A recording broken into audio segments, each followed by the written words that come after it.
In this world, people who have the ability to combat monsters are known as invaders. They hunt demons, obtain treasures, and protect humans along the way. Although their work can be dangerous, people call them heroes. They are loved by everyone, and envied by some, because the idea of hunting and obtaining treasures excites people.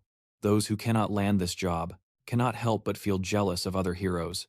This story begins in a public restaurant where everything seems to be going well until someone starts shouting. The one shouting is the protagonist of this story, known as J.R., and he is absolutely furious. Upon learning that he is being hired only as a meat shield during the invasion, the guy with glasses immediately tells Jerry to calm down, as our hero was the one who wanted to make quick money with a job, and this is the only one available at the moment. Well, as much as our hero J.R. might procrastinate, it seems he doesn't have much choice in the matter. J.R. then reveals that the guy with glasses is Jung Wuming, who works at the Invaders agency. He connects people like J.R. to jobs that are not officially part of any guild. When Jung Wuming finally got in touch, our hero thought he had landed a good job. It turns out he is just getting the role of cannon fodder. On the front lines in a dungeon full of undead. It's like being told that you are a disposable meat shield, ready to be discarded if things get complicated. Jackie sighs, and wonders why this is the only job available for him, especially when people with lower rankings than him are landing well-paid jobs. Jung Wuming, then, remembers his martial arts class, which, despite being top-notch, rarely receives job offers. J.R. becomes even more irritated, questioning if he is being underestimated just because he is a martial arts invader. The guy with glasses reluctantly agrees, explaining that in reality, magic users dominate the job market and take all the requests. The truth is that martial arts practitioners tend to take longer to complete jobs and get injured more frequently. This is something employers definitely take into account, and that is the harsh reality. Here, you see, unlike wizards who stay in the back while hunting monsters, martial arts hunters are on the front lines and are naturally more prone to injuries. And that is exactly why, in fights, wizards definitely have the advantage. The boy reveals that about 10 years ago, martial arts invaders were in high demand. However, that is no longer the case, and he regrets not becoming a wizard back then when he had the chance.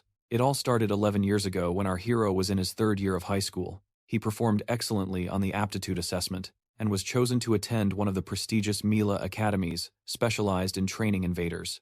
At that time, his aptitude score for wizardry was an impressive 97%, almost a perfect score.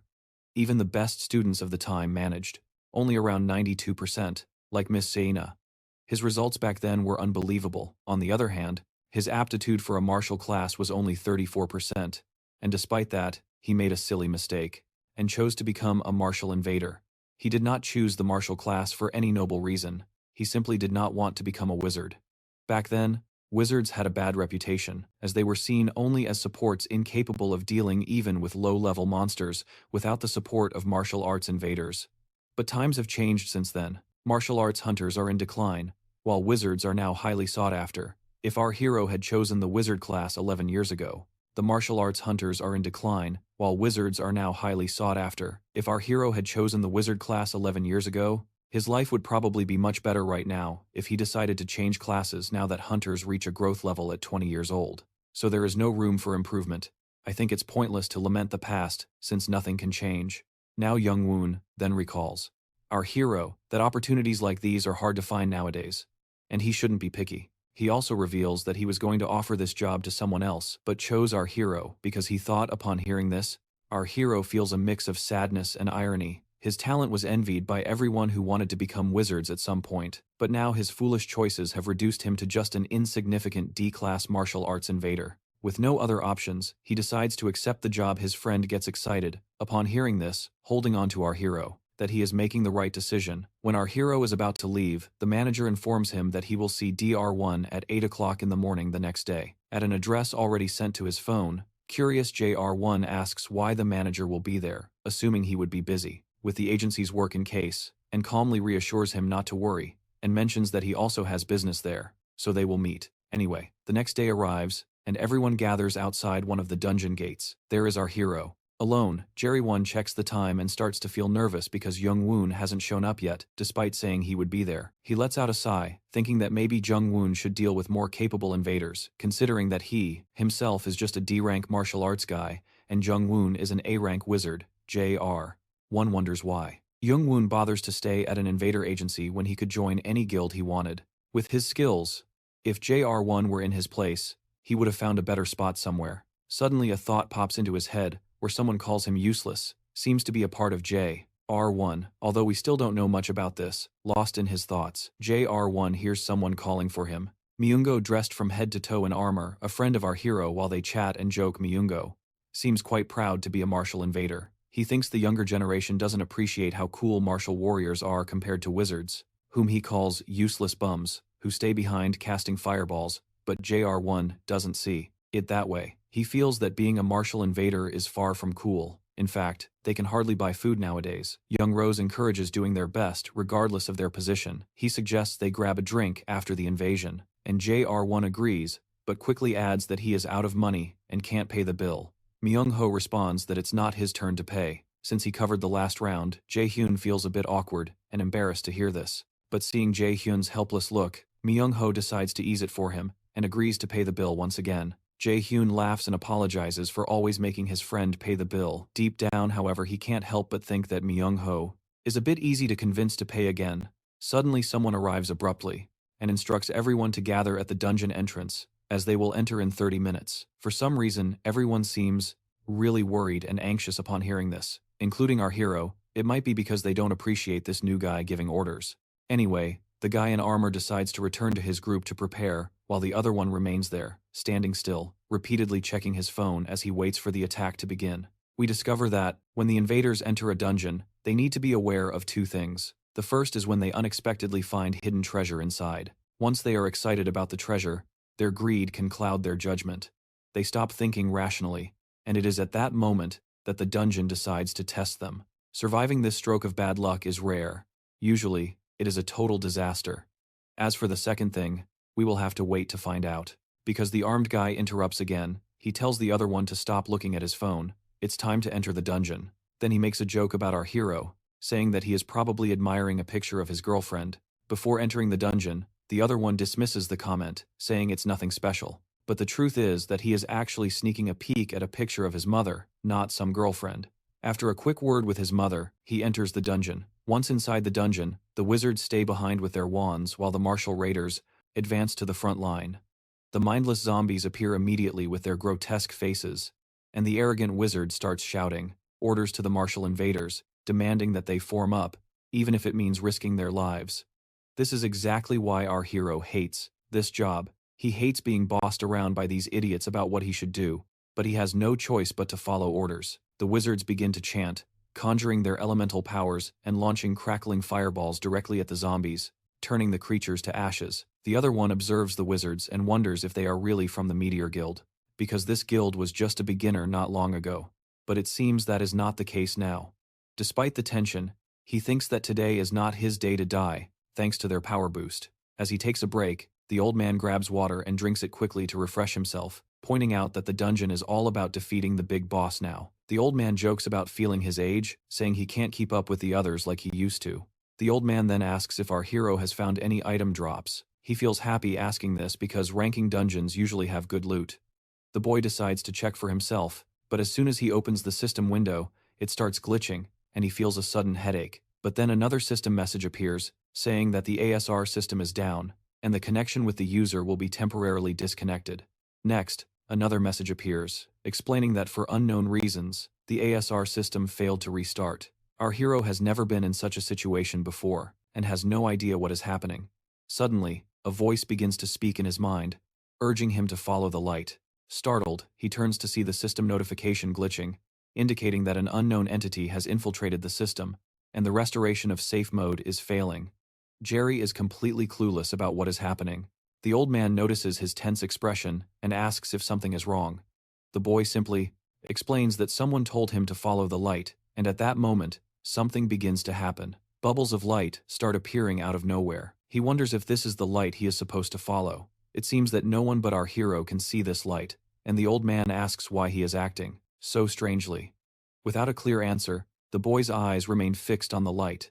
He swallows his fear and decides to check what it is. He wonders if this is the light he should follow. It seems that no one but our hero can see this light, and the old man asks why he is acting So strangely, without a clear answer, the boy's eyes remain fixed on the light he swallows.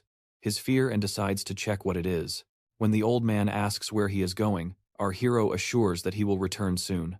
After following the light for a while, he ends up in a strange place, and the system window appears, saying that the ACSR system has been deactivated, and the status window cannot be loaded. He tries to interact with the system, but it does not respond. Another notification arrives informing that there is partial damage, and the system will attempt to restart in safe mode. Jerry scratches his head in confusion because since he became an awakened one at the age of 10, the system has never crashed. In these 17 years, there has never been any damage or restarts. He also wonders if the voice he heard is somehow related to the system. Going crazy, the system continues to malfunction and bombards him with the same failure notifications. Despite this, he continues to follow the light and wonders if something is changing within the ASR system. A little about the ASR system said that it was named after the Aesir, the gods of Norse mythology, like Odin and Thor. It is believed that the system emerged from ASR, representing the last hope and defense of humanity during the disaster year of 2011. At that time, a huge tree suddenly grew in the middle of the Pacific Ocean, rising to unimaginable heights in just 9 days, casting a shadow over the world. And that terrifying tree back then was none other than Yggdrasil, the world tree of mythology. When it finally sprouted on the 9th day, everything collapsed. The world faced a catastrophic wave of monsters, with half of humanity perishing in the chaos, and the rest fighting against hunger and plagues. In a moment of despair, true heroes emerged, wielding divine powers, bringing a glimmer of hope to humanity. Slowly, many people began to access their ASR systems, becoming invaders to save humanity. From that point on, the ASR has been humanity's greatest weapon against these monsters. But now our hero is worried if the ASR system is changing. He fears that things may not end well. Suddenly, he reaches a dead end and sees a green door right in front of him. He is shocked at first, but then a smile spreads across his face when he realizes that this must be the treasure door. Here is a little about the treasure doors. These are secret rooms hidden within dungeons, with a very low chance of appearing even in high-level dungeons. They usually contain special items and rare materials that can be worth millions of won, which is a local currency in this world. Jerry's mind races with excitement as he realizes that finding an A-class or higher equipment could instantly change his monotonous life. He silently prays to the gods for a stroke of luck. Upon entering, everything seems surreal, almost as if he has stumbled into some celestial registration office before him. On a pedestal shines an incredibly bright item. Jerry had heard rumors about such places in dungeons, but he never expected to find one himself. However, he is thrilled to see the item and eagerly reaches out to grab it. As soon as his fingers touch it, a flood of notifications surrounds him. The first notification confirms that he has successfully restored the damaged function of the system. The second announces the discovery of a new equipment, and the third offers to view the item's details. Smiling from ear to ear, Jerry cannot help but feel that his prayer may have been answered. As he holds the item in his hands, the system panel reveals this time to be Odin's lost eye, a mythical category item artifact. This eye belonged to Odin, the strongest god of the Aesir, sacrificed for wisdom in Mimir's well. Once equipped, our hero can learn runic writing and even reverse magic to disassemble or destroy it. A mythical category item artifact. This eye belonged to Odin, the strongest god of the Aesir, sacrificed for wisdom in the well of Mimir. Once equipped, our hero can learn runic writing and even reverse magic to disassemble or destroy it. It is the only mythical rank item in existence, and once it is his forever. The eye shines so brightly that Jerry can hardly look directly at it. Looking at the system panel, he reads about its active ability, known as Absolute Calculation, a rank 10 ability that analyzes and destroys the structure of magic. This Absolute Calculation ability consumes mana, depending on the rank of the destroyed magic. With total mastery of rune magic, he can use magic at full power without casting spells. Another benefit is the ability to copy opponents' abilities using a blank card. This eye is clearly a source of power with an array of incredible abilities that can transform Jair's skills as an invader. However, Jair decides to sell the item because it could yield him hundreds of millions of won once it hits the market.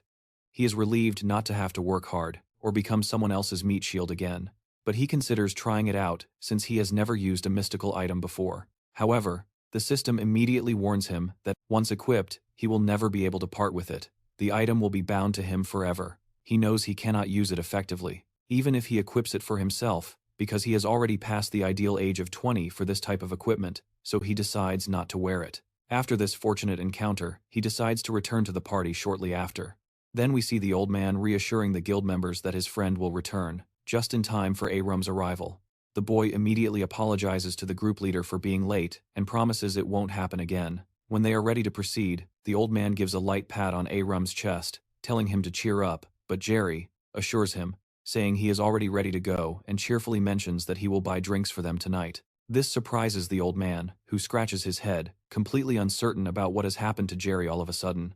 Meanwhile, Jerry is relieved that they suspect nothing. Inside the dungeon, where no laws apply, mentioning that he found an item could be a death sentence, and even his own friends wouldn't hesitate to take the item, so he is doing his best to avoid any unwanted attention. Suddenly, the ceiling begins to crack. Before the group leader can give any orders, it collapses with a loud crash. Jerry instinctively jumps in the opposite direction, but ends up falling to the ground, possibly scraping his backside in the process. The purple mist immediately envelops the area, and the group members start coughing violently, blood dripping from their mouths. Jerry reacts immediately, covering his mouth and deciding to flee before inhaling any of the poisonous particles. He calls out to his friend, urging him to get out because the mist is deadly. As he starts to move, a shocking sight paralyzes Aram. His friend is suddenly pierced by a sword wielded by someone invisible. In his final moments, the friend tells Jerry to run. The horrific scene petrifies our hero briefly, but he recovers and flees as fast as he can. As he runs, he recalls the explosion and the sudden appearance of the gas. It becomes clear to him that this was an elaborate assassination attempt. After escaping the danger, he stops to catch his breath as his face is sweating, and he has no idea why this assassination attempt is happening. Suddenly, our hero notices someone behind him. As the figure approaches, a flaming arrow shoots out, not aiming at Jerry, but hitting the area in front of him, causing a massive explosion. The guy in the hoodie looks familiar, and Jerry immediately recognizes him as Jung Wuming. As Jung gathers energy at the tip of his finger, he remembers Jerry, who had promised to meet him today, and here he is. Jinho immediately asks if this was all his doing, if he was the one who released the poisonous mist and attacked the Meteor Guild. Jung smiles in response. He shamelessly admits that he was behind it all. The boy is shocked but quickly calms down, trying to understand the situation. Before acting on impulse, he asks Jung Wuming why he did this, to which Jung simply shrugs and says that his clients told him to do it. Then Jung Wuming reveals that many people hold something against the Meteor Guild because they always considered themselves superior, belittling everyone else. J.R. Grits his teeth as he reveals the assassination contracts in the dungeons. In this type of work, assassins take advantage of the confined spaces of the dungeons to kill their targets. Apparently, the Meteor Guild is also involved in these shady dealings, and that's why they ended up dead. Jair, a sufferer from his shoulder injury, grazed by an arrow, is unsure if he can face Jung Wuming because he is an A-rank mage. He is among the 2% of geniuses in the entire country, while our hero is just a below-average rank player. Even knowing that he is not their main target, J.R. is worried that they might try to eliminate him to leave no loose ends. Of course, like any fair protagonist, J.R. feels the need to avenge his companions, especially Myungro. But for now, he won't take hasty actions. He holds Jung Wuming to ensure he won't say a word about what happened to the Meteor Guild, instead of listening. The guy with glasses unleashes another barrage of fire chains. Jerium immediately steps aside to dodge the attack, but his face is still hit by the fire explosion. He is certain that even a second of delay would mean his end. The crazed mage continues to shoot fire chains directly at Jay, who keeps running desperately to escape. He is perplexed to be the target, considering he is just a D-class player. With each passing moment, his face becomes more injured from the attack, while the relentless aggressor shows no signs of stopping. Suddenly, that voice inside J.R.'s head scolds him once again, calling him a useless fool and questioning why he even exists. It seems that this man, who always appears in his mind to insult him, is definitely his father, and after seeing his father in his mind, something clicks in J.R.'s mind, and he boldly asks if his father is behind this assassination attempt. The man with glasses pauses upon hearing J.R.'s question, but soon bursts into discreet laughter that escalates into a maniacal cackle. He confirms J.R.'s suspicion, leaving J.R. silent with this confirmation. His mind flashing with images of his mother, he recalls the agonizing moment when he bitterly cried over his mother's lifeless body. He confronts Jung Wuming, asking if his father ordered the assassination of his mother 5 years ago during the winter. The glasses-wearing subject grimly affirms, acknowledging that he could never understand why a father would want his own child and wife dead. Jung Wuming shoots another arrow at Jr. Taunting him about his situation. He conjures a pile of flaming arrows, ready to launch our hero into oblivion, and before launching his arrows, he makes his final farewell. Jr. Stays quiet for a moment, then suddenly activates the Eye of Odin. Jung's confident smile quickly turns into pure shock upon seeing Jr. Developing magical powers within him. The magical powers continue to grow stronger, with no sign of stopping, leaving the bespectacled fool even more terrified. Realizing the gravity of the situation, Jung decides it's time to take down Jr. He launches a fire arrow at J. He confronts Jung Wuming, asking if his father ordered the murder of his mother 5 years ago during the winter. The bespectacled man grimly acknowledges that he could never understand why a father would want his own child and wife dead. Jung Wuming shoots another arrow at Jr. Provoking about his situation, he conjures a pile of flaming arrows ready to launch our hero into oblivion, and before launching his arrows he makes his final farewell. Jr. Stays quiet for a moment, then suddenly activates Odin's Eye. Jung's confident smile quickly turns into pure shock upon seeing Jr. Developing magical powers within him. The magical powers continue to grow stronger, with no sign of stopping, leaving the bespectacled fool even more terrified. Realizing the gravity of the situation, Jung decides it's time to take down Jr. He launches a fire arrow at J. He is waiting for him to falter or flee, but Jai remains firm. When the fire arrow dangerously approaches, it simply disintegrates into nothing, leaving Jungle Woman's jaw practically dropping to the ground. It seems that the eye has finally been activated, confirmed by the system itself. A mischievous smile spreads across Jai's face after feeling that wave of power. Inside his body, the system window appears again, mentioning the availability of a blank card. Meanwhile, Jung is losing composure, confused by how easily his magic was nullified. My subject wastes no time and uses the blank card to copy the ability of young woman known as Blitz Chain and makes it clear that he will inflict a painful death on that bastard. In the next moment, he conjures fire arrows while Jungle Woman struggles to understand how her ability, which took years for her to master, is being used by this Class D raider. Even visibly trembling in her boots, Jungle Woman warns Irium that taking him down won't be easy. The boy unleashes a rain of flaming arrows, confidently telling Jungle Woman that they will settle things soon. In retaliation, the guy with glasses fires his own barrage of arrows. Their powers clash, but it seems that Jai may be gaining the upper hand. Jai continues with the relentless attack, forcing the cocky guy to flee in the opposite direction to save his own skin. Jungle Woman tries to counterattack with a massive lightning chain attack, but Jai quickly activates his absolute calculation ability, disintegrating the attack coming his way while sending his own arrow directly at the desperate opponent. Jungle Woman raises a barrier to protect herself, but Jai is not done yet. He uses his absolute calculation once again, nullifying the shield and leaving Jungle Woman defenseless.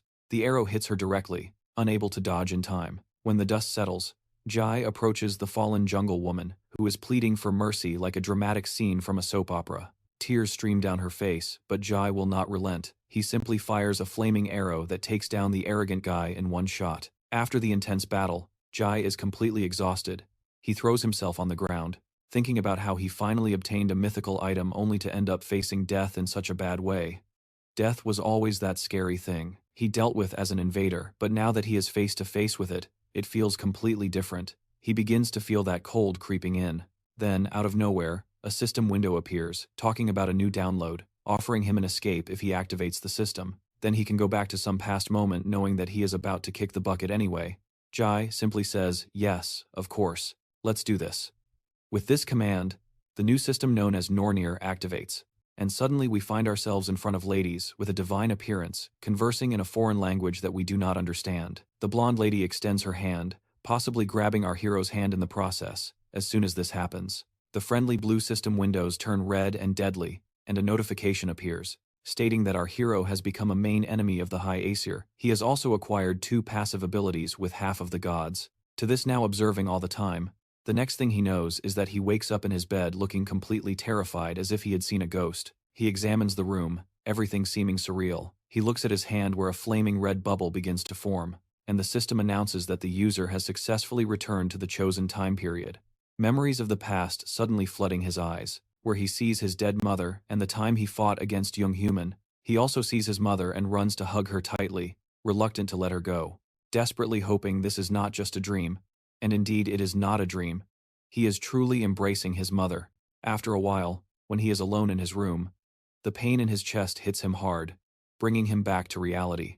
The system confirms the date as November 15th, 2020, which is the time to which he has been regressed, and his body has successfully healed by 20%. Breathing heavily, he wonders if he is still dreaming. Looking around his familiar surroundings, he realizes he is indeed in his old home. A notification from the system appears, presenting a mission titled, "A break is the mother of success." His main task is simply to rest, until he fully recovers. With the promise of a blank letter as a reward when he is restored, the boy exhales deeply. Trying to calm his racing thoughts, he then reflects on how he died fighting that guy, and somehow ended up regressing. 11 years into the past, thanks to this new system. 11 years is the same time he was in the 3rd year of middle school. He checks his calendar and realizes that he was actually not enrolled in Milas Academy. He also finds a note from himself that clearly instructs him to choose martial arts, but he takes his pen and immediately crosses that out. He will not waste this chance in martial arts class because this time becoming a mage is definitely the way to go. In the next scene, we find him having dinner with his mother, struggling to hold back the tears, threatening to spill from his eyes. His mother looks worried, noticing his recent strange behavior. When she came home early, he hugged her tightly and cried deeply. She gently asks if something is bothering him. With a forced smile, he reassures her, saying it was just a nightmare, nothing more. But those haunting memories of his deceased mother are far from mere nightmares. Finally gathering courage, he tells her there is something he wants to discuss. She encourages him to speak freely. It is clear to her that he may not want to enroll in Milas Academy. She understands the dangers and intense competition. Involved in such a path, she is prepared to let him choose a regular school, if he is excited, not wanting to impose her wishes on him. But contrary to her expectations, our boy reveals that he is considering changing his major to enroll in magic class. His mother laughs at the sudden change, and quickly approves his decision, although she is visibly surprised by the abrupt shift from his previous determination to pursue martial arts. Despite her initial surprise, she trusts her son's judgment and believes he must have a good reason for the change. With a comforting touch on his cheek, she encourages him to follow what makes him happy, whether it be martial arts or magic, and holds him there, not to worry about financial matters. She promises to wholeheartedly support his choice, moved by her understanding and support. The boy begins to cry again, and amidst his emotions, memories of his father Min Seong, who was a Class A invader, flash through his mind, reigniting his desire to become stronger, to take revenge on his father. Jason is starting serious training, beginning with push-ups, and he also received a blank card for completing his first, helping him. His physique is getting fit and toned, something I myself envy a little. While I am here writing summaries for you, I don't think I can get back into the routine to achieve a six-pack.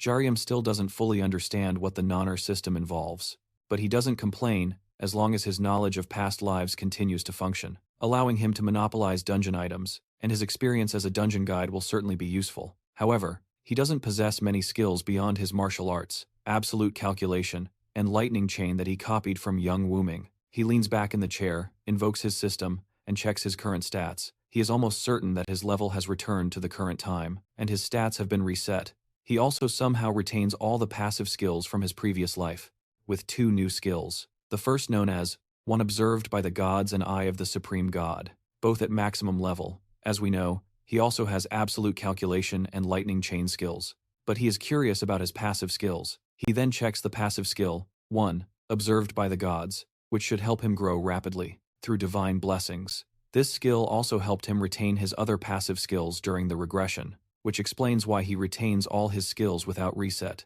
Furthermore, it increases all his stats by an extra point every time he levels up. Thanks to this skill, most demigods have their eyes on him. Then he decides to explore his other skills.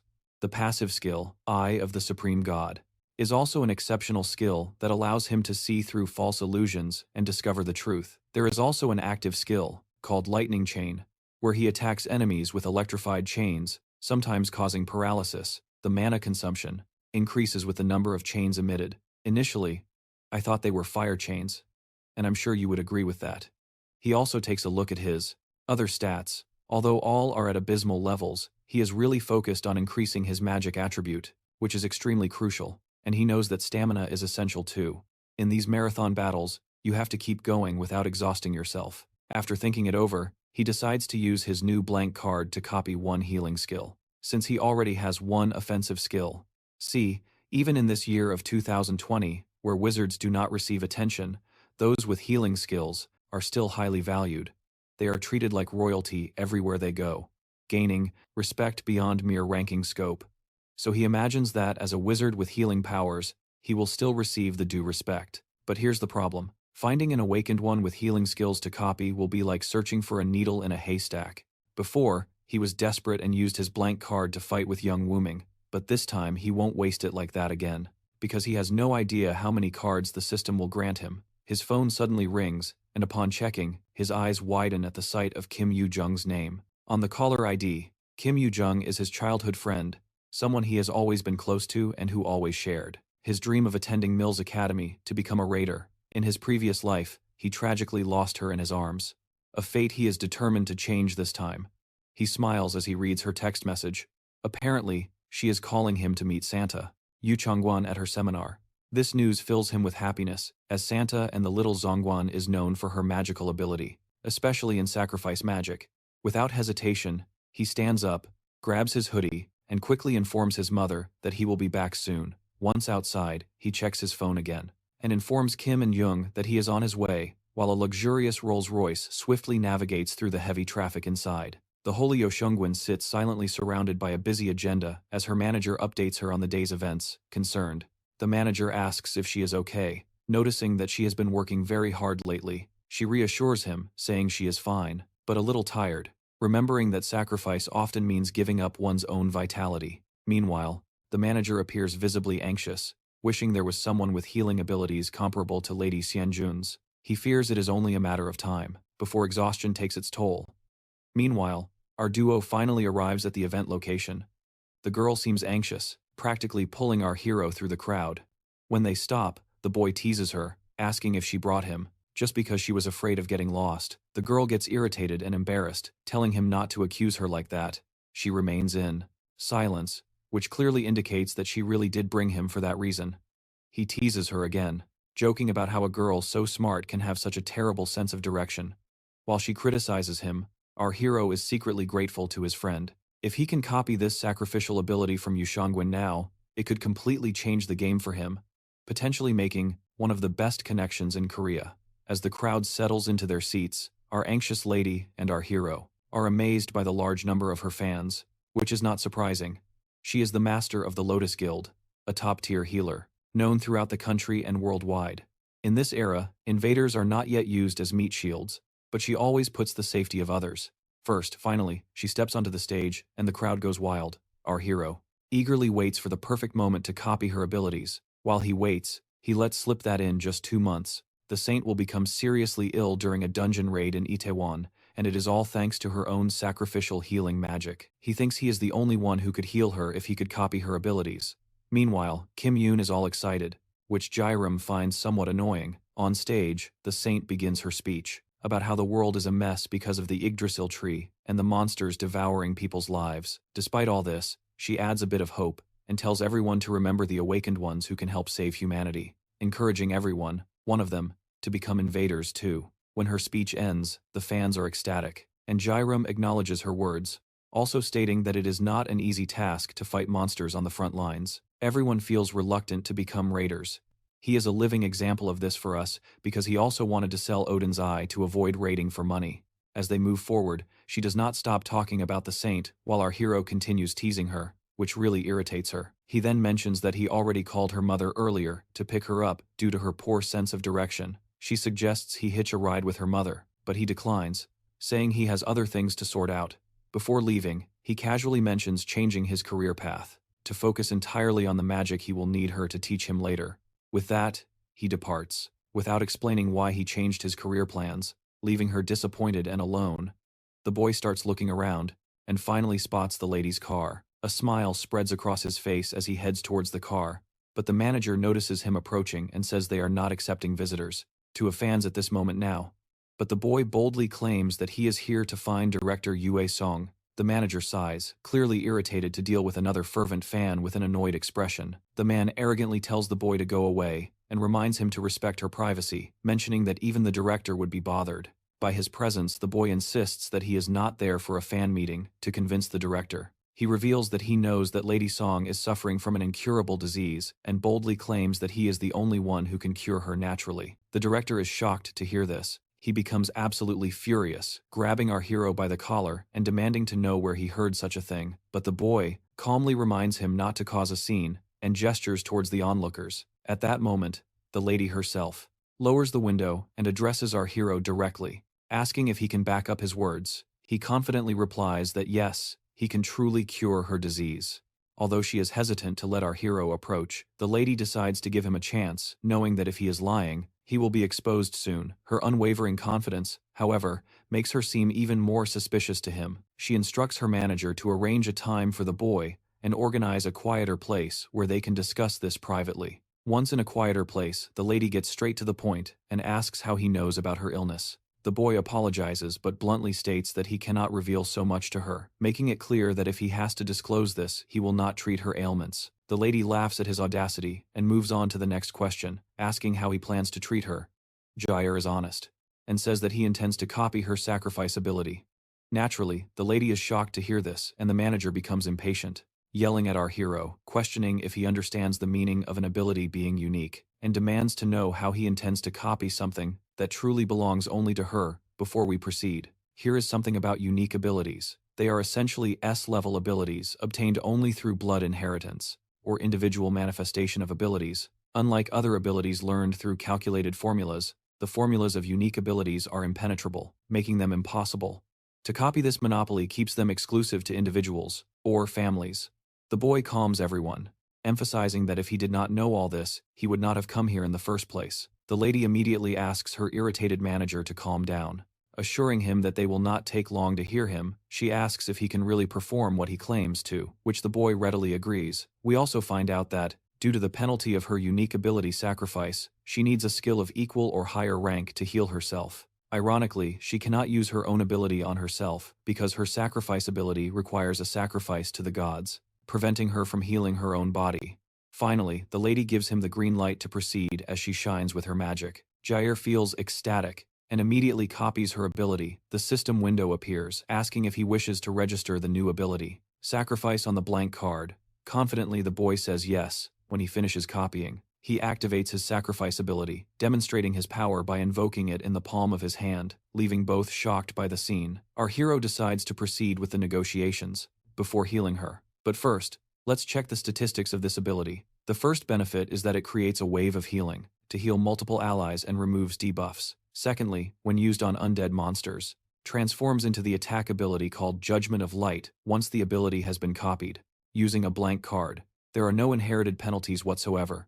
So the lady asks what he would like from his clan, while she states this externally. But inside, she feels confident that dealing with this student will be easy, especially since she is the representative of the Lotus clan. The boy gets straight to the point, asking her to sponsor him. The lady laughs, asking if he wants her sponsorship just to help him grow as an invader. Without hesitation, he confirms, explaining that this is his big dream, and that he needs the resources, connections, and support that come with sponsorship to become stronger, impressed by his determination and skills. The lady readily agrees to sponsor him, but she imposes one condition. As soon as our hero hears this, he is quite surprised to see that, even not being in a strong position to negotiate, she remains bold in her stance. The lady reveals that her illness is a personal issue and has nothing to do with the Lotus Guild. What our hero wants is not entirely in her hands. He is asking for the support of the entire guild, which has no reason to favor him. Our hero asks her to present her conditions. If they make sense to him, he will decide if he shakes hands with hers. His mind races with all kinds of possibilities that she might be planning, but she surprises him by simply asking if he can join the Lotus Guild. The boy immediately asks if she is serious about recruiting him. The lady then lists several reasons to recruit him. Firstly, he discovered confidential information about the illness of the representative of the Lotus Guild that only a few knew, demonstrating exceptional information-gathering skills. Secondly, he perfectly copied her sacrifice ability, something she has never seen before. She is curious to see if there is anyone else in the world, like him, who can do the same. The boy feels uncomfortable hearing this, knowing he cannot tell her that he only knew about her illness because he regressed in time, and that he can only copy abilities thanks to his cheat system. The lady then leans uncomfortably close to him and declares the third reason to recruit him to the guild, which is that despite being a primary school student, our boy did not even hesitate to face the representative of the Lotus Guild, and she likes the courage he just demonstrated. In her past, the Lotus Guild crumbled shortly after her death. Now that she is here, he is almost certain that joining the guild would make him level up quickly, but he wonders how they can make a contract since he is a minor and contracting with minors is illegal. With a smile, the lady reminds him about the priority negotiation. Right? It turns out that our hero actually knows about this. The priority negotiation right is a guild privilege to support the growth of an apprentice invader who has not yet reached adulthood. Once reaching adulthood, this guild has the right to make a contract with the apprentice before any other guild. He never thought he would be using such a benefit, especially after being rejected even by the most insignificant guilds. In the past, the lady seems to have sympathized with our hero, although her offer is obvious. He decides to focus on the treatment first, before finally accepting her terms. While he is well above his head, the manager does not seem excited about our hero healing. Although he has no more doubts about our boy, after witnessing his powers firsthand, he is still cautious, fearing that our hero might use something cursed or suspicious, especially since even the best doctors could not heal. Shortly after, the lady feels magically healed. Noticing the changes within her, the manager is in absolute shock and admiration. He doesn't waste time bowing his head before our hero, apologizing with the utmost respect for doubting him. Our hero merely shrugged, saying it was understandable to doubt the words of a child, but the manager continued to apologize. Feeling bad for her rude behavior earlier, Jair tells the lady that everything is done and she can move freely now. As soon as she stands up, she walks to the window and uses her magic to illuminate the entire room, tears filling her eyes. Upon realizing that her symptoms have completely disappeared, she expresses her gratitude for this miracle and asks if he will face any penalties for healing her, but we know that penalties do not apply to the ability he copied. My friend reassures her with a smile, saying that she can repay him when the time comes, and the lady happily agrees. She then takes her card and asks him to think about the offer. She promises to do her best to ensure everything goes in his favor. The boy then says he has something he wants to ask. The manager accompanies him to a dungeon beneath the guild, belonging to the Lotus Guild. As you can imagine, he is there to improve his skills, aiming to become a top student at Milas Academy. The guild ensures they have all the essential items ready for him, and even lends some extra equipment intended for guild members. But the manager warns that entering the dungeon alone can be risky. Asking why he insists on exploring it alone, Jair simply said he wants to evolve. As a safety measure, the manager hands him a stone, saying it is a teleportation stone. If he breaks it, he will be teleported out of the dungeon gate. It's a small thank you for how he treated the lady, and the boy accepts it happily. He proceeds to enter the dungeon, and as soon as he does, he is sure that it is just a low-level dungeon, and nothing to worry about. The manager urges him to teleport quickly if danger arises, to which he nods affirmatively. However, suddenly he finds his mouth covered by unexpected hands, and the system indicates that he is now in the realm of the dead. The scene shifts to the director's office, where we see the lady, deep in thought about our hero. She is concerned that even in a low-level dungeon, clearing it alone is almost impossible, no matter how skilled he is. However, she can see that this boy is not an ordinary person. He did not choose this gate by chance, so she smiles and decides to see where he wants to go with this. Suddenly, there is a knock on the door, and after receiving permission from the director, a lady enters. The director asks about the matter for which she requested updates, and the other woman hands her the files, explaining that it is our hero's profile. As the director flips through the pages, she is shocked to read that he aspires to be a martial artist, which makes no sense to her considering his magical abilities. A heavy silence falls over the room, as the woman who brought the reports also has no idea how someone can be so talented, but she assures the director that the reports are accurate unless there are mechanical errors. Looking for ourselves, we see that our guy's aptitude for magic is 97%. Shortly after, the director calls his manager, instructing him to contact her immediately once our hero exits the dungeon. She is eager to witness our hero's talents with her own eyes. Meanwhile, our boy finds himself falling into the unknown realm, known as the realm of the dead. Landing hard on his backside, as he looks around, he realizes he is in a cemetery and struggles to get up, coughing heavily before he can understand where he is. An undead creature appears without wasting time. He aims the bow at our hero and shoots an arrow at him, reacting slowly. He ends up with a nasty cut on his face. Another monster appears, ready to take down our hero. He isn't sure if it's coated with paralysis, poison, which irritates him quite a bit. He quickly heals using his sophisticated sacrifice ability from paralysis. which irritates him quite a bit. He quickly heals using his sophisticated sacrifice skill. Suddenly, more zombies emerge, and he finds himself surrounded by black souls hovering in the air. They immediately start attacking and shooting at him. But this time J.R.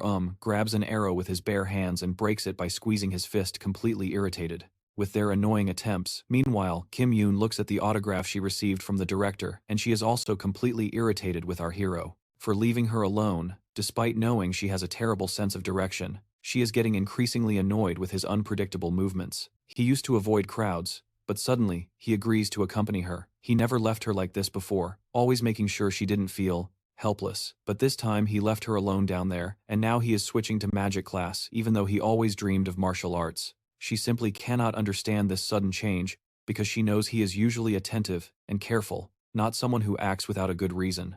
Suddenly, she starts messaging him again, giving him a piece of her mind about leaving her alone that day. Meanwhile, back in the dungeon, J.R.'s face turns pale as he panics upon seeing ghosts right in front of him. To make matters worse, they are much more organized than a typical swarm of monsters. He decides to rely on an item, a staff forged by a guild blacksmith. Before we delve deeper, we learn that this dungeon, Helheim, is the realm of the dead.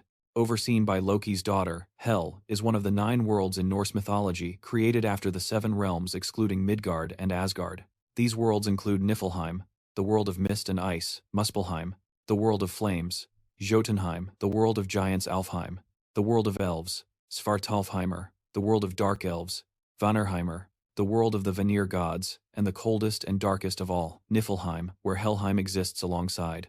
This place is a total nightmare for newcomers, but our hero is excited to test his skills. He decides to use the goddess's sacrifice ability, Nora, when he uses it on dead monsters. While it transforms into an epic daily attack effect called Judgment of Light, the monster jumps at him immediately. But our hero is quick to take it down. With his wand throwing the monster back, he prepares with swift fire and explodes the monster into pieces, gaining 70 experience points for knocking out the Death Wraith. He keeps the momentum, chaining his blitz, moves to stir the stage with his abilities. Each monster he takes down brings a bigger smile to his face. As the experience accumulates, then he leaps towards another undead that was using arrows, and strikes the strong one in the head. Well, his wand breaks in half, but he still manages to take down the monster. His face pales at seeing his broken wand, realizing that he wasn't exactly fighting like a mage after all, and his foolishness caused him to lose a weapon. So, he becomes serious, and activates his sacrifice ability. The sacred judgment of light falls upon the monsters, burning them to ashes. When those undead are reduced to ashes, he accumulates some valuable experience points and decides to rest in the mist that dissipates. He heals himself to restore his powers and feels relieved to have come out alive.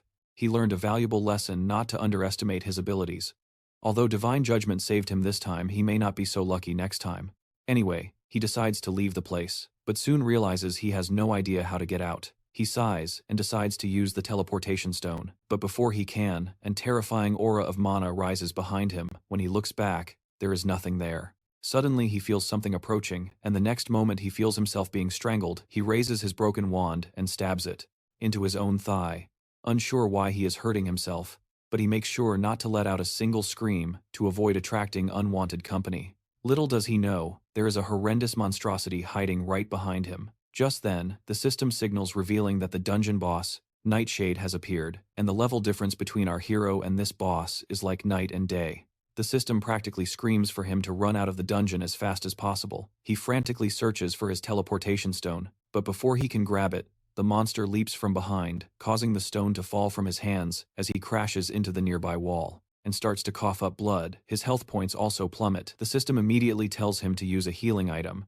Immediately, but it seems he has no time for that, because the monster is already in front of him and immediately launches another attack.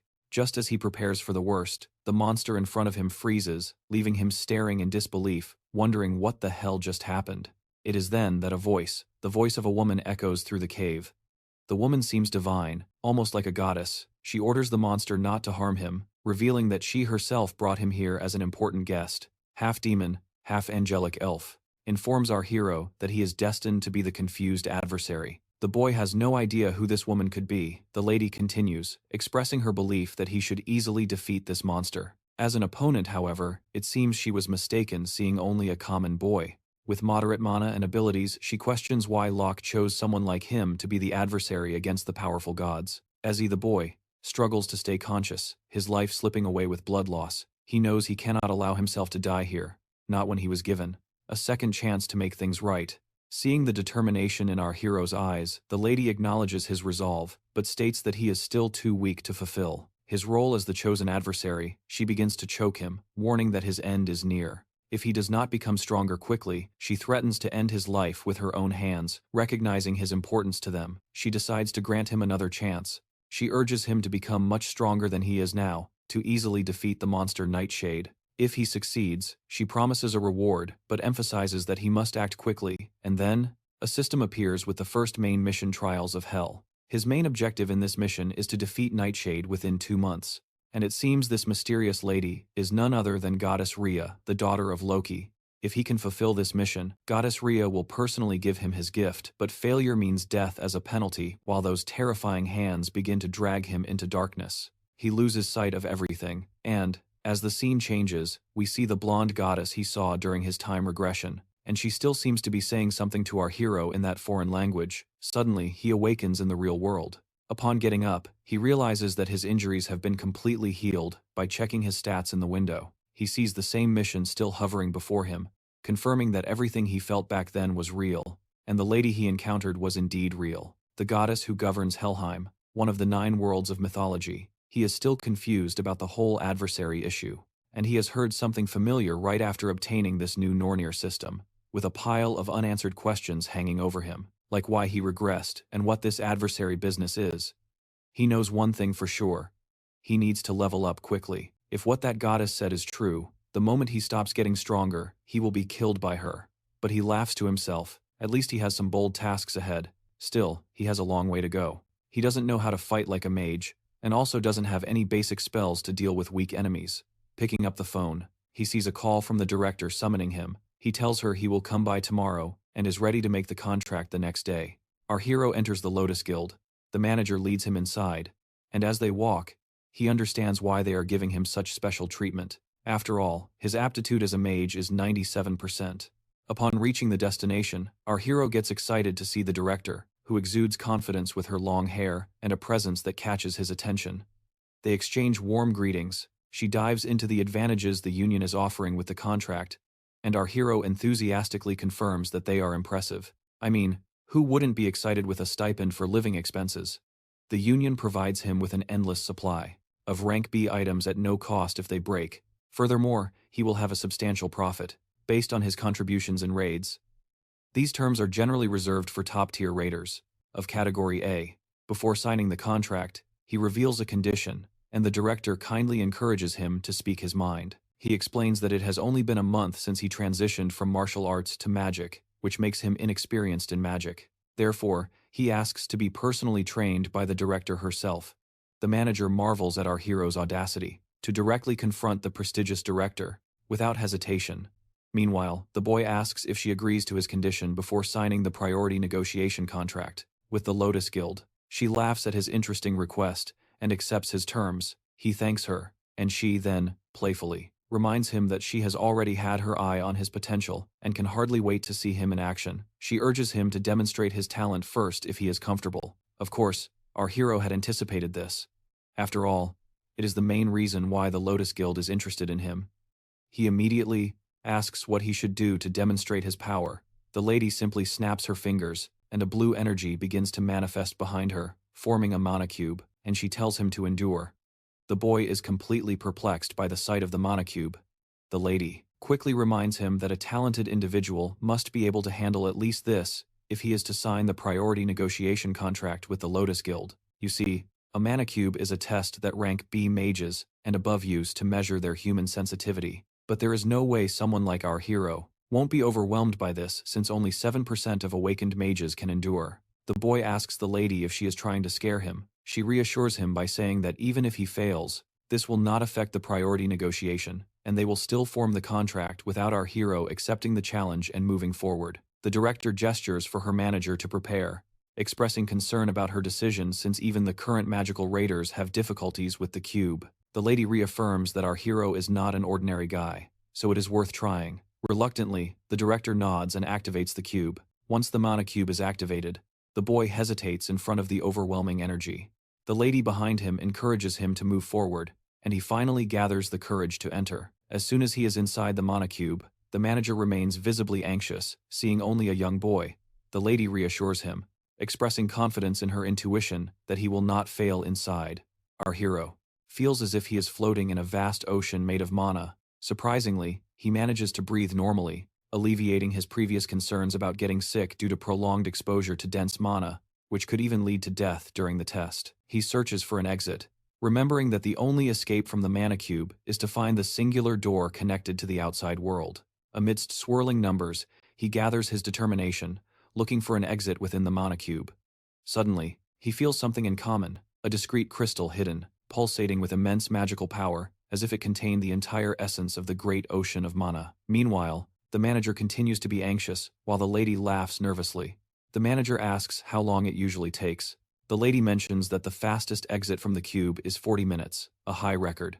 Upon hearing this, the manager states directly that it will end with our hero's death, or he will set a new world record. The lady agrees. Although she confidently awaits the final outcome, her eyes widen as she sees the crystal begin to shatter. Shocked, the manager picks up the phone and realizes that only 10 minutes have passed since our hero entered while the spectators anticipate. What is happening inside? Our hero feels the immense power of the crystal and smiles, thinking that breaking it might be his way out. With determination, he swims towards the stone, grips it tightly in his fist, and shatters it in a swift motion. As the cracks begin to spread around him, a system notification reveals that he has acquired a passive skill called Mana Crystal Operation. Suddenly, the mana cube collapses, leaving both spectators in a mix of terror and admiration. This type of test usually takes an hour for a level S player, but our boy completed it in just 26 minutes, breaking the record held by Camila from the European Union, a genius mage mentioned in the World Guinness with 36 minutes. The manager immediately steps forward, enthusiastically shaking our hero's hand and praising him. The lady also joins in, but her curiosity is piqued about how he managed to destroy the cube so quickly. The boy explains that he found a crystal inside the cube and broke it. The lady is shocked to hear this, as a mana cube crystal contains all the magical energy within the cube, and it is incredibly rare for someone, especially an ordinary person, to awaken, find, or break it. The fact that our hero not only found it but broke it suggests that his mana capacity is extraordinary. Throughout the cube, she bursts into a moment of happiness and immediately promises to help him become the greatest mage in the world. The scene transitions back to Lady Kim Yoo-jung, who is visibly upset that JR is still late. Our hero's mother is beside Kim Yoo-jung, confirming that he is indeed late and not answering the calls. Suddenly, a flashy and familiar Rolls-Royce catches the attention of the two ladies. They are surprised to see our hero getting out of such an expensive car, completely stunned. How did he manage to pay for something like that? Jerry immediately notices the ladies and the happy scene, while his mother is anxiously worried if her son is involved in something suspicious. Lady Kim is furious to see him relaxing. As soon as they are settled in the living room, the girl starts demanding answers, asking why he switched to the magic class. Our hero casually explains that martial arts simply weren't working for him anymore, and that he has already filled out all the paperwork for the magic course. She continues, insisting for more details about his decision, but he turns the tables and asks why she showed up. He then asks if her parents are at work, to which she confirms, explaining that is why she will spend the night with the permission of our hero's mother. Then we find out that her parents work in a monster processing factory, sending creatures abroad, which keeps them busy. And whenever she is alone, she usually spends time with him, since our hero's mother is a good friend of her parents.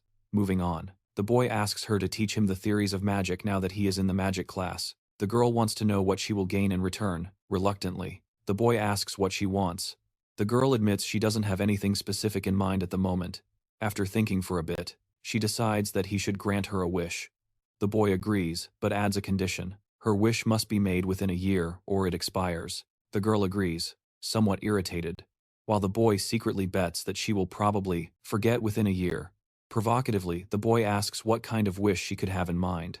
But the girl, now visibly annoyed, tells him to shut up. The girl gets so angry that, while holding the pillow, I thought she was squeezing her breasts hard. Did you have the same impression, or was it just me? Let me know in the comments. While they continue their playful banter, their mother calls them for dinner, but they ignore her, caught up in their fun pillow fight. Observing their chemistry, it wouldn't surprise me if the girl jokingly told him to marry her as her wish. Meanwhile, in the forest, violent crows float in the air, and a man dressed in black easily eliminates the monsters with his sword.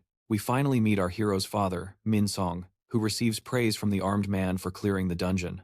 Effortlessly, the man invites Min Seong to join his clan, but our hero's father declines, preferring to stay alone. The armed guy practically begs our father to join, promising all kinds of respect from the Scarlet Guild, but the man in black just laughs and calls him stubborn. Then out of nowhere, the father starts summoning these strange chain-like things and also talks about humans being greedy. As if he were giving a lecture, he disappears into thin air, leaving the armored guy scratching his head after this scary encounter with this mysterious father, who, let's face it, looks younger than our hero. We return to the director, who is giving a lecture on the first day of his first magic class. The lady decides to go straight to the fight and challenges him to attack her. The boy hesitates, but realizes he has no choice. He sighs and carefully adopts his stance, ensuring there are no openings. Relying on his martial arts knowledge, he throws a punch aimed at her, waiting for a reaction. The lady stands there smiling, and the impact of his blow creates such a disturbance that everything is obscured by a cloud of dust.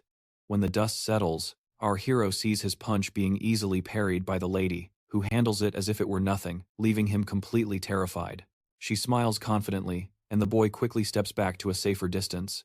It seems he underestimated her. Just because she is a healer, now he is sure that she has the power of a Class S invader after that punch. She analyzes his movements, observing the habits of the martial artist, his posture, and attack.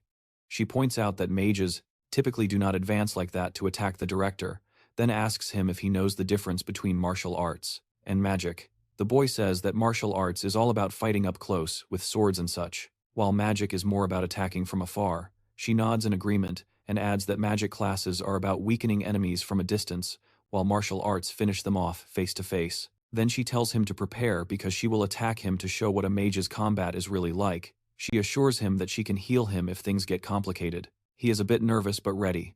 The woman concentrates energy at the tip of her finger and fires an intense laser beam. The boy quickly rolls to safety while the woman says it is his turn to attack. He activates his chain power, blitz and shoots lightning arrows directly at her. There is a huge explosion when the chains hit the target, but the lady remains there unscathed. She is surprised that he has an A-level ability, but reminds him that it is only useful if he hits the target.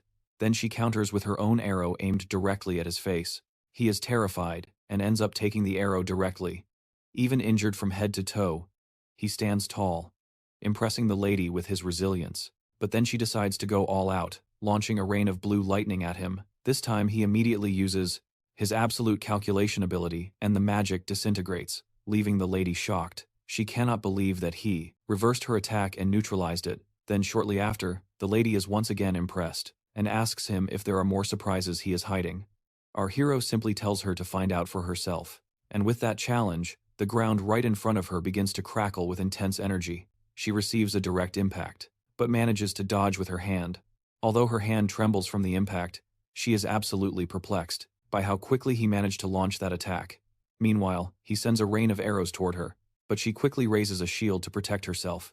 She is curious as to why he is casting magic without chanting, as casting spells usually requires a deliberate process for a mage. Experienced mages can shorten the chant for lower power spells, but each of his attacks is equally potent, making her doubt that he is casting without uttering a single word. On the other hand, our hero is almost exhausted and cannot gather enough mana to keep attacking, so he just tells her that she is a monster for being so resilient. The lady approaches him with a smile, saying that he is an interesting boy with a lot of potential, but she points out that he is still inexperienced. She catches him off guard and knocks him to the ground. Just like that, he has no idea how it happened. While she attributes everything to her years of experience, thinking about his skills, she praises him for his close combat and his ability to cast magic effortlessly. She is impressed with his talent for undoing spells with that reverse calculation trick, thinking that he could create a unique fighting style. She tells him that she will take him under her wing from now on, officially becoming his teacher. Apparently, he is the first lucky one to receive this kind of VIP treatment by becoming her student. The next scene shows our hero sitting melancholically, lost in thought. His friend wakes him from his daydream with a disdainful aura, and he is there sticking out his tongue saying that he is listening.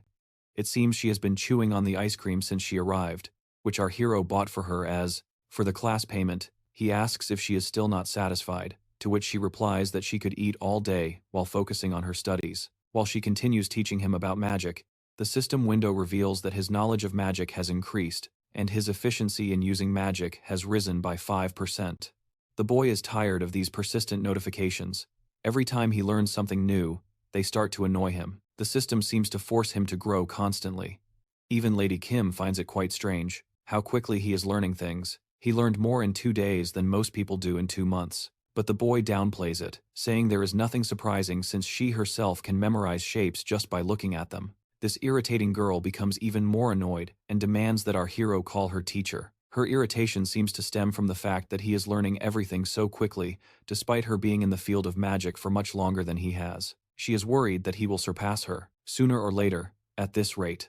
The boy sighs and reluctantly calls her teacher, reminding her that he certainly has a natural talent in the field of magic. So it is clear that he is learning faster. But let's face it, he is trying his best to learn magic as quickly as possible, because he does not want to be harmed by the goddess of hell. The lady then remembers that when he said he was going to enter martial arts, she was really surprised, and now she starts yelling at him for his decision back then, asking why he thought about abandoning the field of magic, even though it was suitable for him. While Jung and Jae-hyun are having their study session, Jae-hyun sees the vision of a man's face that is connected to the events that happened in his past life. Jumbo pulls him out of his daydream, asking if he is training for the practical exam, and he affirms that a different teacher is helping him train for the practical.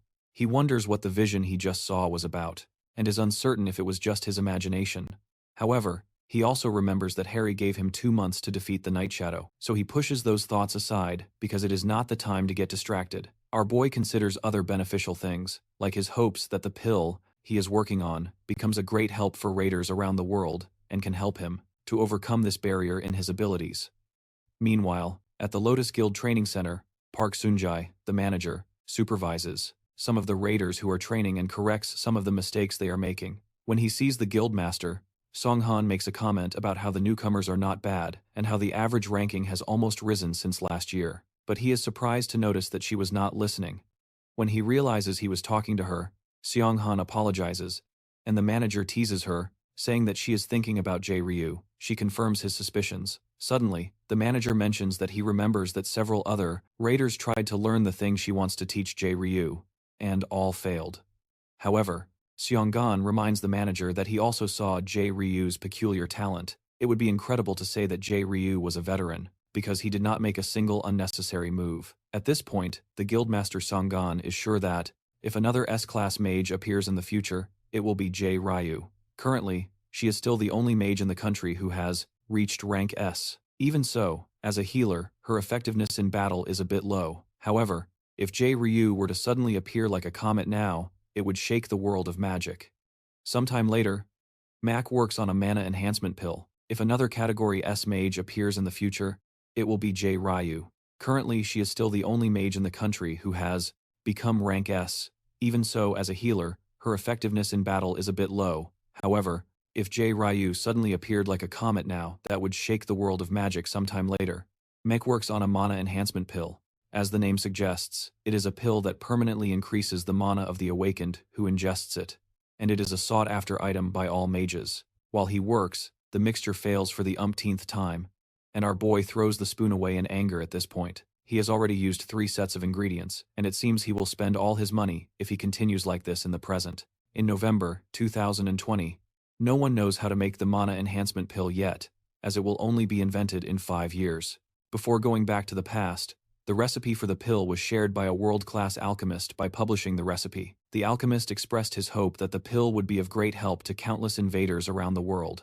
It seems to our boy that continuing like this won't work, but he has another idea that might have a better chance of succeeding, which is to find LJ Blood, since he is the one who will invent the pill in 5 years, even if he ends up not being able to make the pill. Creating a connection with this guy won't be a loss, as Jason is currently a veteran who is in his first year at Milas Academy. He has to go to Milas Academy to meet him. While he is out, Jung comes in and she opens the door to find a pot that seems to be possessed by some demonic power, and a disgusting sink.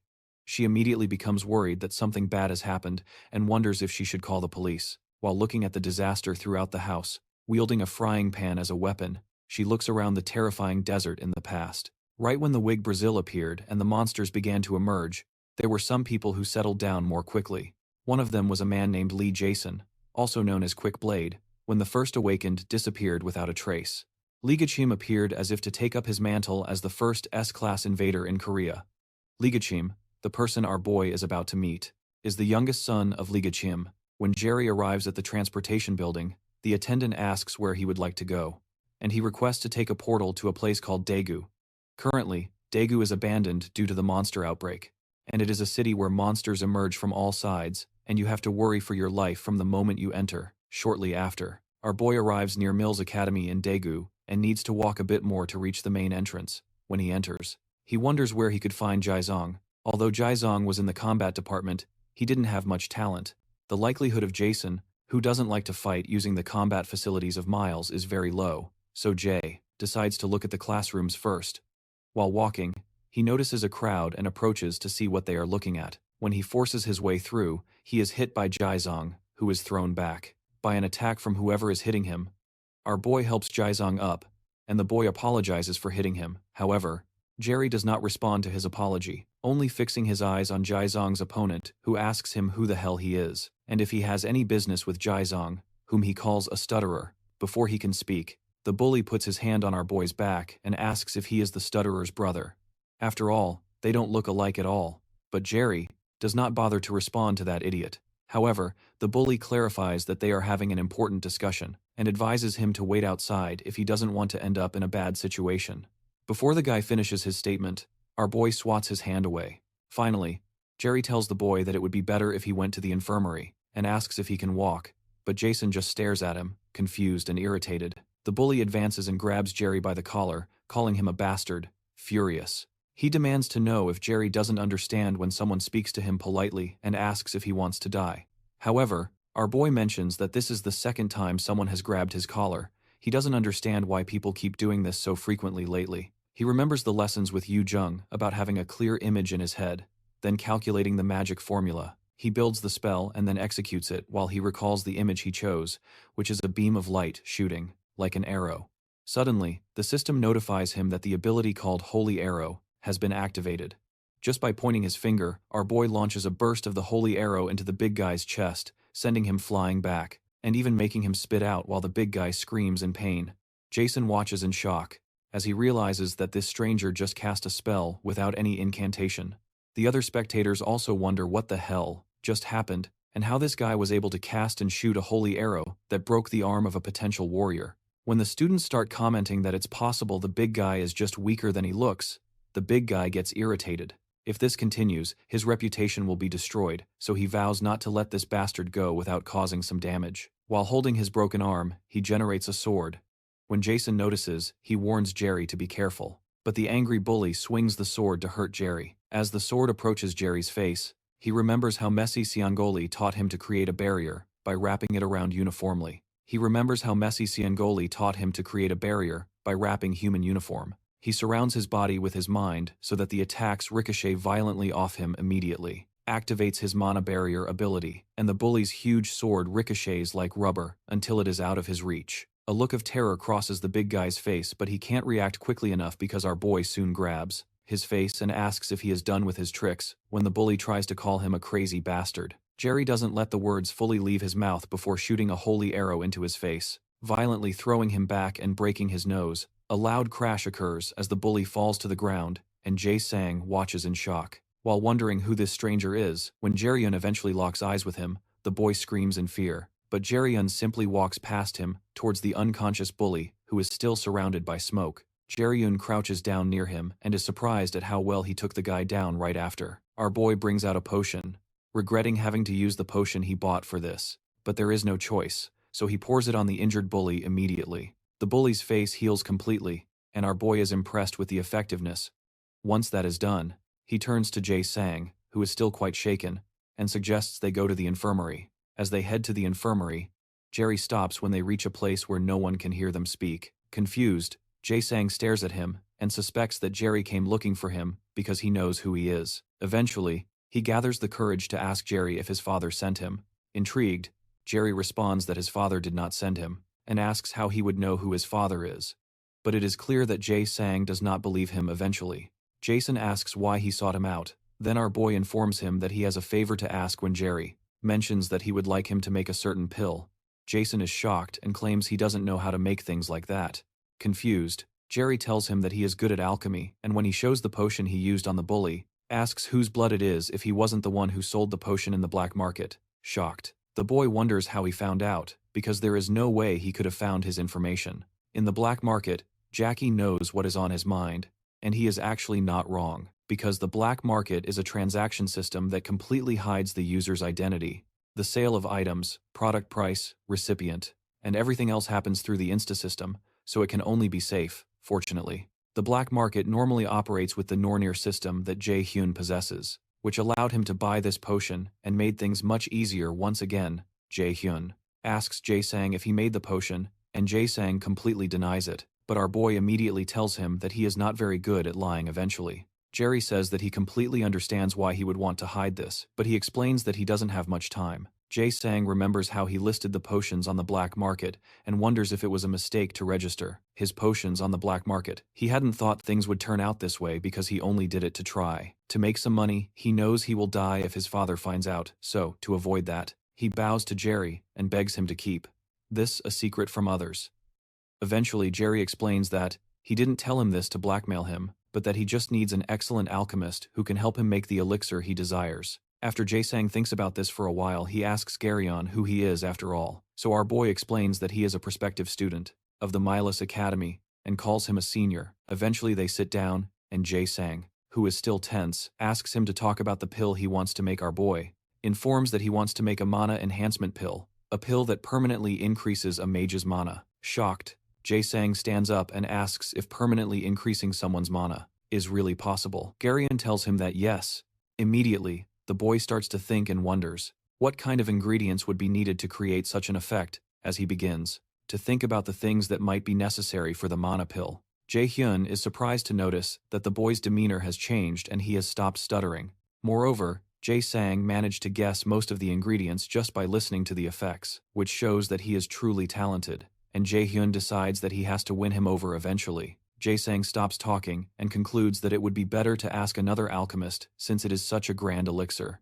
But Jerry refuses, because he wants to ask him and even promises to provide everything he needs. Although it is true that with the recipe, other alchemists could create the pill, who possesses overwhelming and unmatched talent is Lee. Jae-sang finally asks Jae-sang if he will do this favor for him, and the boy agrees regardless. Jae-sang clarifies that he doesn't know if he will succeed or not, so our boy says that it's okay. Even though he speaks confused, Jae-sang asks if everything is alright, since he will be the one to lose. Then Jerry assures him that he is investing because he believes he has the ability, and admits that some investments may result in failure, while Jerry says he is looking forward to working with him. Tears fill the boy's eyes because this is the first time someone believes in him like this. When Jaim realizes this, he feels happy to have established a connection with him. The next morning, while Jason is alone in his room, he thinks about the events that happened a few hours ago, and wonders if anyone has ever believed in him this much in his life, because he is a coward. He is not as talented as his other brothers, and lost his mother early, ending up alone, and unable to gain his father's approval. It is strange for him that someone trusts him enough to tell him that it's okay to fail. The fact that he had nothing to show, receiving such trust for the first time, deeply touches his heart, and makes him start to cry. Meanwhile, Jerry's main mission is to deal with the Hell Judgment. By defeating the Nightshade within the time limit and gaining Hell's recognition, the mission comes with a reward from Hell's gift, and he had 2 months to complete the mission, with the death penalty looming over his head if he failed. Currently, he has only 10 days and 23 hours to accomplish it.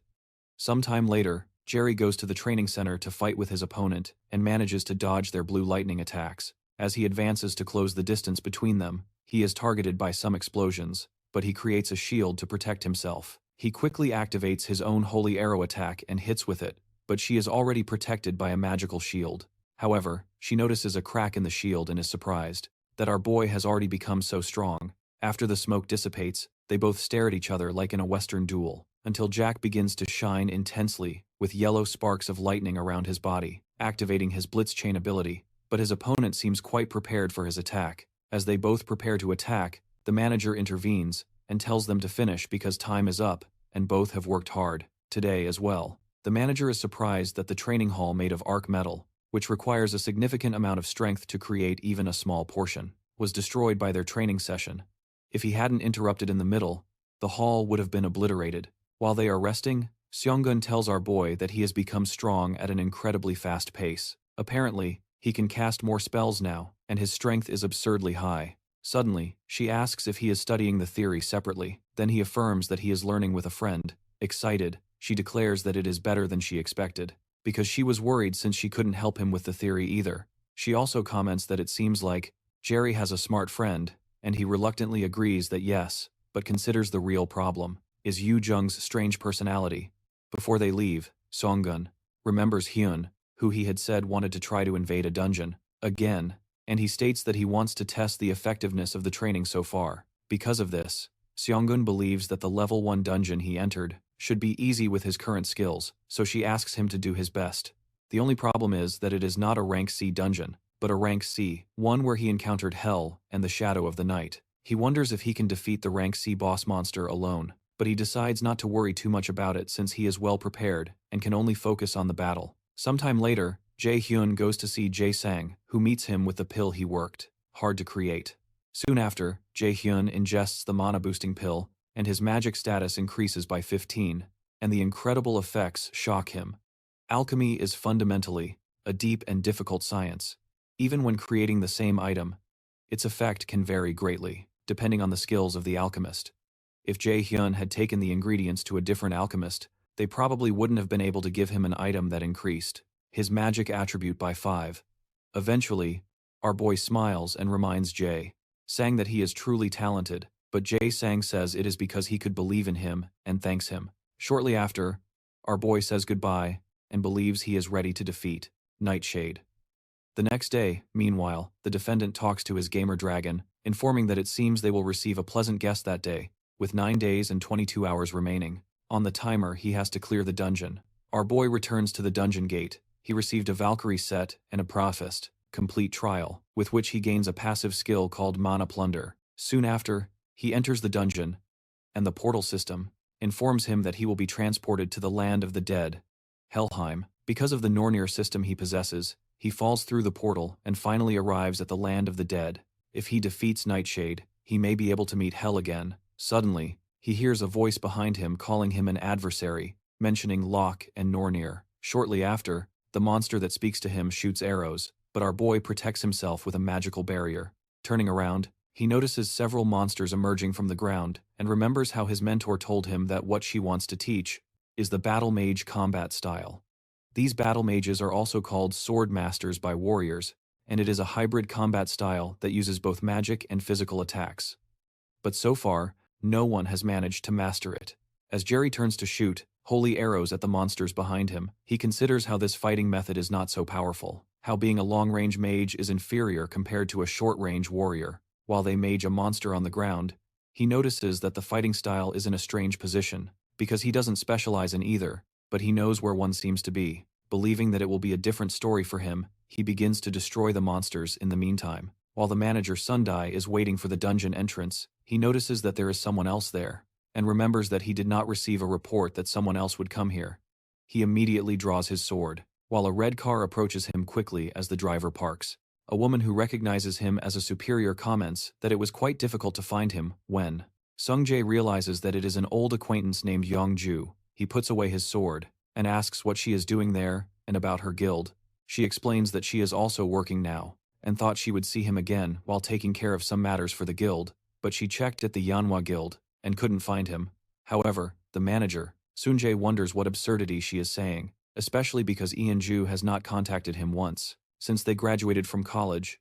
Eventually, he responds that it is good to see her after such a long time, but he considers that she is not someone who would come to a remote place like this just to see him while she moves forward. And Yongju asks her superior if he is managing this dungeon, but he informs her that this is not something a stranger should be concerned about. Regardless, she continues talking and mentions that managing dungeons is generally not part of her responsibilities and asks if he has been demoted. When he does not respond, she mentions that she was curious to know if the rumor is true that the guildmaster, Song Gyeon, is sick. The manager Sunjae's face darkens, and he informs her that it is obviously just a rumor. When he asks where she heard something like that, she comments that there are many attentive ears, and that their union has many. Intrigued, the manager Sunjae asks if she is saying that they have spies in their union. Then he thanks her for informing him and says that he will take care of it. When he becomes impatient, he asks if that is all because he probably needs to go back and start the cleanup now. Then she also asks if he knows a boy named Mindar. A question alarms the manager Sung Jae, and where the mentions that this boy has been visiting the Yanhwa Guild and meeting with the guildmaster Yoon Song Gwem quite frequently, so she wants to ask if he knows the reason for this. Confused, the manager Sun Jae informs her that he does not think this is something a stranger should be concerned about. Eventually, Yeonju sighs and steps back as he leaves. She informs him that she didn't expect him to say anything because she knows how inflexible he is, but the reason she came here is that she should at least pretend to do something worthy of her salary in the guild. Eventually she gets into the car and drives away while, in the dungeon, our boy stacks many monster corpses and sits on them. Shortly after, the dungeon boss Nightshade appears, and our boy tells the monster that it's been a while since they last saw each other. Nightshade's body burns in a bright and frightening red, and the monster quickly advances, making our boy leap into the air while pointing his sacred arrows at the monster while airborne. He shoots the arrows into the monster's eyes and mouth, destabilizing it for a moment before landing back on the ground. The monster doesn't seem to be injured and removes its hand from its face, revealing its bright and terrifying red eyes. It releases several bursts of energy towards our boy, who spots them, and quickly calculates where to step to avoid the impending attack. He manages to dodge the attack, and when he gets right in front of the monster, he unleashes another burst of destructive energy that our boy still dodges. Shortly after, our boy asks if he is frustrated now because things are not going his way. JRU activates his lightning chain and directs the chains towards Nightshade, who manages to pull the anchor of the chains away. However, our boy redirects the anchor of the chain and wraps the central part of the monster with the chain. Due to the monster's violent reaction, our boy decides that this attack is still not enough to subdue it, so he launches several sacred arrows straight at its eyes. The resulting attack is quite painful and causes blood to flow from the monster's face. Even so, Nightshade refuses to fall easily and continues to struggle until it frees itself from the lightning chains. Shortly after, the system warns Jaehyun that the boss monster has entered a state of fury, and its strength has increased 1.5 times, as well as its dexterity. This is not good news for JRU, and as if that weren't enough, they tell him that something called the stigma of death has been placed on him, and he will receive the penalty of sudden death if the stigma is not removed within 10 minutes. The condition for removal is to defeat Nightshade, and our boy wonders what this sudden death penalty is, since he has never heard of it before. Curiously, the system also informs him that his calculation ability, known as absolute calculation or universal derivation, has been activated. Still confused, Jerry suspects that hell has something to do with this, so he calls her and asks, how can she simply interfere like this? Instead of a response, the system displays a 10-minute countdown, and he has already lost 30 seconds. With the stigma still on him, our boy runs towards the monster in fury, but is shocked when the Nightshade starts to flee from him. Jerry quickly fires a blast of holy arrow to the monster's face and creates a hole before it can move too far. The timer continues to count, down to 8 minutes and 32 seconds, and a smile forms on the Nightshade's face. It seems to know it will win as long as it prolongs the fight. Then Jerry decides to use a wide area skill that he cannot dodge. When he is about to activate the attack, the Nightshade captivates him with its gaze, breaking our boy's concentration and casting the spell. The system informs that he failed to resist and temporarily acquired a fear buff that weakens his abilities while he is still shocked. By what is happening, the Nightshade hits him after being struck. The system displays that the fear buff has disappeared, but Jerry is coughing blood at this point. However, he manages to find his balance and is not knocked down by the attack. At this point, the remaining time until the penalty is 7 minutes and 11 seconds. Jerry hopes the monsters will use the same attack on him, and when that doesn't happen, he wonders if they are unable to use such spells that continuously limit their movements. Jerry is unsure and is worried that the monster might interfere again, seeing himself trying to cast Judgment of Light, which will cause him to spend his mana and become incapacitated. He has to think of another way and remembers that the monster was hit in the eye some time ago, and its line of sight is probably narrower than before he decides to activate his skill, Wind Impulse, to first eliminate the remaining vision of the monster after using a gust of wind. To block the monster's sight, the smoke soon dissipates, and our boy is seen, wielding a light-type magic in his hand just as he had planned.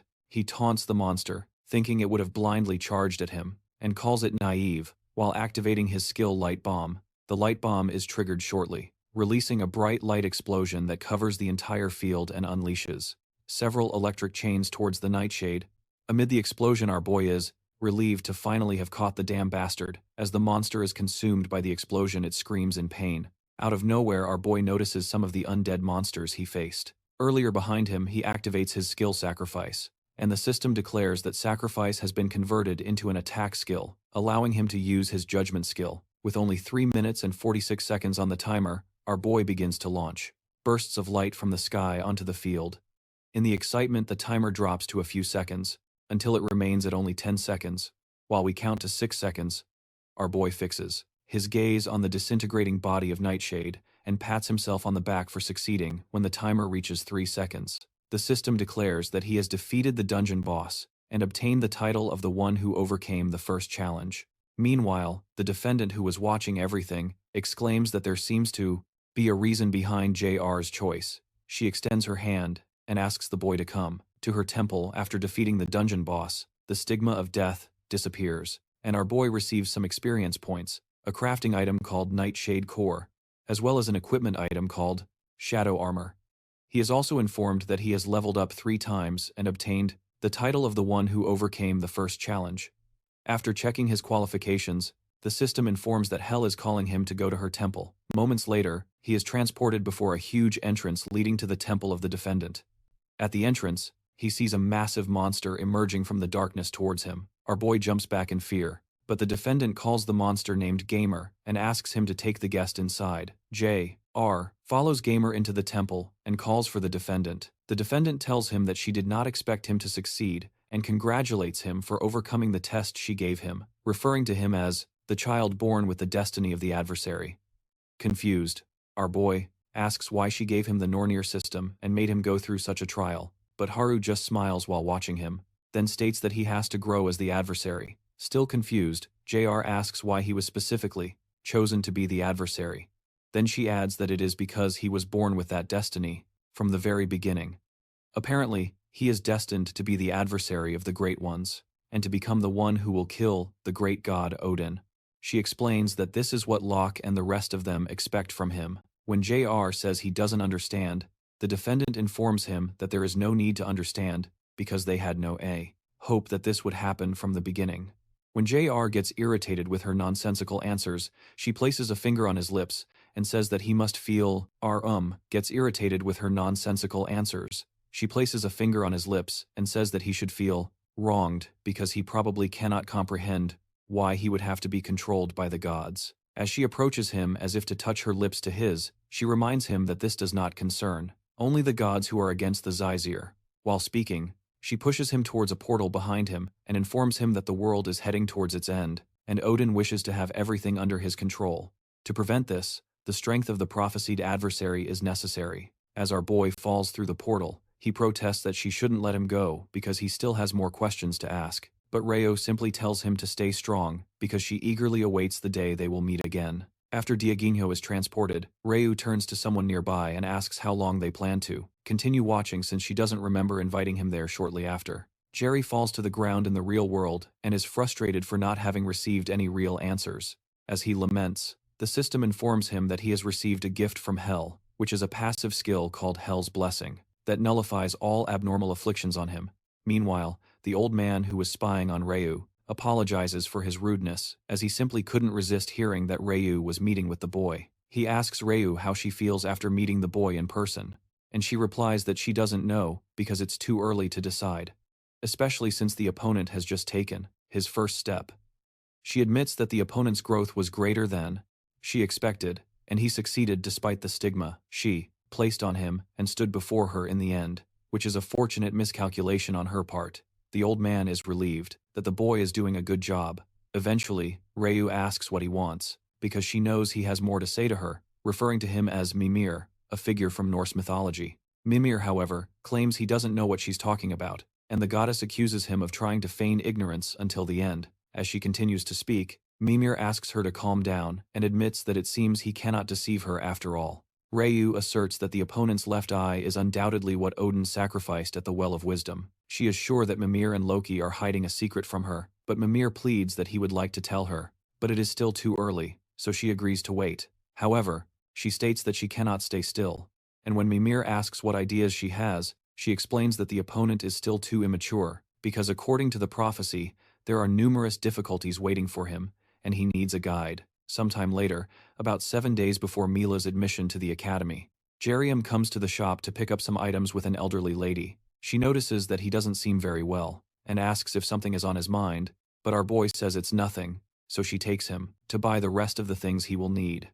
Even having said that it's nothing, what is on his mind is how he has gone through so much without getting answers, and still ended up with even more questions. Fortunately, he managed to acquire the passive skill, Hell's Blessing, and an E-rank skill. Our boy has other E-rank skills as well. One of them is called Blessed by the Gods, which helps in the rapid growth of the user with the blessing of the gods. Another is the Absolute Eye of God, which penetrates through false illusions and sees the absolute reality. E-rank is a level that he had never heard of the system ASE, and the rank X is an abbreviation for extraordinary and seems to be a skill that exists outside the norms of the system ASE.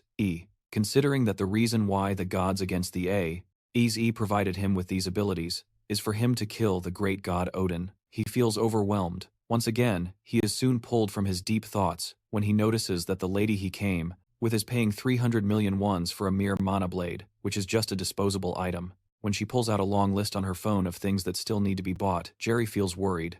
Hours earlier, this lady named Park Hannah approached our boy and said that she is from the Yona Guild. Apparently, Songwen wishes to give him a gift, seeing that his admission to Milas is approaching, and he thought they would come here to buy some elixirs and artifacts, at most, but this is on a totally different scale. After unloading several bags into Jerry's hands, she proposes that they now take a look at armors, but Jerry interrupts her and says they don't need to buy armor, since he has something he can use. He shows her a dark armor that he received from Nightshade, which gives him the ability of stealth when equipped, being a Class B protection. He is sure that there is nothing they can buy that is better than this, especially since it also offers stealth. When Hannah realizes that his armor has stealth abilities, she asks him if he also needs an artifact that grants the ability of stealth, since it is an item that all thieves would desire, although it would be hard to obtain in a place like this. But Jerry said no. He adds that it would be difficult to get one unless he is lucky enough to find one in a dungeon, especially because there aren't many people who have learned stealth. Hannah agrees,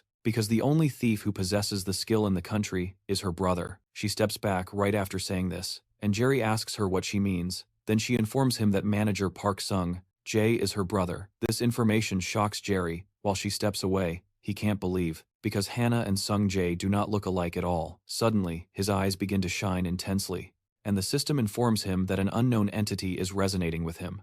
He starts to feel dizzy, and suddenly sees a trail of light that he had seen from the treasure gate. When he runs back to follow the light, Ranel calls, but he says he will be gone just for a moment while he follows the light. His skill, Absolute Eye of God, is activated. It crosses the false illusion and reveals the truth. The system informs that the first, low-level skill of the Absolute Eye of God has been opened, and he obtained the skill called Detection. Detection is also an extraordinary category skill that allows him to check unassessed items as well as invalidate the stealth or ghostly abilities of an opponent while he watches in surprise. The Nornir system activates the detection ability elsewhere. A hand-to-hand combat fight is happening, and it is soon concluded after a guy named An Royhan defeats his opponent. Some men in the audience talk about how phenomenal Royhan is, but clarify that the difference in talent between him and the opponent is very obvious, which is why they say he is a future Class S raider. When Royhan leaves the fighting arena, his father praises him for doing a good job. However, his father warns him not to get too excited because this was an obvious victory. Without excitement in his eyes, Royhan asserts that he knows, so his father suggests that he prepare for the next planned activity and asks him to go take a shower. While in the shower, Royhan thinks about how he despises this exhausting life where his own opinions and desires do not matter. The king he wanted to become was nothing like this, and he wonders when things became this way in the shop.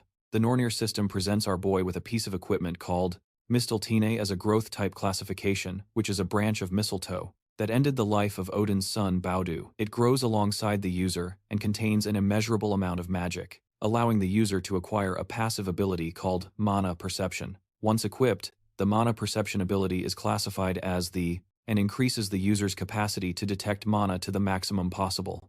Royhan is excited, but wonders if this is one of the tricks of the Nornir system, and as he continues following the light, he passes by Royhan. While Royhan observes his father choosing several pieces of equipment for him, when Royhan asks if they need to buy so much, His father insists that everything will be useful for him since he will become a Class S hunter and he doesn't need to be so stingy with these things. Royhon still protests that spending so much will affect his mother's hospital bill this month, but his father silences him. His father insists that this is something for him to worry about and that his job is just to focus on training. Then Royhon agrees with his father as usual while his father continues shopping.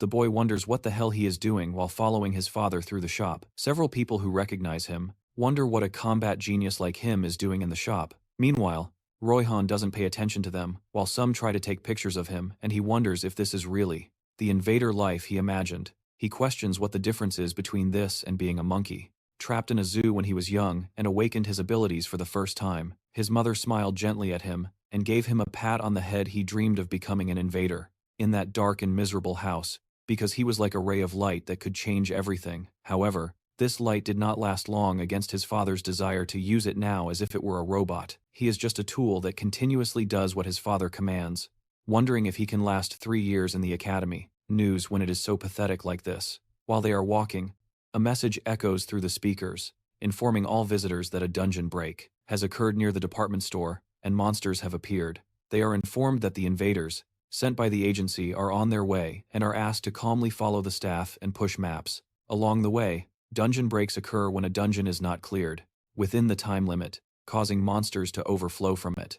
Some of the staff signal for people to follow them and try to calm them down while Ruyon's father heads toward the evacuation. He asks Ruyon why he is just standing behind and not following. His father reminds him that he is a genius with the potential for complete control over Korea. In the future, if he gets hurt in a place like this, it will only become a disadvantage. During the registration event at the museum, he warns Jerryun that he won't gain anything by getting involved, but Jerryun still does not move an inch. The boy agrees with his father that the agency's invaders should be able to quickly take care of the monsters, but while they are on their way, he wonders what will happen to all the civilians who do not have the strength to protect themselves. This is his chance, and he runs in the opposite direction while his father orders him to return to Ruyon. This is his chance to prove that he can succeed as an invader. He tells himself he needs to ensure that his current self is something similar to what he wanted to show his mother when he was younger. While running, he has to stop when he encounters a group of goblins with a horrible appearance that seem both confused and excited to see him. For a moment, he just stands there, and sweat begins to trickle down his face, and his body does not move at all as he had imagined. The only movement comes from the tremor in his pupils, and as the monsters run toward him, he realizes he cannot move a single finger or take a single step.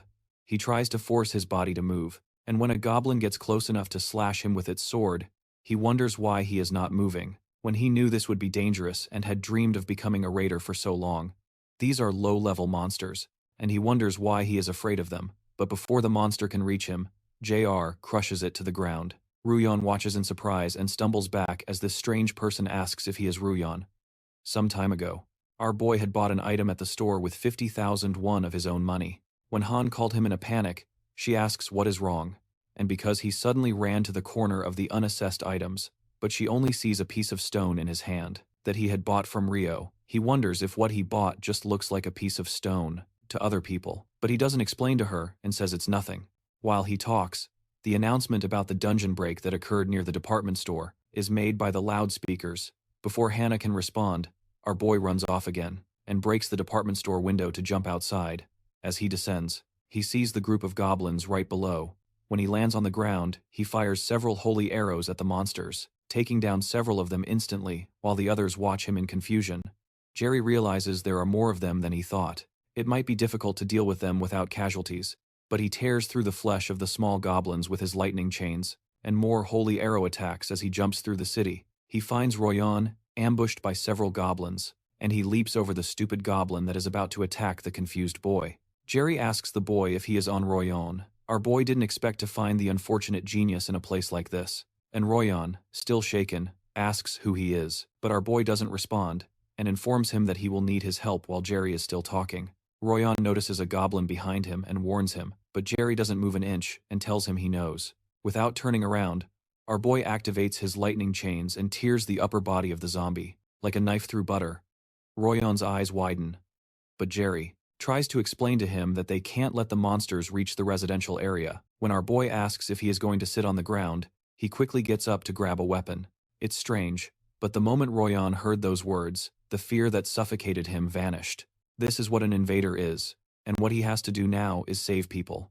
They walk a little further and find another group of goblins. Jerry asks Royan if he knows how to use a skill called Provocation, a skill that provokes enemies in the surrounding area. Then he asks the boy to keep the monster's attention on him and provoke as many as possible. Jerry asks if he can do that, and Royan nods in approval. As he summons his sword, Royan realizes he can't hesitate any longer and has to do everything he can. He activates his active skill known as Provocative Roar and plunges his sword into the ground, releasing a large amount of energy that makes all the monsters within a 50-meter radius look at him. The Provocative Roar skill attracts the attention of all the goblins, and Jerry realizes that Provocative Roar is a higher-level skill than Provocation, and he is surprised that this boy can use it. Continuously, Jerry remembers his past life, and that before regressing, Royan only became a Class B invader. There is no mention if it is because of the weak mentality he showed recently, or for some other reason, contrary to his current fame. Royan had a quick fall, and that is why he was called an unfortunate genius. However, Jaim believes that a weak temperament can be corrected when Jaim activates his lightning chain. He is sure that Royan is a valuable card he can play well during the fight. He proposes to Royan that they finish this quickly, and the boy eagerly agrees as Jaim's chains tear through the goblin's flesh. Royan cuts right after. The ground is covered with goblin corpses, and when one of the invaders arrives, he wonders what happened here. The boys watch him expressionlessly, and the man introduces himself as Parkium Rum from the invaders' agency, asking the boys if it was the two of them who took care of these goblins. Looking at Jay, Royan says yes, and the invader King Rum recognizes his facial features as belonging to the famous Anne Royan. King Rum has heard many people call him a genius, but he should only be old enough to enter high school. The other boy next to Royan seems to be of a similar age, but he still can't believe they took care of so many monsters. Alone, confused, Kim Jong-un confesses that he doesn't know how to report this to his superiors. However, Jerry-un mentions that he wanted to talk to him about it. He asks Kim Jong-un to say that the agency took care of things since no one would believe that they were the ones who killed all these goblins anyway. Confused, Rum states that this is a clear violation of the law, but our boy explains that it would only be if there were someone who had seen what happened. Rum explains that since they are a government organization, it is not something he can resolve the way he wants, but he assures that he will keep everything confidential if he doesn't want to attract attention. He adds that the boys will receive the reward for hunting the monsters. However, Jerry-un states that it is all right and proposes to give all the reward to Royan and keep the fact that he was here a secret. Since he has Yunrua's sponsorship, he is not lacking money anyway, and it is better not to attract too much attention, with military registration approaching.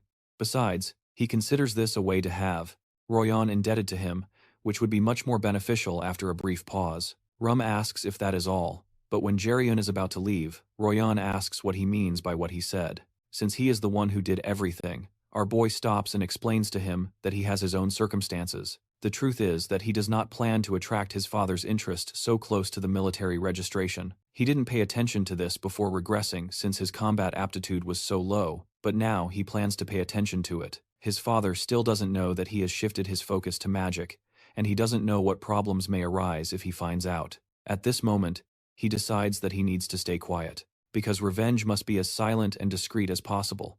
He needs to become strong, where that man cannot see him and wait until the last moment before slitting his throat. Meanwhile, Royan wonders what he should do.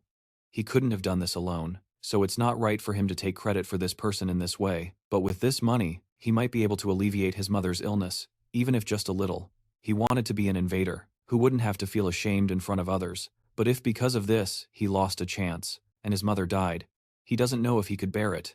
Jerry observes him, and comes to the conclusion that Royan's problem in accepting this doesn't seem to be his pride, and wonders if there is another reason. To help him choose, Jerry asks him to think carefully because his actions definitely mattered. He remembers that if he hadn't moved, someone would have lost their life, so Royan agrees that he is right, especially because his dream would become meaningless if he hesitated like this, and his mother died.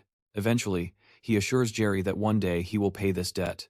When Jerry prepares to leave, Royan asks for his name and contact number. Jerry realizes he is using formal language and then remembers he doesn't need to, since they are the same age, but he informs him that they are both prospective cadets at Milas Academy, so they should see each other more often.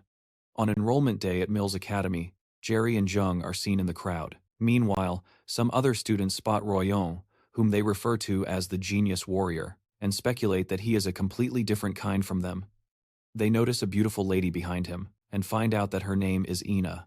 Our boy realizes that Ina is already attracting attention, as expected from someone whose name has always been on the list of the most popular invaders in his past life. If he could bring Ina to his side, he would also have more cards to play. But the only problem is that she is different from the others, so there is no need to force things now, especially since he already knows other clever people. Suddenly, Jung interrupts Joan's thoughts, saying that it's disgusting to keep staring at Suina like that, no matter how beautiful she is, but Joan asks her what nonsense she is talking about. Shortly after, a man steps onto the podium and tells the new cadets of Milas Academy that it is a pleasure to meet them. He introduces himself as President Guja-in, and our boy recognizes the president's face from his past life, and calls him a scoundrel in his mind because he had done something wrong to Kim. He turns to her and tells her to be resolute, because no one knows what could happen in Mills, but she wonders why he is saying this all of a sudden, and assures him that he will do very well after enrolling Kim, the genius, who reached the top 3 in the wizard ranking, and Jay ensures that he won't let her die this time. President Gujain announces that they will now begin the entrance ceremony of Milas Academy, and cynically adds that there is a special event prepared, a game where veterans and freshmen steal each other's name tags in a demi-plane when he announces that the hunt for freshmen will begin now. A magic circle appears beneath their feet, which scares the students. When Young jumps away because she is scared, our boy grabs her hands because it is dangerous to separate. Meanwhile, manager Park Sung-jae remembers that today is the entrance ceremony of Jerry Hyun, and Seong-han wonders if it is already time, as she wanted to send him a message and wish him good luck. She realizes that he won't be able to see the message and asks manager Sung-jae if the hunt for freshmen will also last 3 days. This time he confirms that it will happen in the demi-plane for 3 days. Song-han thinks it's a pity that she can't hire Jerry Hyun for 3 more days. But Sung-jae informs her that he thought this might happen, so he sent a message on her behalf. Excited, the guildmaster asks if Jerryon replied. Meanwhile, Jerryon and the others are transported to the Mi plane, and he asks Jung, who is still disoriented nearby, if she is okay, right? When he looks back, he sees his Ina, the lady with black hair and hazel eyes, born as a genius with a magical aptitude of 92. In her past life, she was someone who changed people's perception of wizards and became a level S invader. Following Song-han's footsteps in the Yeonhwa guild, manager Sung-jae informed Song-han that Jung-hyun replied that they shouldn't worry. In the central control room of Muse Academy, the school staff gathers to observe the progress of the freshmen. Hunt, one of the instructors, Kim So-gui, comments that this year there are several talented cadets. Ian Royale is so promising that he is attracting attention even abroad. Shoki mentions that Suina, Kim Yang, and Lee So-ryuk all received aptitude scores of around 90 or above, but adds that the profiles of the cadets who changed careers have not yet been updated. However, the president tells his Gui not to worry, as it makes no sense to hear about those who changed their paths at this moment, since their institution is not that flexible, and such fickle people do not last long here. The cadets who enroll in Muse Academy are quite talented on average, but even among them, there are those who clearly stand out from the rest. The president believes that the talents, mediums end up becoming a springboard for geniuses in the end, and who do not need the opportunity for such cadets. Sometimes a awakened one who finds an enemy they cannot defeat or faces death may gain another chance. Known as a king awakening the president, Jaim believes he must train a rank A invader, even if it costs discarding 100 rank C invaders. Those who fail are simply the ones who cannot prove themselves, and their role is to choose the excellent jewels to offer to someone behind the scenes. He cannot afford to delay things any longer. The hunt for the newcomers takes place in a demi-plan created with magic. Within this space, it is possible to perform things that would be impossible in reality, such as controlling the flow of time or removing the restrictions of space. In this place, about 5% of the cadets fail. Every year, this event is so difficult and makes them realize how limited their skills are in the DM plan. The face of President Jane appears on a screen, and he proceeds to explain the rules of the hunt for newcomers within the DM plan. They can only use skills that are rank C or lower, and each time they steal someone's name tag, they earn points. When a veteran takes the name tag of a newcomer, they will receive 10,000 points. On the other hand, when a newcomer takes the name tag of a veteran, they can earn 100,000 points. As these points can be used in all facilities within Mios, it is good to have more of them. Meanwhile, our boy realizes that he will not be able to use his rank A skill, Lightning Chain, because they can only use rank C skills. but the president did not mention anything about unique skills after explaining the rules. The president explains that all skills used will be reduced to 1/10 of their usual power, for everyone's safety, so they do not need to worry about getting hurt while listening. Jerry considers these rules absurd because not only does the president not say anything about unique skills but also does not mention any limits on statistics. What the president wants is obviously to filter out the useless and choose the talented. Our boy immediately turns to Jung and proposes that they start moving because they need to find shelter since they will have to stay here for 3 days in this semi-plan. There are several things that can be used for survival, such as traps that reduce people's powers, healing lakes, the nightmare forest ecosystems for foraging and shelters. If you wanted to survive for 3 days, finding shelter is the most important thing while they walk. Jung asks Jerion if it wouldn't be safer to bring Sayana along, since she is also a magic cadet, and it's better to have one more person with them. This bothers Jerion that Jung would make a rational comment at a time like this, because it would really be better for them to join Sayana. However, she is not a variable he can control. Although everything he knows about her is from the news, he recalls hearing something that happened on an unfortunate day, because Ina lost her senses of anger and put many lives at risk. JR informs Yojung that it is not something they can decide easily because there is no way to say for sure that Ina won't betray them. Besides, he notices that the girl is suspicious of them and also doesn't seem to trust them. However, Yojung mentions that the way she sees Ina is exactly like JR was when they were younger before. Our boy can say anything. She approaches Ina and asks if she would like to go with them. Since they are both also mages, Ina doesn't speak for a while, and then Jung mentions that the event is unfair for rookies, like them, so it is easier for them to fight if there are more of them. Ina seems to agree with her, but mentions that it seems they will have to leave the decision to move together for later. And Jung soon realizes they have been ambushed by a group of veterans who are excited to have already found rookies. One of the veterans, Shin Yushang, mentions that it seems it will be easy to earn points this year, and the other veteran, Quan Soyol, wonders why there are 3 rookies when she had only detected 2. When she looks at J.R., she is shocked because she can't feel anything from him. Meanwhile, Jung recognizes that the veterans are warriors, so she suggests to J.R. that they escape from there first, but our boy insists that they need to catch them now, because if they don't, they won't be able to escape from them. From what J.R. remembers, Quan Soyol has a particular ability that allows her to find any target she focuses on within 300 kilometers called Search. If they don't defeat them now, they might gather other veterans and attack them together. Juchan tells Soyol that once they get many points, this time he will eat a lot of good food, but Soyol warns him not to be careless, because there is something strange about JR. However, Juchan summons his sword and states that JR is just a rookie and that they have more experience. Since he has participated in this event several times, he tells Soyol to watch while he takes care of everyone in an instant. Then he moves forward.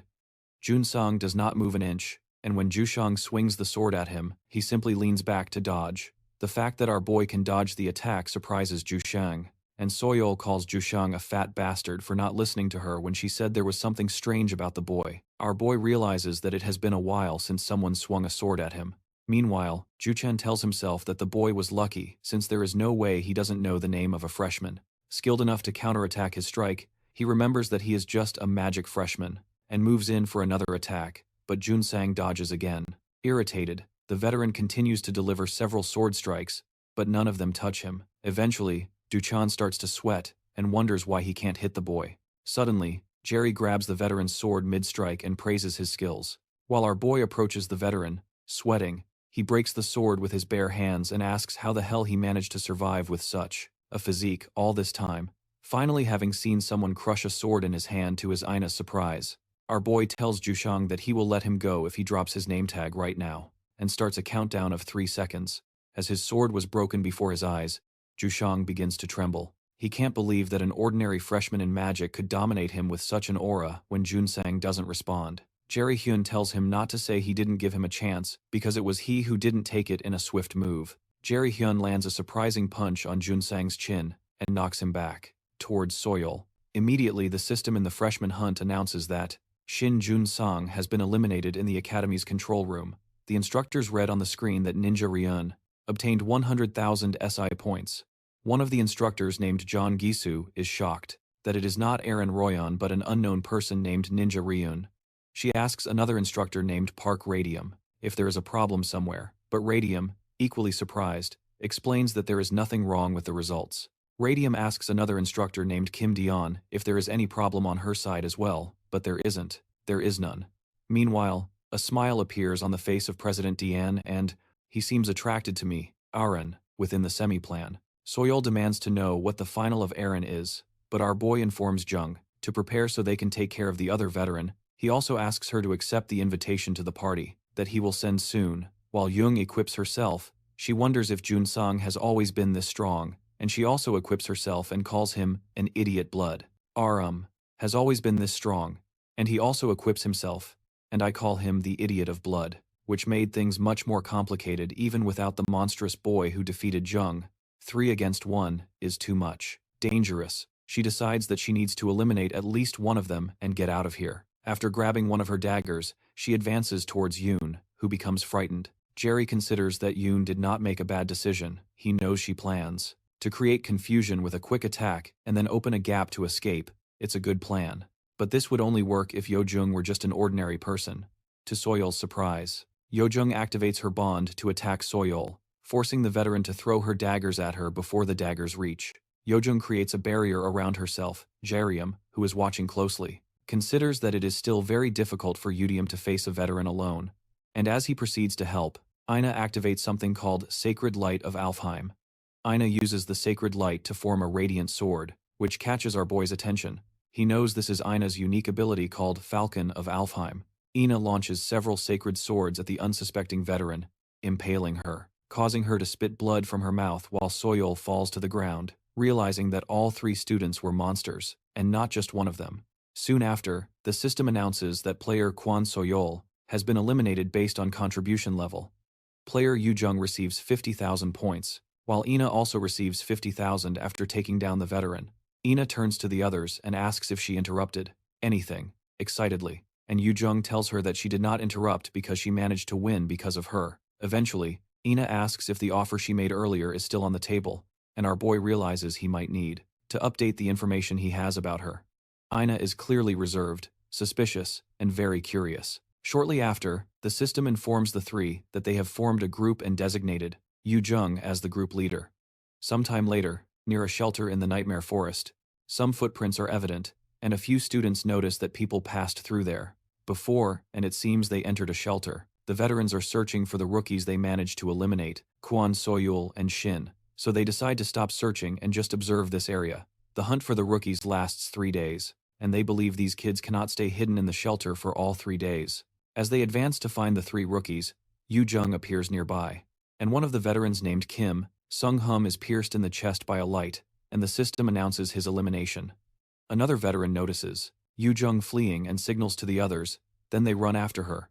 However, Yujung is running with a smile on her face, and when she counts that there are about 5 of them, she feels relieved that things are going well. Soon she turns to them and says they are like dogs chasing after a bone, then asks if they are not ashamed to move in such a large group, and the irritated veterans ask her to stop right there. However, Yujin continues to run while considering their simplicity. Not long ago, Jerry told them that although shelters can be a safe place, they cannot stay there all the time because they need to find food and earn points. The girls are surprised, but our boy clearly tells them that they need to hunt some veterans. Currently, Yujin keeps running until she finds some mushrooms that are actually Class 1 organisms that can reduce someone's abilities. She is happy to have found them, and for having managed to lure the veterans as planned, but she is worried that her stamina is slowly reaching its limit. Using her wind boost ability, she propels herself away from them and leaves things in GRUM's hands when the veterans enter the area. They are informed that they have entered the habitat of the paralyzing spore mushrooms. Meanwhile, Jerry had visited J Blood to find a way to deal with the paralyzing spore mushroom during the rookie hunt, and J Blood informed that ash sap would probably be the best option since it is common in the Nightmare Forest but is only useful as a cure and cannot prevent the effect. If you are already under the effects of the paralyzing spore mushroom, then it would be of good use at present. The veterans stop when they realize where they are while watching Yujin flee. The system informs that they have entered the habitat of the paralyzing spore mushroom. One of them signals to their leader, Hulk, that this is quite dangerous. So he suggests that they retreat, but Hulk, irritated, fixes his eyes on Yujin, who is still running. He asks the others if they are really saying they should give up, now that they have come this far, but the others consider that everything will be ruined if they make a mistake now. so they suggest stopping the chase. However, Hulk insists that Kim Sung-hum was eliminated by that rookie brat, referring to Yujin, so they shouldn't be saying that kind of nonsense now. The most cautious among them remembers Rio. Again, that it doesn't matter if the opponent is a rookie, because it would be useless if they also ended up paralyzed, since the paralyzing spore mushroom can affect beings within a radius of approximately 50 meters. Hulk assures the others that the brat will also be paralyzed.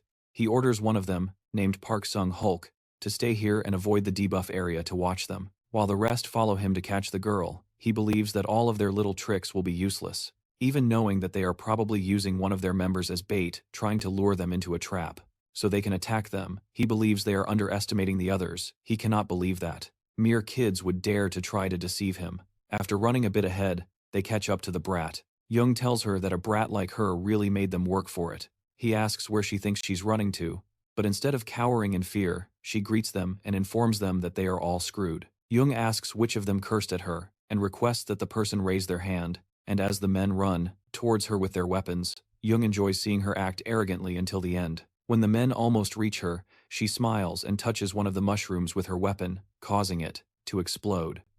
The system notifies that a mushroom of paralyzing spores has exploded, and all organisms within a radius of 50 meters have been paralyzed for 2 hours. In a flashback, Jung protests to JH that he had said they would look for something important, but there's nothing where they are searching, just trees. He asks her to wait a bit because they are in the right place while he drains some sap from the ash tree. Adam points out that they must have noticed that this event is more advantageous for warriors. Ina agrees that being able to use Class C skills and below is a significant restriction for mages, who rely heavily on skills, while warriors already have great physiques. The restriction in the demiplane is useless. Jung laments that it's still fine for Ina, who has a unique skill, but all her useful attack skills are sealed, and the best she can do are enhancement spells and basic skills. When she asks what she should do, Jerry explains that they need to make a plan, using these basic skills as efficiently as possible. Then he asks if she knows how to use the skill called swap, and Jung proudly says she does, reminding him that she was the one who taught him the theory of magic.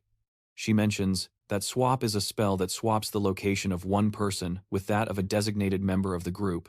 Then she asks him what plan he will make with that. When he finishes collecting the sap from the ash tree, he tells the ladies that they can do something quite fun with the swap, using the sap in the present from Rio to Zaina, and they need to prepare. She agrees in the field where Yu Jung is, and Rio calls Yu Jung crazy, because she really blew up one of the spores, but Jung activates her swap skill, and hands the baton to another person. Upon disappearing, she informs them that it's no longer her turn. Jerry appears where she vanished and kicks his leg into J-Hulk's face, stating that now it's his turn. Our boy breaks the veteran's nose and knocks him to the ground, then also lands on the ground beside Rio, and she agrees in the field where Yu Jung is, calling Yu Jung crazy, because she really exploded one of the expos. But Jung activates his exchange ability, and passes the baton to another person. Upon disappearing, she informs that it is no longer her turn, and Jerry appears where she disappeared, and pushes his leg into Hulk's face, claiming that it is now his turn. Our boy breaks the veteran's nose and knocks him to the ground, then also lands on the ground of the river, that falls to the ground, still paralyzed, and starts cursing. Still paralyzed, he asks irritably Rio if he thinks everything will go as planned and calls him an idiot for entering the habitat of the paralyzing mushroom spores. He informs Jerry that he imagined he would do something like that, so he left one of his companions waiting outside, and promises that they are finished as soon as the spores dissipate before he can finish the sentence. Jerry informs him that the guy he left behind won't come confused. Hulk says he is talking nonsense, but a scream soon erupts from the place where they left Sung Hulk, and the system announces to them that the player Park Sung Hulk has been eliminated. Sung Hulk is lying on the ground with the sacred sword of Ina embedded in his body. The system grants 100,000 points to Jiryun and Jung and Ina. Jiryun reminds him that he said his friend wouldn't come, extremely irritated. Jiryun explodes, saying they are still in the same situation for the next 2 hours. He will handle this personally when he is paralyzed while still speaking. Our boy steps forward and asks what he means by them being in the same situation. This sight shocks Ryok completely, and he wonders how this boy is moving right now. He protests that this is impossible, and Jerry agrees with him that it is. However, Jerry asks him to discuss this with the gods. The truth is that our boy is immune to the paralysis effect, because the blessing of hell completely nullifies any abnormal affliction on him. Now sweat begins to trickle down Ryok's face, and he warns Aram to stay away from him, but the others soon watch the horrific scene of their colleague being murdered. The system soon announces that the player Odin Ryok has been eliminated, and the players Jiryun and Jung and Ina received 100,000 points after that. Our boy smiles at the 3 remaining people, and while they beg him to stop, he eliminates all 3, and the team earns 100,000 points 3 times again. The instructor cannot believe what she sees, and the rookie rankings are updated with Ninja Rio at the top. Kim Yoo Jung and her Ine in second, and Royan in second, 2 people called Lee Soo Hyuk and Cha Yun Wong in 5th, and someone named Jung Rozan in 7th. Meanwhile, Yu Jung drinks the sap from the ash tree and almost vomits, but when Ina comes to check, she admits she is feeling better now. As the 2 leave, Ina comments that Jaehyun seems to know a lot about magic, and he never read that someone could use transformation skills like that in books. However, Jung informs her that it hasn't even been 3 months since Jerry became a magician, and that's why she was the one who taught him the theory. Surprised, Na asks if she means that Jerry was really planning to be a warrior, and Yoonjun confirms to her that Jerryun was quite dedicated to the combat just a few months ago.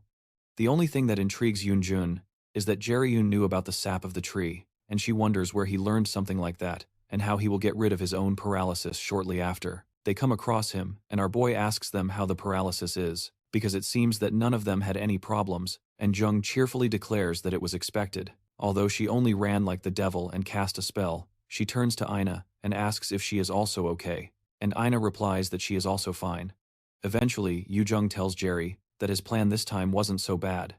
She adds that he usually seems stupid, but today he is a bit different. Suddenly, Jerryun grabs her cheeks and asks who she is calling an idiot and if she has the right to say something like that. Ina simply watches them play and wonders why Yu Jung called Jerryun an idiot, and realizes that she thinks he is handsome while they are still playing. Ina is taken by surprise by her thoughts and realizes that it is not the time to think about that, and as a tear rolls down her cheek, she remembers that she needs to be careful. Later they return to the shelter, and Jerry begins to make some kind of mixture. Ina approaches him and asks what he is doing. Then he tells her that it is a HP recovery potion. He said he learned to make it from his older brother just in case he needed it, and recalls Jae-sung crying because he had killed his poor ingredients when it took him more than 100 attempts to make it, and Jung asks Jae-hyun how he can know someone who can teach him these things when he doesn't even have friends, and he teases her by asking if she has many friends besides him. The comment stings, and Jung laments that this was a bit unfair. Suddenly Ina tells Jerry that he is really amazing, and it's as if he doesn't have their age. She says that he is so skilled that it is like he has lived a decade longer. Confused, Jerry says nothing and wonders how she had such intuition, since she managed to hit the right moment eventually, and Jung intervenes and says it is time to stop talking because they need to eat if they plan to do something tomorrow.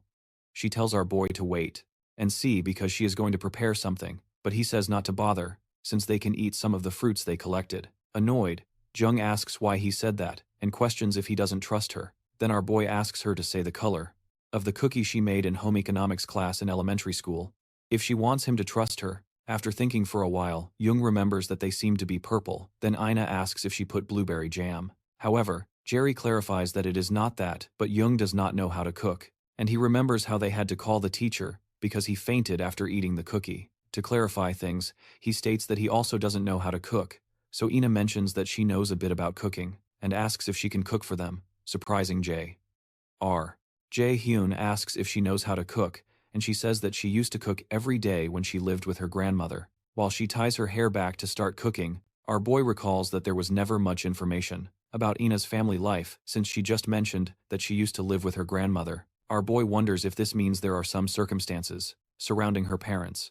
After a short while, Ina finishes cooking and serves the others. When Yoo-jung tastes it, she hugs Ina and declares that the food tastes delicious. Jae-hyun also continues chewing and agrees that the food is delicious, and he is surprised that he can eat something so good in a place like this. Their compliments warm Ina's heart, and a smile forms on her face, because it's been a while since she felt this way. Meanwhile, in the Academy's control room, Instructor Soki mentions that the long-awaited cadet An Roy-on is in 4th place, which is more surprising than the 1st and 2nd places, being wizards, which is truly amazing. And the instructor still wonders if there is a possibility that it is a system error, because there seems to be no other way to explain this. President Jaim, on the other hand, looks radiant with excitement. Until now, such scores were only shown by warriors, and he cannot understand this new situation. A group with only 3 wizards is leading the event by defeating a group of veterans. Excited from the start, the president asks instructor, Kim Ji-um, to rewind the part with the paralyzing spores, and he watches Jerry kick in the face of Ryoka when he appears. He is fascinated by the fact that the boy can have such discernment in a situation like that. Moreover, he has the ability to dominate warriors. To call him just a wizard, or even a rookie, is truly unbelievable. Suddenly, Instructor Radium calls the president and explains that he brought Jerion's profile that he requested, but he is not sure if it is the correct file. Confused, the president asks what he means by that, and when Radium starts to stutter, the president tells him to calm down and speak. Eventually, the instructor shows the profile that displays our boy's aptitude score of 97% and that he is a Class A warrior. This shocks the president, but his shock quickly turns into a maniacal smile, and he finally says that this is very good. He states that he wants to see in person how talented this D.R.U.M. is. And the instructor asks him if he is saying that he wants to interfere. How talented is this Dr. And your instructor asks if he is saying he wants to interfere. Personally, the president focuses on Royan and proposes that they create an interesting scenario. Then instructor Sok mentions that he will prepare everything within the Demi plan. Jae-hyun's group continues defeating others and accumulating points. At one moment, Yoo-jung is surprised that they have earned up to 1,100,000 points, and Jerion responds that this is good, because it is certain that they are in first place. However, Yoo-jung asks them if they really need to leave their shelter, then Jerion responds that there is no way to avoid it, since the veterans are very afraid to go there, but Ina agrees with Jerion that they need to move, if they want to earn more points eventually, and June agrees with both, and asks what the highest points record obtained in a rookie hunt is. Ina informs that it is 1,140,000 points. While they continue, our boy feels something. Then he signals for the girls to prepare. Because someone is coming while they are standing, someone flies past them. And Jerry notices that this power seems to be much more than the level they are restricted to. The system announces that the connection with the semi-plan is unstable, and that the restriction on the player has been broken. Garrison tells the new colleague that he didn't think they would meet again like this. And it turns out that the colleague who was freed from his restriction is Royan. When he asks Royan what he is doing, he does not respond, and continues looking at the ground then. Garrison wonders if he is unable to hear. His voice warns Ariu to be careful because she does not think this guy is in his right mind, and it is as if he is being controlled by something. Then our boy suddenly remembers that this is the president's doing before he regressed. Something similar happened back then, at the Mills Festival that one day, which was supposed to leave the young cadets with happy memories, instead left horrible red stains that could not be forgotten. The cause of the event was the unique ability of Gu Jane called indoctrination. After all his evil actions became known, shortly before being captured, Jane created a horrible event to divert attention from his world so that he could hide on that tragic day. Numerous cadets lost their lives and Gu Jane escaped. It was also the day when Kim Yoon-jung lost his life. In the present, Royan activates his sword and Jerion realizes that he needs to bring Royan back to his senses first. Suddenly, a screen appears from the Nornir System and a submission to save the cadet. Under mind control, is given the task of breaking the spell on the cadet. Under mind control and saving him, the difficulty is rated as C, and the reward is a blank card with a 2-hour limit to complete this mission. Jerry is surprised by the submission but is even more surprised by the mention of a blank card as a reward. The idea of getting a blank card that he can use to copy someone else's abilities excites him, and Jung tells him that he will help, but he says it's fine and asks the girls to leave quickly. He requests them to stay as far away as possible and see if they can earn some points in the meantime, and Jung stands there confused, reminding him that his opponent is the famous genius warrior, so he can't defeat him alone. But our boy just smiles at her and asks if she thinks he can't for a moment, but she finally agrees to leave, and Jung is shocked by the fact that she is agreeing with him. Frustrated, Jung decides to cooperate and suggests they go earn points, as he said, but asks him not to get hurt before she leaves. She runs into the forest and drags Ina, who is still looking at him, and asks him to hit Royan or steal his badge, and then turns to find them. After the girls leave, our boy murmurs to himself that it won't take long. A few hours earlier, after Royan just defeated one of the veterans, he wonders if his last elimination totaled 600,000 points. He is happy to have survived for 2 days, and knows he just needs to hold on for one more day. As he is in 4th place, he wonders how. First place is still out of reach even after working hard and realizes that this is expected from the academy. The fact that Jerry is in first place as a mage, in a situation where his abilities are restricted and has even led his teammates to the top of the ranking, impresses him. However, he decides he cannot lose either, and still has to work hard because there is still time. While he is thinking, the president appears to him on the screen, and informs him that he would like him to personally help with something. The president uses his indoctrination ability on him, and says he has a small favor to ask. After Royon's eyes shine with indoctrination, the system warns him that someone has infiltrated his mind.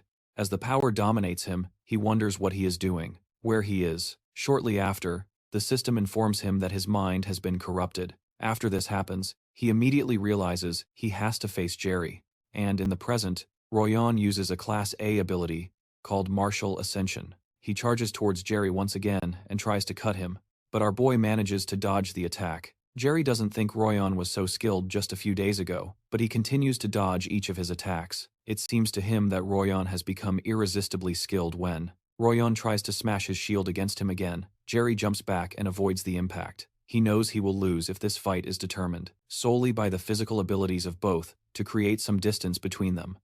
Our boy propels himself backward with a gust of wind after activating his wind boost skill. The impact of the wind is so strong that Royon blocks his face with the shield, but this gives him enough time to circle around to his back.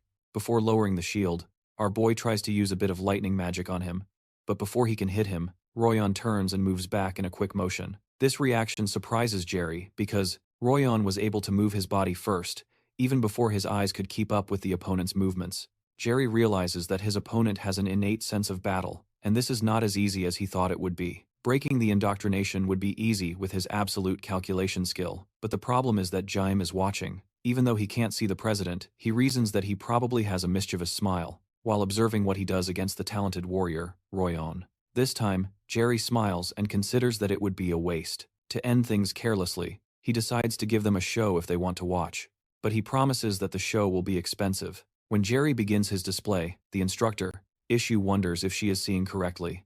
It's unbelievable that our boy, who is a mage, is fighting on the front lines like a warrior, but now he is dominating his opponent, even when the opponent is the so-called genius warrior, An Ho-yoon. In the field, Jae-hyun seems to be using his lightning chain skill, and she finds all of this unbelievable. She wonders how this boy is doing this, since a mage cannot defeat a warrior, and this is something that has always been engraved in her mind while she followed this path as a mage. Meanwhile, President Jaim observes with great interest when Jerry injures Royon and begins to plead. In the semi-plane, Royon crouches next to his sword, and Jerry says he didn't plan to go this far, but promises him that he is strong and will recover quickly. Eventually, Jerry looks up at the instructors because he knows they are watching. Then he activates his light bomb skill, and the impact blinds all the cameras, and prevents the instructors from seeing the field.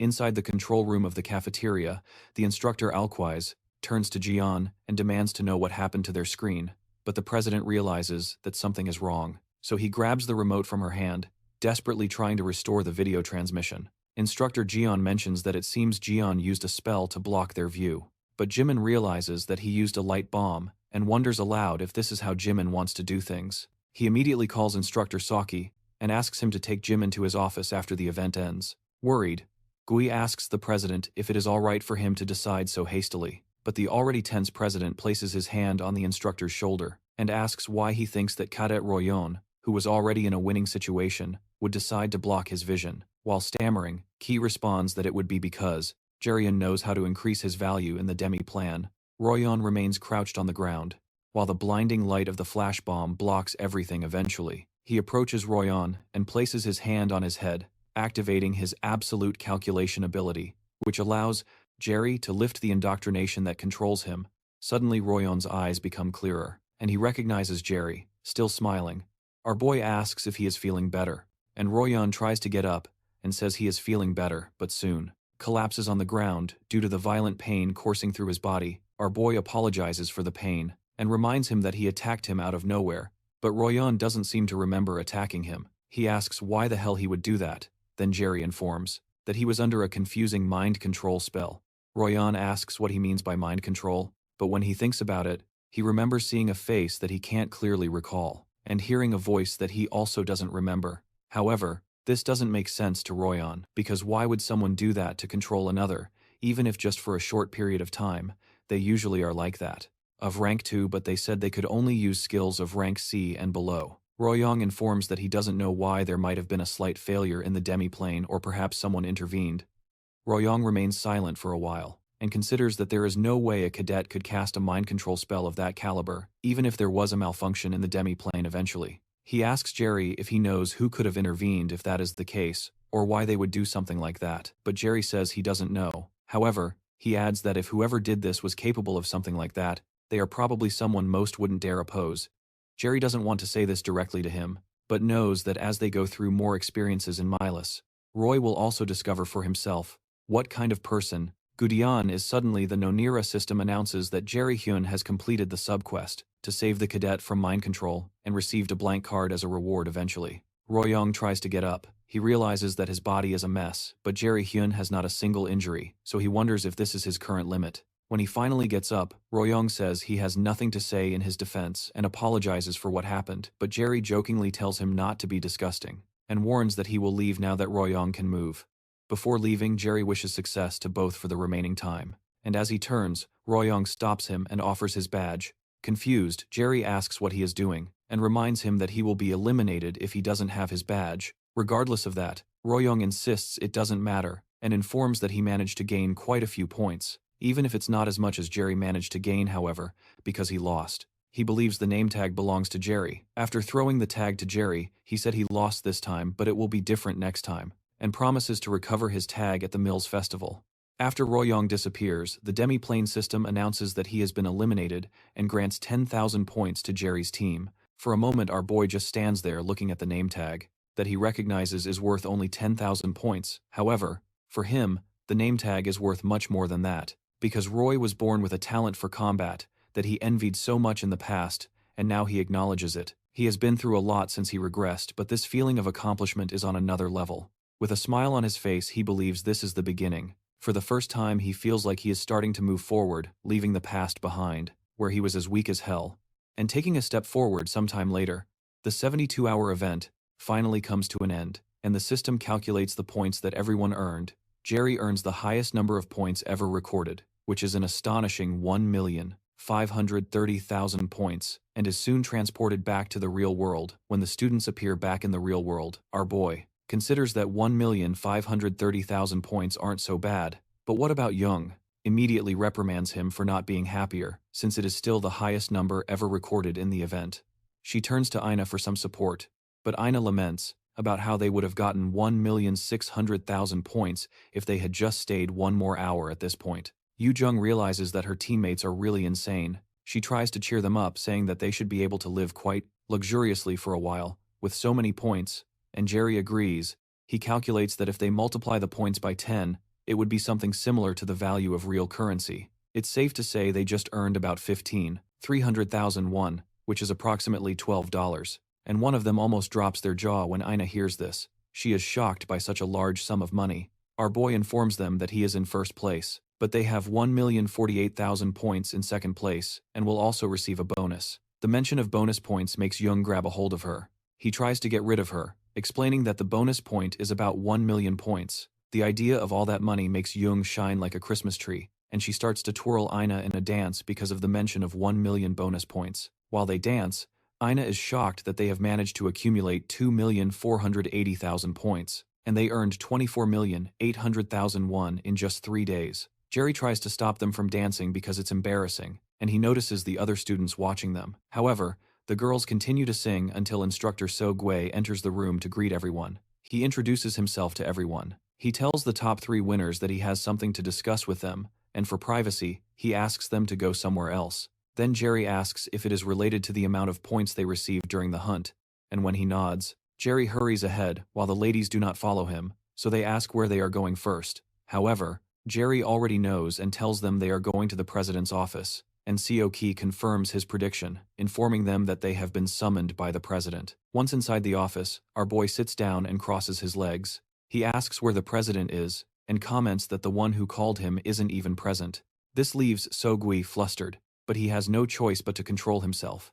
The women following behind wonder why Jerry is acting this way all of a sudden and are left speechless until So Gui tells them to sit down as well. When they sit, The president enters and apologizes for being late. The two women stand up, and Jung introduces himself loudly, while Ina follows suit, while Jerry just sits there. The president cheerfully says he knows who they are, and Jung delights in this. Jerry tells the president that he is late and almost fell asleep waiting for him. The comment surprises the ladies, and even So Gui tenses up as he wonders if this boy has lost his mind. The moment of silence continues in the office for a short time, until the president says he has no excuse for being late. He finally adds that he needed some time to prepare to talk to them. But Jerry immediately tells him that actually, it is they who have no excuse since he called them right after they came out of the semi-final for 3 days, without giving them a chance to get ready, so they had no time to prepare. The president's face tenses again, but this time he just laughs. Jerry realizes he is pretending, and deduces it is because he is interested in the people in front of him. Finally, the president informs them that he has brought some very beneficial news for them. He congratulates them for being the elite of the elite who secured the top 3 spots in this year's rookie hunt,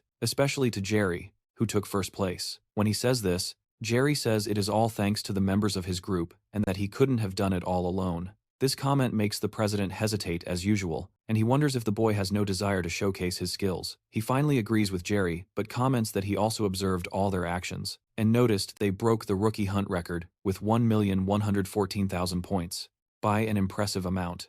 When he applauds and comments that the result was unbelievable, the ladies thank him for the compliment, and he wonders if the boy has no desire to showcase his abilities. He finally agrees with Jerry, but comments that he has also observed all of his actions, and realized that they broke the record for the freshman hunt with 1,114,000 points, by an impressive amount. When he applauds and comments that the result was unbelievable, the ladies thank him for the compliment, but Jerry asks where he wants to go, what he does, and Jung worries again. After hesitating for a while, the president explains that the Milas Academy would like to offer them some special privileges. First, a suite. In the academy, dormitories will be offered for free. Second, priority in using the academy facilities that usually need to be reserved in advance. Third, if they ever fail to achieve a satisfactory score in school tests, they will have the chance to retake the test. After listing the offer, the president asks what they think, and explains that they will sign a partnership contract with Milas Academy if they accept the offer. But Jerry firmly states that he rejects the offer. Before the president finishes his speech, our boy explains that the benefits seem good, but these are things they can achieve on their own in a month, or something like that. Especially since Mills is ultimately very meritocratic, so he doesn't think they should accept them, while paying an unnecessary fee. Eventually, he snatches the offer from the president's hands and starts reading the terms. He reads that after signing a partnership contract with Mills, once they start working as invaders, they would have to donate more than 30% of their earnings to the school for at least 5 years.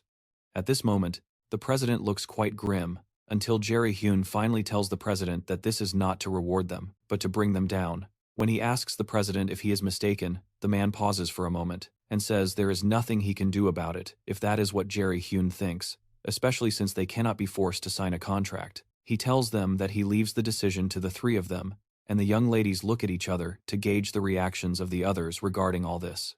After a brief pause, Jung apologizes and states that he would like to decline the offer, and Ina does the same. The president covers his face, as if he is deep in thought, but the veins in his hand bulge with anger. Eventually, he says, it is a shame, because that was the best offer he could give them. However, the president mentions that he will give them another chance to think about it. Then he fixes his gaze on Jerry, using his indoctrination ability, and asks if he still does not plan to change his mind immediately. The Nornir System informs that something strange has infiltrated his mind. Jerry had already expected this, but he is soon informed by the system that he completely resisted the debuff thanks to the passive ability Hell's Blessing. Meanwhile, our boy hands a blank card to Jerry and uses his power because he had only irritated the president initially, to make him use his power. For a moment, the president just stands there confused about why he did not get a reaction. Eventually, our boy tells him that they are leaving now, and the Nornir System informs that he has acquired the ability called Indoctrination. With this ability, which is of a unique classification, he can manipulate someone weaker than him to do his bidding if both parties agree to a master-servant relationship. The ability then changes to subordination. Jerry Hyun stands up and suggests the ladies leave, especially since they are all tired from spending 4 days in the demiplane. After Jerry Hyun leaves the office, Jung wishes the men a good day, and Ina, still confused, tells them that they will go out first. When the students finally exit, Jai asks the instructor for his key to leave. When he is alone, He wonders how a mere freshman can resist his unique ability and finds it really interesting outside. I have a question for you. If they are really okay with refusing Jae-hyun's offer, and one of them confesses that she was a bit tempted at first, but then she decided that Jae-hyun was right with what he said because it was obvious that Jae-hyun would try to convince them and take advantage of them for being so young. Ina agrees that she also didn't like the contract and thinks that rejecting it was the best choice. Besides, she feels that it's better to earn things through her own efforts than to start with privileges. Jae-hyun listens to Ina attentively and considers her sensible, which is completely different from the cold image he had of her before he suddenly regressed. And Jung asks if they also noticed that something was really strange with the president of the academy, because his expression was totally repugnant when they refused the proposal, and Na mentions that she also thought so. She also mentions that the president and their instructor, Ki, never said a word about the problem with the semi-plan. Jae-hyun listens to this, and he notes that Ina really has good instincts. Eventually, she asks Jae-hyun if he knows anything about President Jae, by chance, then he asks why she would think that. And Na replies that he is always very calm, but the moment they met the president, he became strangely aggressive, and Jung agrees with her. She insists that Jae-hyun tell them if he knows anything about the president, to answer their questions.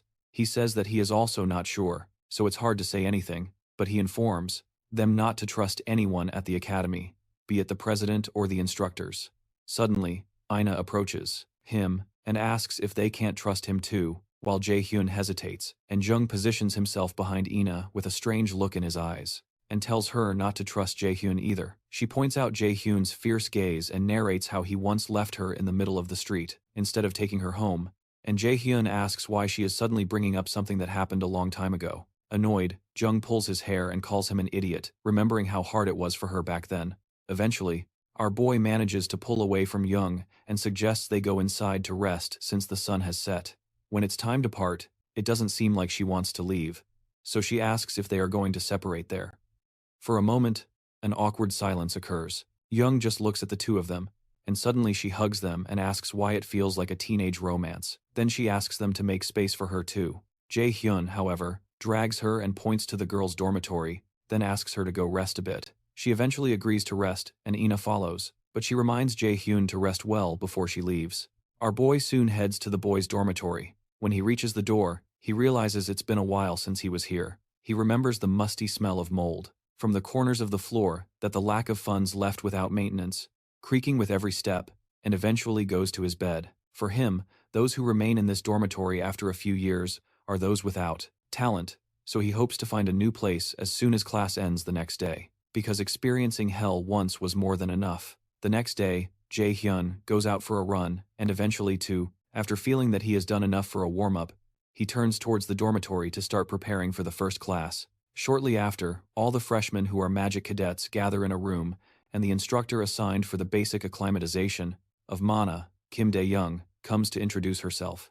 As she speaks, Jae-hyun laughs with a frown, because this instructor, he is not someone he is familiar with, even considering the fact that he was a warrior in the past. He does not have many memories of his instructor. She may be one of the instructors who left soon, even though becoming an instructor in museums was not easy. The instructors who still remained in museums were those like Quince and Gui, who were greedy for the crumbs that Day One was willing to throw. To them, Day One mentions that he is sure most of them found it strange that the first class was not in a classroom, but in a large facility like this. While some doors open behind her, she explains that the reason is to test their human sensitivity. The students are shocked by the sight of the doors that seem to be exposing a human cube and hope that they are not, saying that they have to go in there while lamenting that this is very difficult for a one-on-one class. Jerry considers that this mana cube looks similar to the mana cube he saw before, but has much less mana. The instructor Ion explains to them that what they are seeing now is called a mana room, built based on a mana cube that can normally be found in guilds.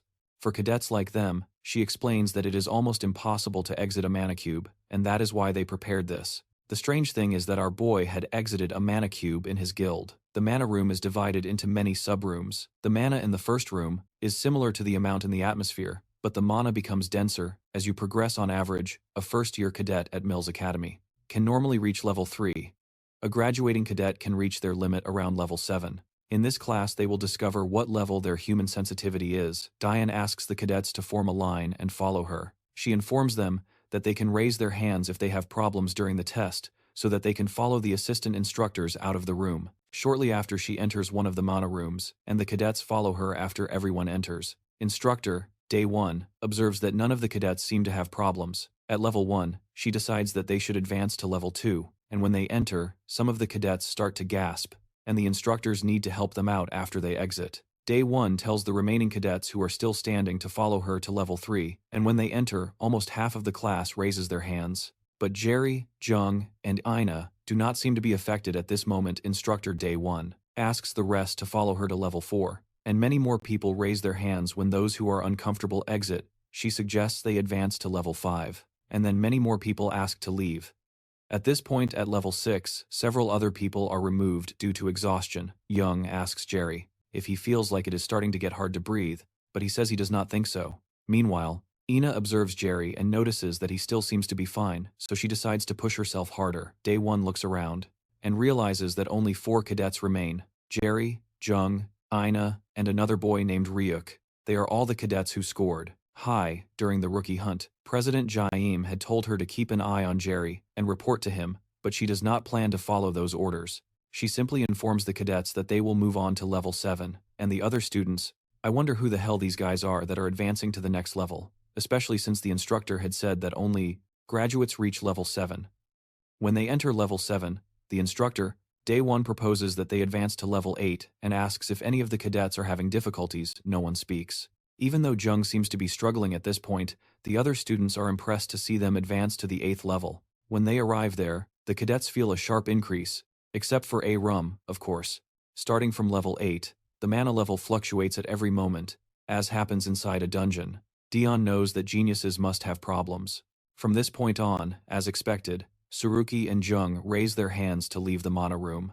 Meanwhile, Ina starts to sweat, but neither she nor A-Rum raises their hands. The instructor A-Rum has no choice but to move on to level 9. When they enter level 9, Ina nearly vomits and starts to stumble, which scares A-Rum. When Day 1 turns around, she is unable to help, because she remembered that the president told her she should never offer help to any cadet before they ask, no matter what kind of situation they face. He said that danger is no different from a new opportunity for a cadet, and if that opportunity is taken from their sight, it would be heartbreaking. Jerry asks Ina if she is okay, and she says yes, trembling. At this point, she cannot clearly see Jaim's face, and really does not want to lose everyone she knew. She has always been told that only the strong can survive, and that she could do nothing but bow before a warrior. Even though she has some talent with magic, she was told that the weak have no future, and she truly wishes to be recognized at this point. But she finds herself crumbling, while Jair tries to hold her, and she tells him that she lost again, while the assistants take her outside. Jair wonders what she meant by losing. When they enter level 10, the instructor Day 1 asks Jair if he is okay. She knows that even she will start to have some problems. From here, eventually, our boy turns to her with a smile on his face and states that he is also having some problems, and he would like to leave now. When she hears this, Day 1 asks him to leave with her. As she leaves, she wonders what he means by having problems, since she cannot perceive any signs of that. When they finally exit, Day 1 asks the other cadets to applaud A-Rum because he managed to reach level 10, which means he is at the same level as an explorer, that is, a rank B or higher, while she tells everyone to work hard and try to catch up with him. Tsurugi casts a glance at Jair with a displeased expression, and Ina does not seem very satisfied with herself shortly after. Our boy asks Ina if she is okay. She says yes, and apologizes for worrying them. Then Jair tells her that it is good that nothing serious happened to her. Jung asks Jair if he is also okay, since he seemed quite indifferent a little while ago, and he says he is. Then he asks her to take the towel off her neck, because she looks like a construction worker. The statement irritates Jung, as expected, and she regrets worrying about him. While she is complaining, Jair asks her if she is not feeling pain either, and she says that the doctors also said she is fine, and she boasts about how fit she is for a moment. Jair observes Ina. He had thought she was just a little competitive, but something seems different. It seems to him like a case of compulsion. Fortunately, she did not get hurt much this time, but with this type of personality, it will be difficult to control her later. Of course, he does not intend to make Ina dance to his tune. But as is happening with Seong Hyun, Royeon, and Jae Sung, he has a feeling that Ina's future will also change. He also thinks this is true for Yoon, and as he glances at her, she asks him what he is looking at, and if she is that beautiful. Jerry asks her if she is sure that nothing is wrong with her. because she could only be saying such nonsense if she were hurt somewhere, while Ina tries to stop Yoon from taking revenge. Our boy thinks about how he doesn't know what kind of effect his actions will have in the future in this rapidly changing environment. He decides that he needs to prepare if he wants to stay one step ahead while he is thinking, and one of them manages to break free from Ina's grip and wraps the towel around JR's neck. With a smile on his face, our boy takes off the towel, covers her head with it and uses it to mess up her hair when he is done, and one of them starts cursing, and everything around her lights up like hell. Irritated, she asks him if he knows how long she spent fixing her hair that morning and asks if he has a death wish. However, Jerry tells her that he is sorry, but comments that it really doesn't make that much difference. This statement irritates her even more, and she asks if he is calling her ugly. And it is at this moment that Jae-hyun realizes he made a mistake. He immediately turns to run away, while Yoon-jung chases him. As Ina watches amused, Ina considers how close the two really are, and when the two friends run past, Surechok notices them and wonders how the hell he reached level 10 while he is watching. A friend of his named Kim Min-soo passes by to say hi and asks what he is thinking so deeply about. Surechok asks Min-soo to tell him everything he knows about the guy who is having his hair pulled by the woman. And even though he insults him and asks why Surechok is talking to him like a slave, he explains that Jerry is the first guy to achieve first place in the rookie hunt as a mage. Surechok tells him that he already knows that, but what he wants to know is where such a guy suddenly came from. But Min-soo just shrugs because he doesn't have that answer, no matter how much Surechok thinks about it. It doesn't make sense to him, something strange about this Jaim, and he believes he is hiding something.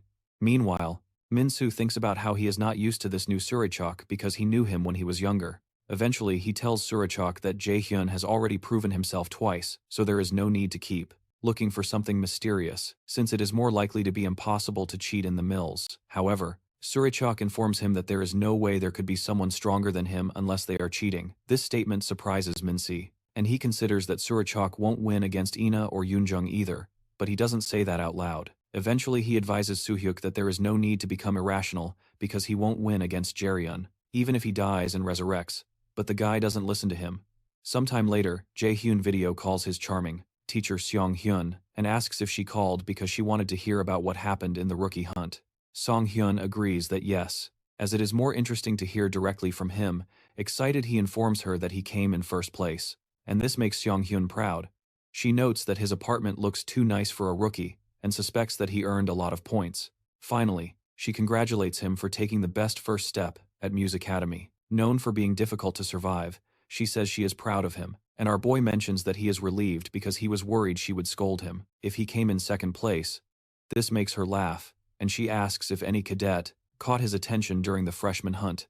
Surprised, Jerry asks if she is going to recruit them or something like that.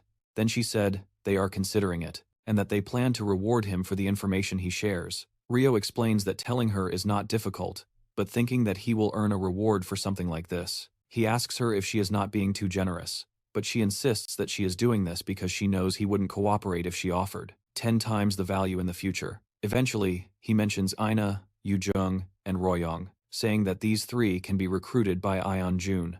When he hesitates to mention the name of someone else, Seong-hyun asks him to speak. Then he adds that he knows someone who is not a freshman but would be good to recruit from the veterans. Seong-hyun promises to give him a great reception after they finish the call. The guildmaster thinks of Lee Jae-hyun, whom Jae-hyun had mentioned, and recognizes him as the youngest son of the S-class invader, Lee Jason. During the call, she mentioned to Jae-hyun that Jae-sung is not as talented as his other brothers, and she knows that Yoon-hwa might have some issues with the Zephyr Guild of Lee Jae-hyun by accepting Jae-sung with such risk. Yoon-hwa asks Jae-hyun if he still thinks they should recruit the boy, and he said yes because Jae-sung will become the best alchemist in the world in the near future. After they finish the call, manager Sun Jae informs that the guild master, Mrs. Baek De-hyun, has arrived. Seong Kyung asks him to accompany her. Then Mrs. De-kyung enters with Young-ju behind her. When they enter, Seong Kyung comments that they arrived just in time. Then De-kyung replies that time is also a very valuable property for a merchant. Mrs. De-kyung extends her hand to the guildmaster, Seong Kyung, and states that it has been a while, but Seong Hyun politely says that she doesn't think they are close enough to greet each other so familiarly, and asks her to sit down. When De-hyun settles in, Seong Hyun, still smiling, asks what the guildmaster wants with her.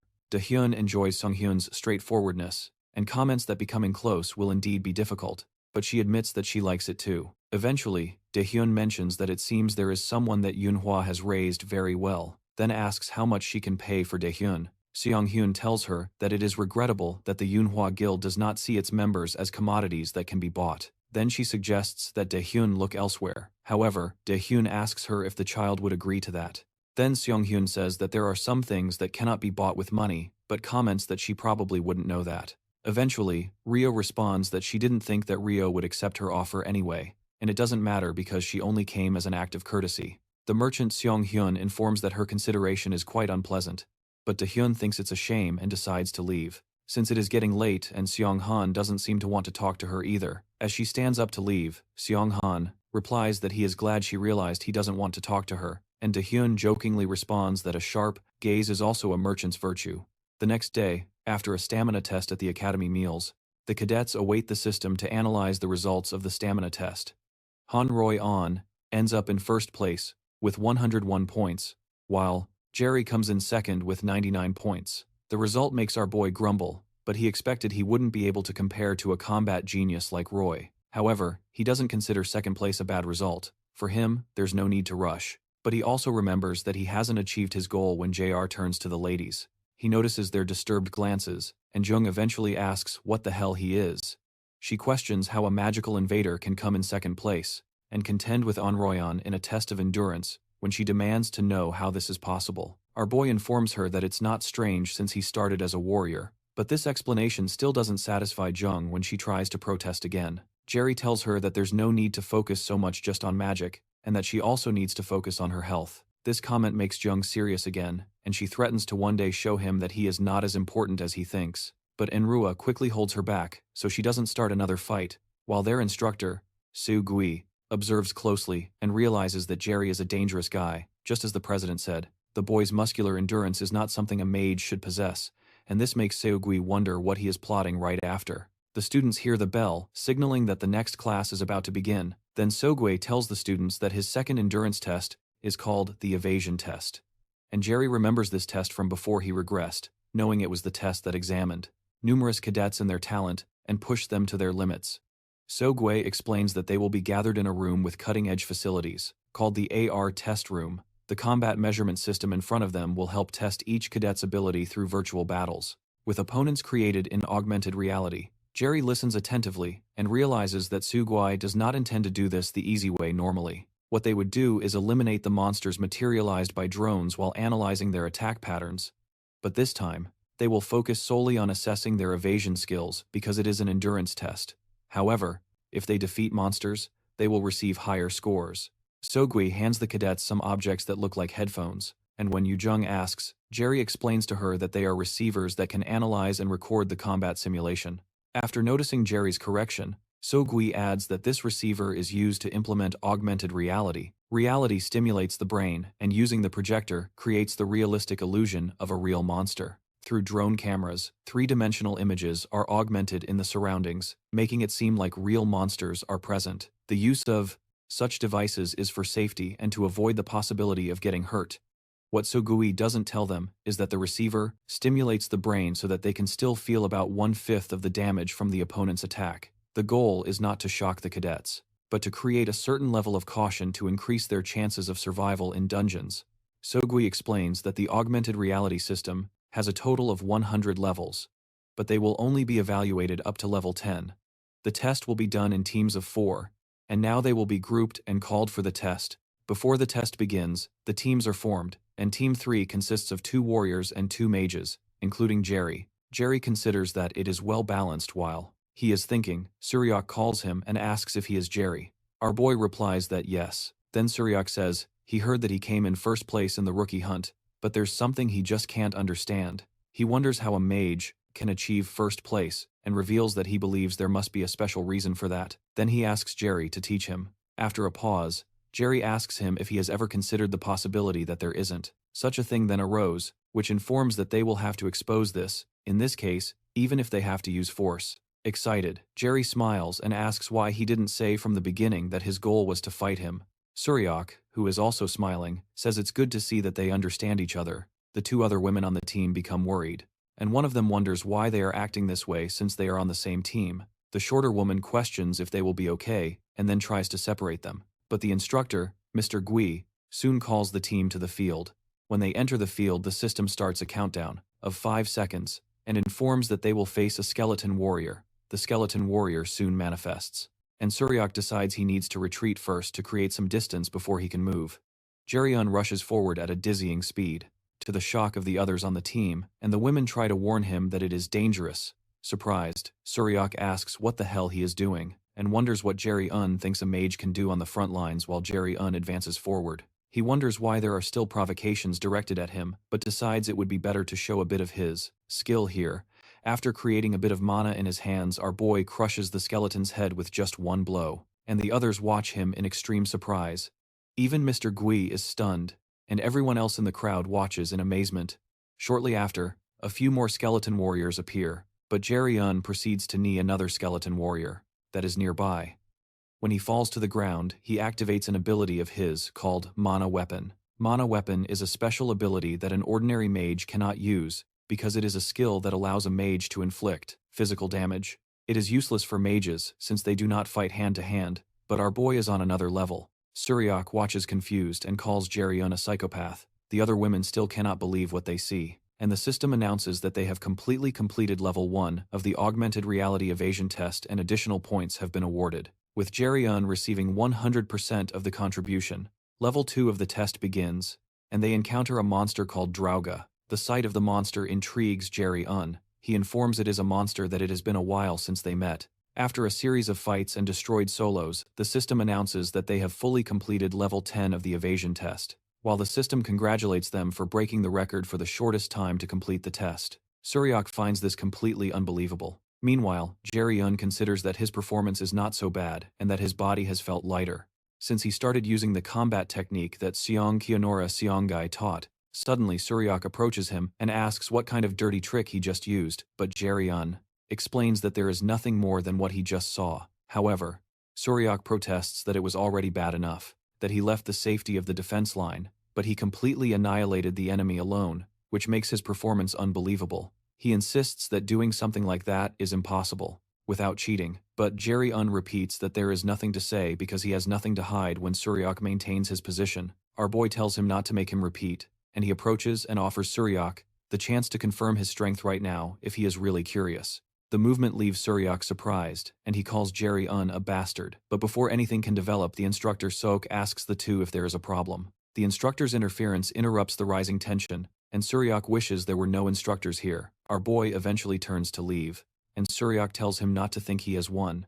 Then our boy says he also doesn't think he has lost before Jaim can leave. Suryak proposes that they fight at the Milas Academy festival, but Jaim declines because he has already made plans with someone else. Sometime later, Rodion remembers how Jaim had refused to fight Suryak during the Milas Academy festival because he had made plans to fight with him. He remembers telling him that he would get his badge back at the Muse festival. He then decides to train so as not to disappoint Jason. Sometime later, Sok-gi and some of the assistants move. One of the assistants asks the other if he has seen the results of this year's endurance test, and the other guy says he personally monitored it, and that this year's cadets are very good when they start talking about a magical cadet named Jaim breaking the record, which shouldn't be possible. His uncle considers that the boy is not only talented, because of those practiced moves he showed while fighting on the front line when he is just a mage, are unique. When they enter President Jair's office, he praises them for their good work, and proposes they talk about this year's endurance test results. His GUI explains that there was a total of 3 cadets who achieved the maximum score, and those cadets are Anroyan, Chajuan and Ming Jerry. One of those 3. Jerry's scores were exceptional. The president thanks the instructor, his GA, for the information, and praises him for his hard work.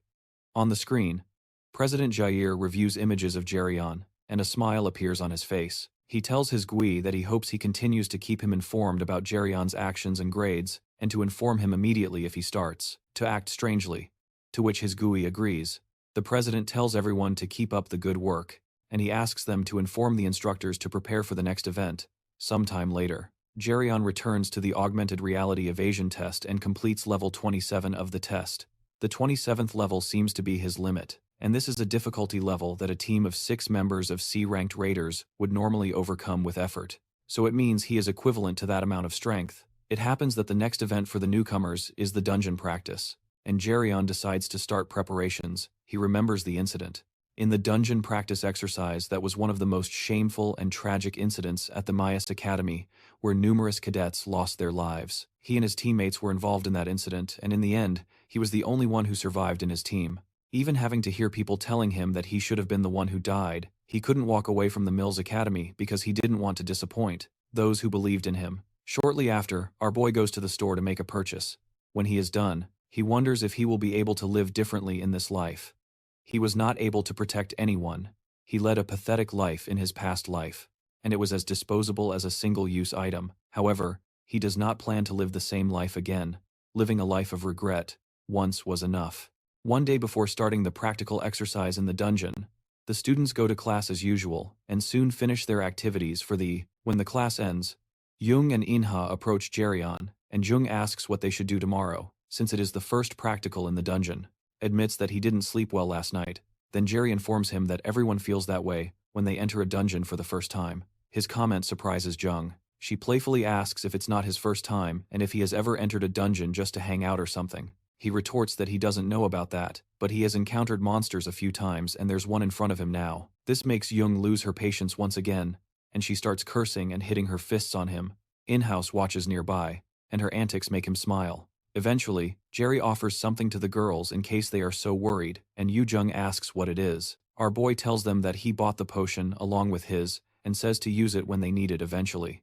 Yu Jung agrees to forgive him this time because of his good gesture, and In-house promises to make good use of it. Our boy considers that he survived the last dungeon stage by luck, but will ensure that this time he will do it skillfully. On the day of the dungeon stage, Jerry spends some time warming up in the early hours of the morning. Warming up is important before entering a dungeon. No matter how great a wizard's mana capacity is, if they suddenly overuse high-level spells, they will experience a mana rebound. If the mana rebounds while casting a spell, it can injure the user's body. A wizard who frequently uses high-level spells is prone to mana rebound, and Jerry recognizes that Lightning Chain and Sacrifice are high-level skills. Moreover, from this point, he is unsure how dangerous things will get during the dungeon practicum today. He doesn't know if he will die, or if his teammates will die. Furthermore, if he keeps his mana accumulated in the lower abdomen as he just did, he can use it to quickly strengthen his spell or body when needed. Suddenly, he remembers the time before he regressed, when the system told him that time would be regressed to the period that the user desires the most. While he is lost in thought, the Nornir System activates a main mission. Apparently, he managed to go back to the time he wished for. From now on, he has to go through several decision points that left him with regrets and decide whether to make the same choices or change them. The decision he makes could kill or save others, and whatever he decides to do is in his hands. The difficulty of the mission is unknown. The rewards are also unknown, but they seem to depend on whether he chooses route A or B. The worst part is that he only has 12 minutes to decide, and the penalty for failure is also unknown. Jerry assumes that something has come up again, and the Nornir System is obviously trying to help him become stronger since the gods need him for their plans. However, he doesn't understand what they mean by him choosing his path and wonders what the heck they are planning. Shortly after, the freshmen gather in the simulated underground dungeon of Milas Academy. Instructor Idiom comes to attend to them and informs them that they will be grouped into teams of 4 through a draw and will have to act together. When the students start murmuring, Jerry assumes that the others think it's unfair. Real monsters will appear in this dungeon, and if they are lucky, they can clear the dungeon easily. But if they are not lucky, they will be part of a low-ranking cadet team fighting to invade the dungeon. As the murmuring continues, Yedem silences them and explains that their scores in dungeon training will be part of their official tests. The rewards are also unknown, but they seem to depend on whether he chooses route A or B. The worst part is that he only has 12 minutes to decide, and the penalty for failure is also unknown. JR assumes something has come up again, and the Nornir System is obviously trying to help him become stronger since the gods need him for their plans. However, he doesn't understand what they mean by him choosing his path and wonders what on earth they are planning. Trying to help him become stronger since the gods need him for their plans.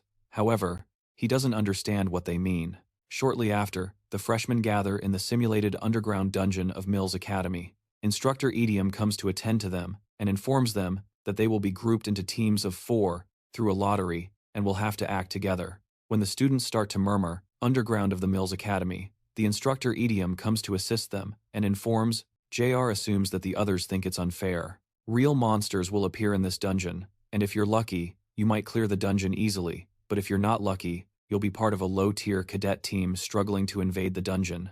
As the murmuring continues, Yedam silences them. I already made a mistake. Suppose the others think it's unfair. Real monsters will appear in this dungeon, and if you're lucky, you can clear the dungeon easily. But if you're not lucky, you will be part of a low-ranking cadet team, fighting to invade the dungeon. When the murmurs continue, Yedam silences, and explains that their scores in dungeon training will count towards their official tests. Apparently, only low-level monsters that they can defeat will appear in the dungeon training, and Yedam tells them to give their best while she speaks. Jerry deduces that this is a trap set by President Jaim. As the instructor said, most of the monsters that appear here are low-level, but if things go as they did before he regressed, boss-level monsters will be mixed in. He remembers the boss-level monster, D. Mr. Kobold. Although not a difficult opponent for him, he does not plan to follow Jaim's plans except for the small gap that Jaim will leave in this dungeon training, which could really give him the opportunity to take him down shortly after. Yedam declares that the cadets must come forward and choose a lot one by one. After they choose, Jerry and Ina end up together, and our boy tells Ina that he is happy to meet someone on the team, to which she also reciprocates. He is glad to have someone on the team with whom he can comfortably talk, especially someone skilled. While he considers formulating a strategy, he is shocked by the sight of his other two teammates. The lady introduces herself as Warrior Kim Dina, and the boy introduces himself as Warrior Park Sungwoo. Sungwoo cheerfully asks if they are also on Team 3, but Jerry remembers how these two people were his teammates in his past life, and they ended up being killed by the boss monster, after asking him to run away while they took care of things. Suddenly, our boy understands what the Nornir System means, by saying that he chooses his path, and he can see the choices ahead of him. When the two new warriors step forward, our boy realizes that this is what the Nornir System wanted from him. He starts to introduce himself as Dar, and introduces Ina as well, because she is clearly shy. This amuses Sungwoo, who finds it funny that Ina is shy, but he is sure that everyone will get along while spending time together, and Dina agrees that everyone will get along. Our boy realizes that these two warriors are the same as they were in his past life, and he is happy about how excited they are about Ina. After they finish the introductions, Jerry proposes that they make plans first. The other two agree, and one of them suggests making Jerry the team leader with the mission that the anonymous system showed still in mind. Our boy sits down to explain the plans to them. He reminds them not to weaken themselves, no matter what appears in the dungeon, because if the warriors on the front line start to falter, the entire group will end up annihilated. The warriors are intrigued by Jerry's tactical intelligence, and Sungwoo says that this is expected from the person who came in first place in the rookie hunt. Sungwoo realizes that the details of the strategy are no joke, and says he memorized all 6 parts, and Ina says she did too. Shortly after, the instructor advances to inform the cadets that the planning period is over. From now on, they officially started the dungeon practice, and she asks the team leaders to step forward. Jerry steps up, and when he looks to the side, he notices Royoung coming as the leader of Team 4, of which Eojung is a part. He is glad that Royoung is the team leader because that means Eojung won't get hurt. When the team leaders step forward, Dion instructs the leaders who are ready to take their teams to the FOST designated dungeons, and wishes them good luck. Shortly after, Royoung leads his team to the designated dungeon. One of the group members notices that the place is quite damp and has a musty smell, which clarifies how dungeons are in real life, and Eojung asks the rest if snakes will probably appear since it is an underground dungeon, and the other teammate agrees that, probably yes, because he heard that underground dungeons have many ores, and Jung hopes there are diamonds around. But while she is talking about it, she suddenly pauses when she feels something, and Royan immediately announces that something is coming. Then he asks them to take their positions, and Jung quickly springs into action. But the other cadets don't seem so confident as they realize they are surrounded by kobolds. As if being monsters wasn't enough, the kobolds are equipped with digging gear. Royan informs his team that the kobolds are weak monsters, but it will be difficult to deal with them if they surround them, so he charges at them and suggests they finish this quickly. And Jung unleashes an explosion of her holy power and activates her flash bomb ability, causing a massive explosion that blinds the monsters, giving Royan the chance to take them down. While the other two companions fight the monsters, Jung activates a move called Helheim Wind and triggers an ability called Air Burst. She releases several gusts of air towards the kobolds' chests, knocking them down to the ground after taking down the monster. Royan asks if everyone is okay, and the ladies respond that they are. When they turn to the other man, Sero, they realize he seems to be choking, so they rush to help him, and Jung wonders what is happening because she has never heard of kobolds using poison. When Yujun looks up, He realizes that the guy is not choking from poison, but from a crushing wave of mana hitting him.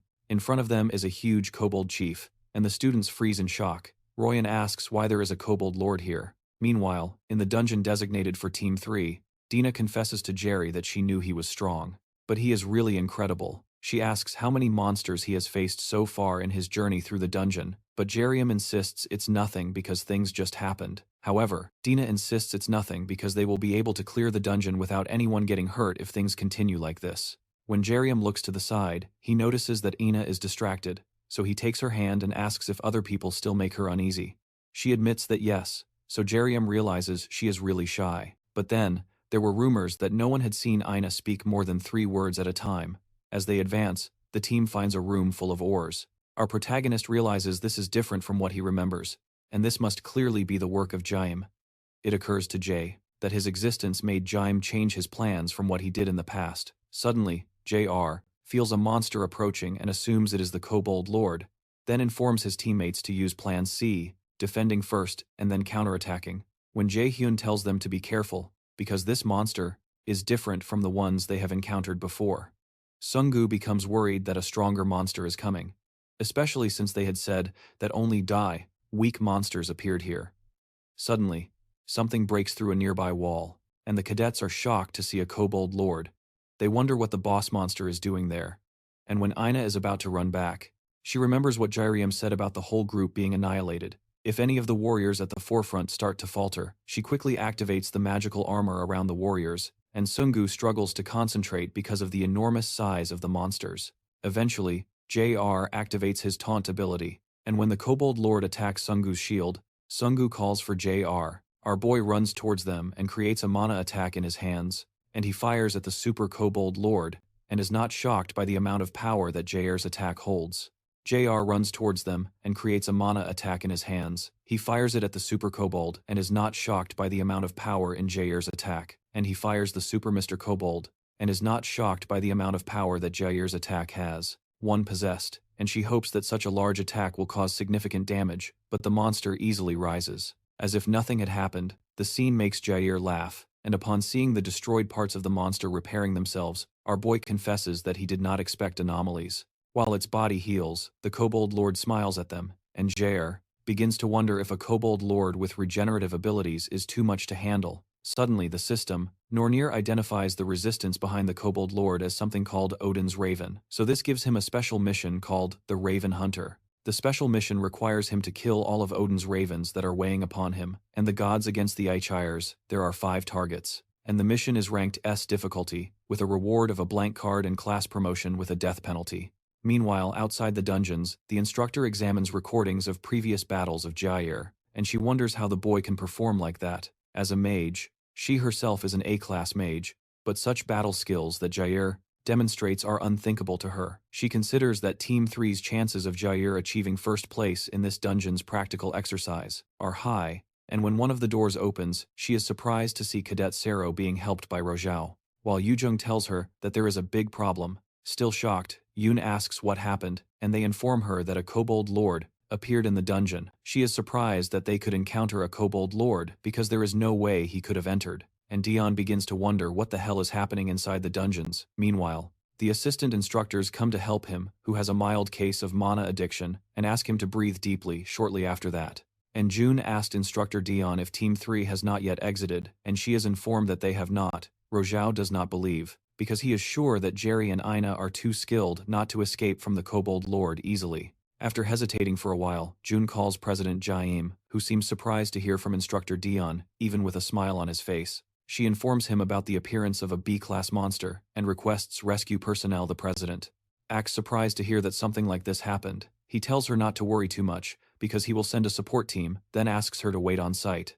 After hanging up, Instructor Dion feels a strong sense of unease, but cannot explain it. Meanwhile, inside the dungeon, Ina, Dina, and Sunggu become tired the system in the form of R1 that the existence behind the Cobalt Lord is Odin's Raven, with 2 ravens named Hugin, which translates to thought, and Munin, which translates to memory. Odin gathered all kinds of knowledge from all realms and used it to govern Asgard. Eventually, R calls the Cobalt Lord, a follower of Odin, showing the ravens that he recognizes their presence. Apparently the mana he feels is close to B level, and is a regenerative Cobalt Lord. Although our boy has become strong, this is a difficult opponent for him, and he wonders if he should flee. For him, fleeing would be the smartest choice. It was what he always did, before regressing, hiding behind his selfish reason for self-preservation. But his life was the sequence of regrets. He considers this a second chance, and does not care if this is a test from someone for him, because this time, he will protect them immediately. Jerry tells everyone to run straight out of the dungeon while he distracts the monster. Sungu asks what he is talking about and how he will deal with the monsters, but before the words can leave his mouth, he is ambushed by 2 kobolds from behind. Fortunately for him, Jake quickly drives them away with some holy arrows. Then he tells Jungwoo to shut up and get out of there. While the Cobalt Lord swings his huge weapon again to smash Jake into the ground, our boy tries to explain to the others that he cannot fight and protect them at the same time when the monster is about to crush our boy into the ground. Ina screams his name in fear, but as he turns to face the monsters, a shield appears between him and the monster to absorb the impact of the blow. Surprised, Jerry looks to the side and realizes that she has activated the shield. She informs him that she can help, and our boy knows, by the look in her eyes, that he cannot convince her to give up on this. He wonders if this is another change he has created in the future. Then he asks Ina to stay with him while the others go back to the entrance of the dungeon and tell Instructor Dion about the situation. When Sungu tries to protest, Jerry begs him to leave. Then Gina agrees and promises to find the instructor as soon as they can. While the two leave, JR and Ina are left alone to face the monsters. JR tells Ina that he will protect her from behind, then she summons her radiant holy sword and sends the sword through the flesh of the small group of kobolds. Jaim understands this as his signal and quickly advances to confront the Cobalt Lord who is coming in his direction. As he approaches, Jaim realizes that the body of the Cobalt Lord is melting, and our boy decides to stop where he is. He remembers that there is a limit to the amount of mana a body can contain, and there is something controlling the shadow monster, and that thing is pouring much more mana than it can handle. That thing must be Odin's raven, and he decides to expose the ravens. Our boy equips his Mistletoe Weapon. Because he has Mistletoe equipped, his field of vision expands, and the active ability called Mana Perception is equipped. Because of this, he can more clearly recognize the energy movement of all beings that use mana. Using his Mana Perception ability, our boy sees the mana trail leading from the huge monster to a claw below. JR is pleased to have found it, and when the monster comes to attack him again, JR activates his lightning chains and ensures that he will make sure it is dead. Meanwhile, in the meeting of the gods, a raven of Odin goes to Asgard to see Odin. Rugen informed the god that through the ravens, he found the whereabouts of Mistletoe that had disappeared from the god Frigg's warehouse. She asks someone where Mithudum is, then he informs her that it is in Midgard. Referring to the land, it seems to be in the possession of the prophesied adversary. This disturbs her, and she calls Mimir an old fool. But Thor, who is sitting nearby, assures her that they are watching closely, especially since they signed a treaty with the anti-IC forces. Freya, who is also sitting nearby, accuses Thor of being complacent, and reminds him how they lost Balder in the last war and how the thing that killed him was the mistletoe branch, Mistletoe. After considering for a while, Odin unravels to find out if the prophesied adversary has been in contact with the forces against the Aesir. Then he returns to the land to do this. Meanwhile, in the president's office, Jaim continues to massage the strange ring he was massaging when Dion called him soon. Sequi enters, and the president asks him how things are going. The instructor replies that no one seems to have noticed anything yet, and this pleases Jaim. He laughs again. He is happy to have taken. He responds that no one seems to have noticed anything yet, and this pleases Jaim. He laughs again. He is happy to have taken.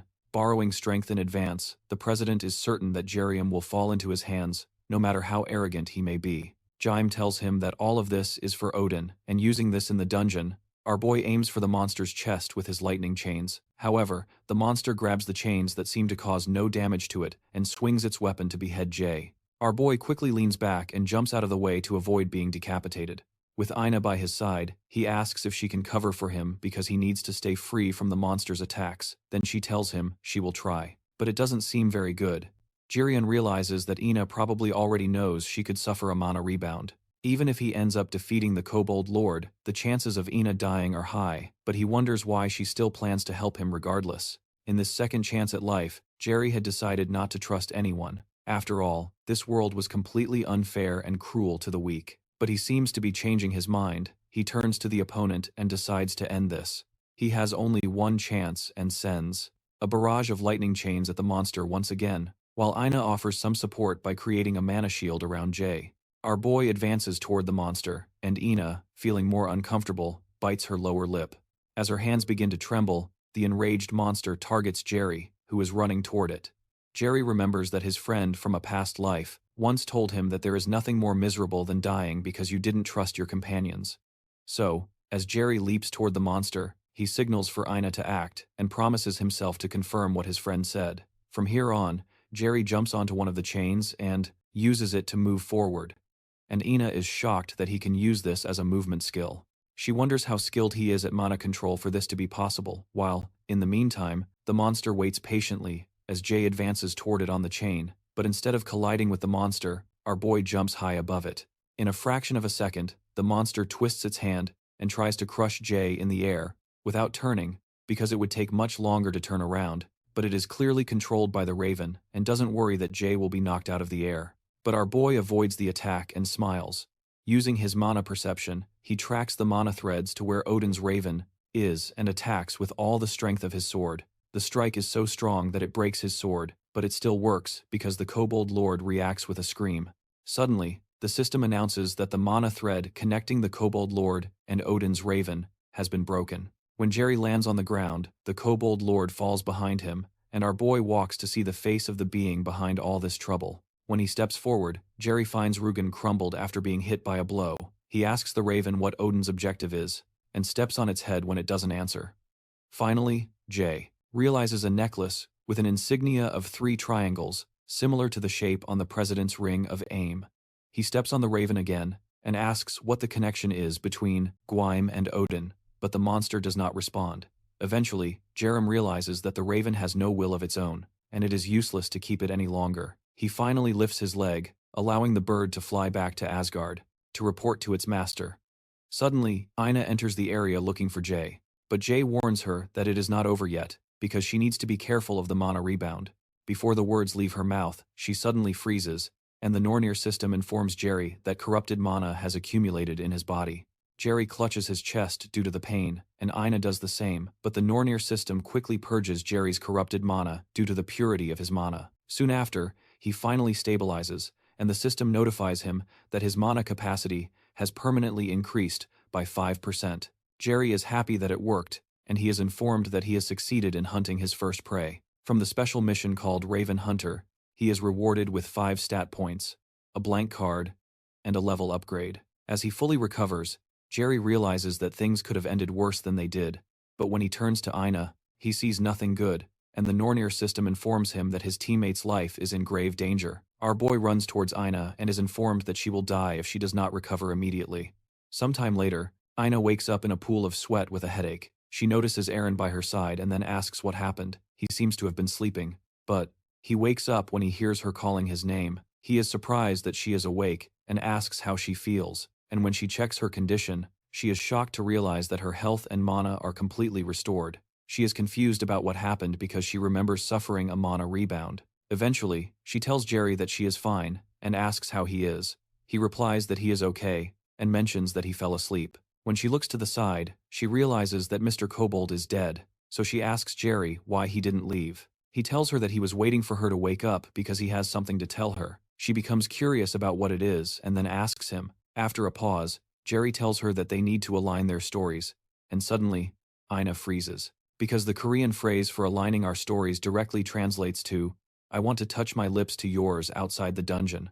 Jung demands from Sungu and Gina why only the 2 of them came out, and Ian's instructor tries to prevent her from doing anything foolish. She tells Jung that she understands she is worried about her friends, while the royal asks himself what he should do to help. Jerry and Ina suddenly return as the dungeon door opens while Jung is still raising dust.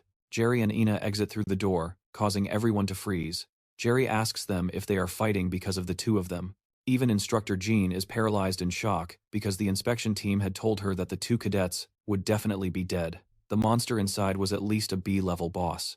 Suddenly, tears stream down Jung's face, and she runs towards the 2 with open arms. She cries as she hugs them and explains that the instructor and the inspection team said they would be dead. She tells him that she is so happy they are alive, And this makes Jerry smile, but he tells her that he understands and asks if she can let them go now. Even Sungu and Dina have tears in their eyes, and when Jerry notices this, he thanks both of them for trusting him.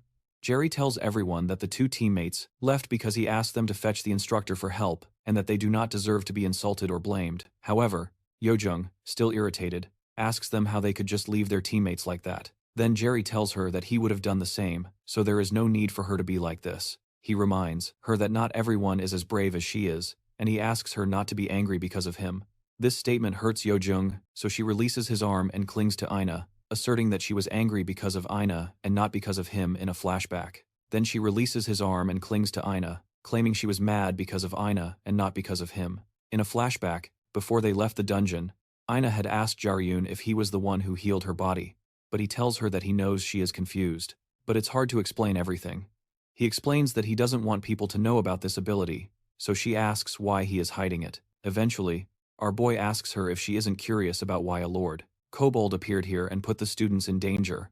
He tells her it's because of President Gu Jaim, who is a piece of trash that sees the students as tools. Jaryun tells her that Jaim is very different from the side he shows to the public and the media, and he thinks it's fine for useless students to die. The girl realizes that's why Jaryun is against the president, and why he is hiding his ability, and he confirms it. After a pause, she reminds him of some things he told her the day they went to the office. Apparently, he told them not to trust anyone, whether it be the president or an instructor, so she asks how much he knows about Jaryun. She points out that he knew from the beginning that Jaryun is a bad person, and acted as if he already knew what was going to happen, so she asks him how he knows these things, when he doesn't speak for a while, and doesn't plead for him to answer, and Jaryun remains silent, because he didn't expect her to react this way. He knows that her life could be at risk if she gets more involved, so he considers using his indoctrination ability on her. But he changes his mind because she has a high magical aptitude. Since her mindset is strong, it might not work, and that's not a good solution to begin with. Besides, it's a terrible way to make allies. Eventually he apologizes, but he says he can't tell her more than he already has, so she asks why he can't. Jaryun finally explains that it will be very dangerous for her too if he tells her more than that, and he asks her to set it aside for now. The instructor bows her head and apologizes to Jaryun for not being able to rescue them from the dungeon. She says she is happy he is okay. However, he tells her that it's fine, especially since she didn't put them in the dungeon. Knowing what was going to happen when Jaryun returns to rest, Ina runs after him and asks again if he really can't tell her the things he knows, especially since no one knows if something like this will happen again. But he apologizes for not being able to tell her, and expresses hope that she keeps the promise she made after Jaryun's departure. The Nornir System informs him that he has completed the main mission, which is the first turning point, and the rewards depend on the chosen route. He states that he took Route B, which is different from the choice he made in the past. Because of this, he receives something called the Golden Apple of Item. Sometime later, President Iam says that he is disappointed in him. His key apologizes to the president, but the president insists that he will tolerate this once, but expresses that he hates having a useless subordinate with a frightening expression on his face. Jaryun turns to the instructor and asks if he understands what he means while trembling. His key promises not to disappoint him again, and Jaryun says he better not disappoint. The president tells his key to ensure that he will tame Jaryun at the next event before his patience runs out.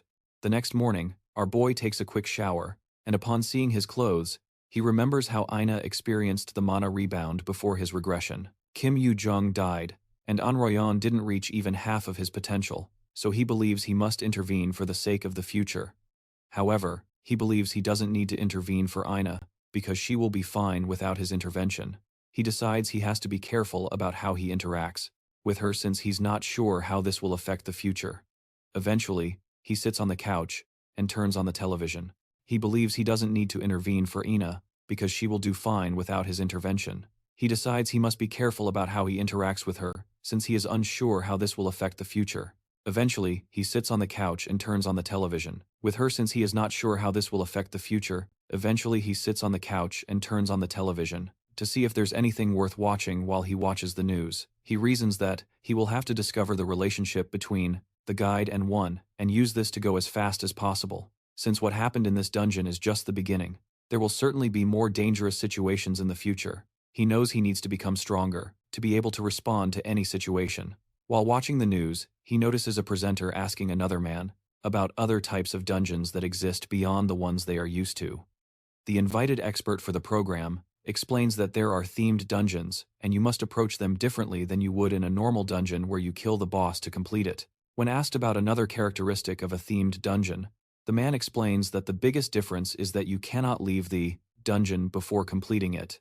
And our boy remembers these themed dungeons from his past life. He has an idea. The expert further explains that invaders who want to invade themed dungeons need to become a character of the theme and meet certain requirements. This could be considered a kind of role-playing game. What the invaders desire in these types of dungeons are rewards of rare items.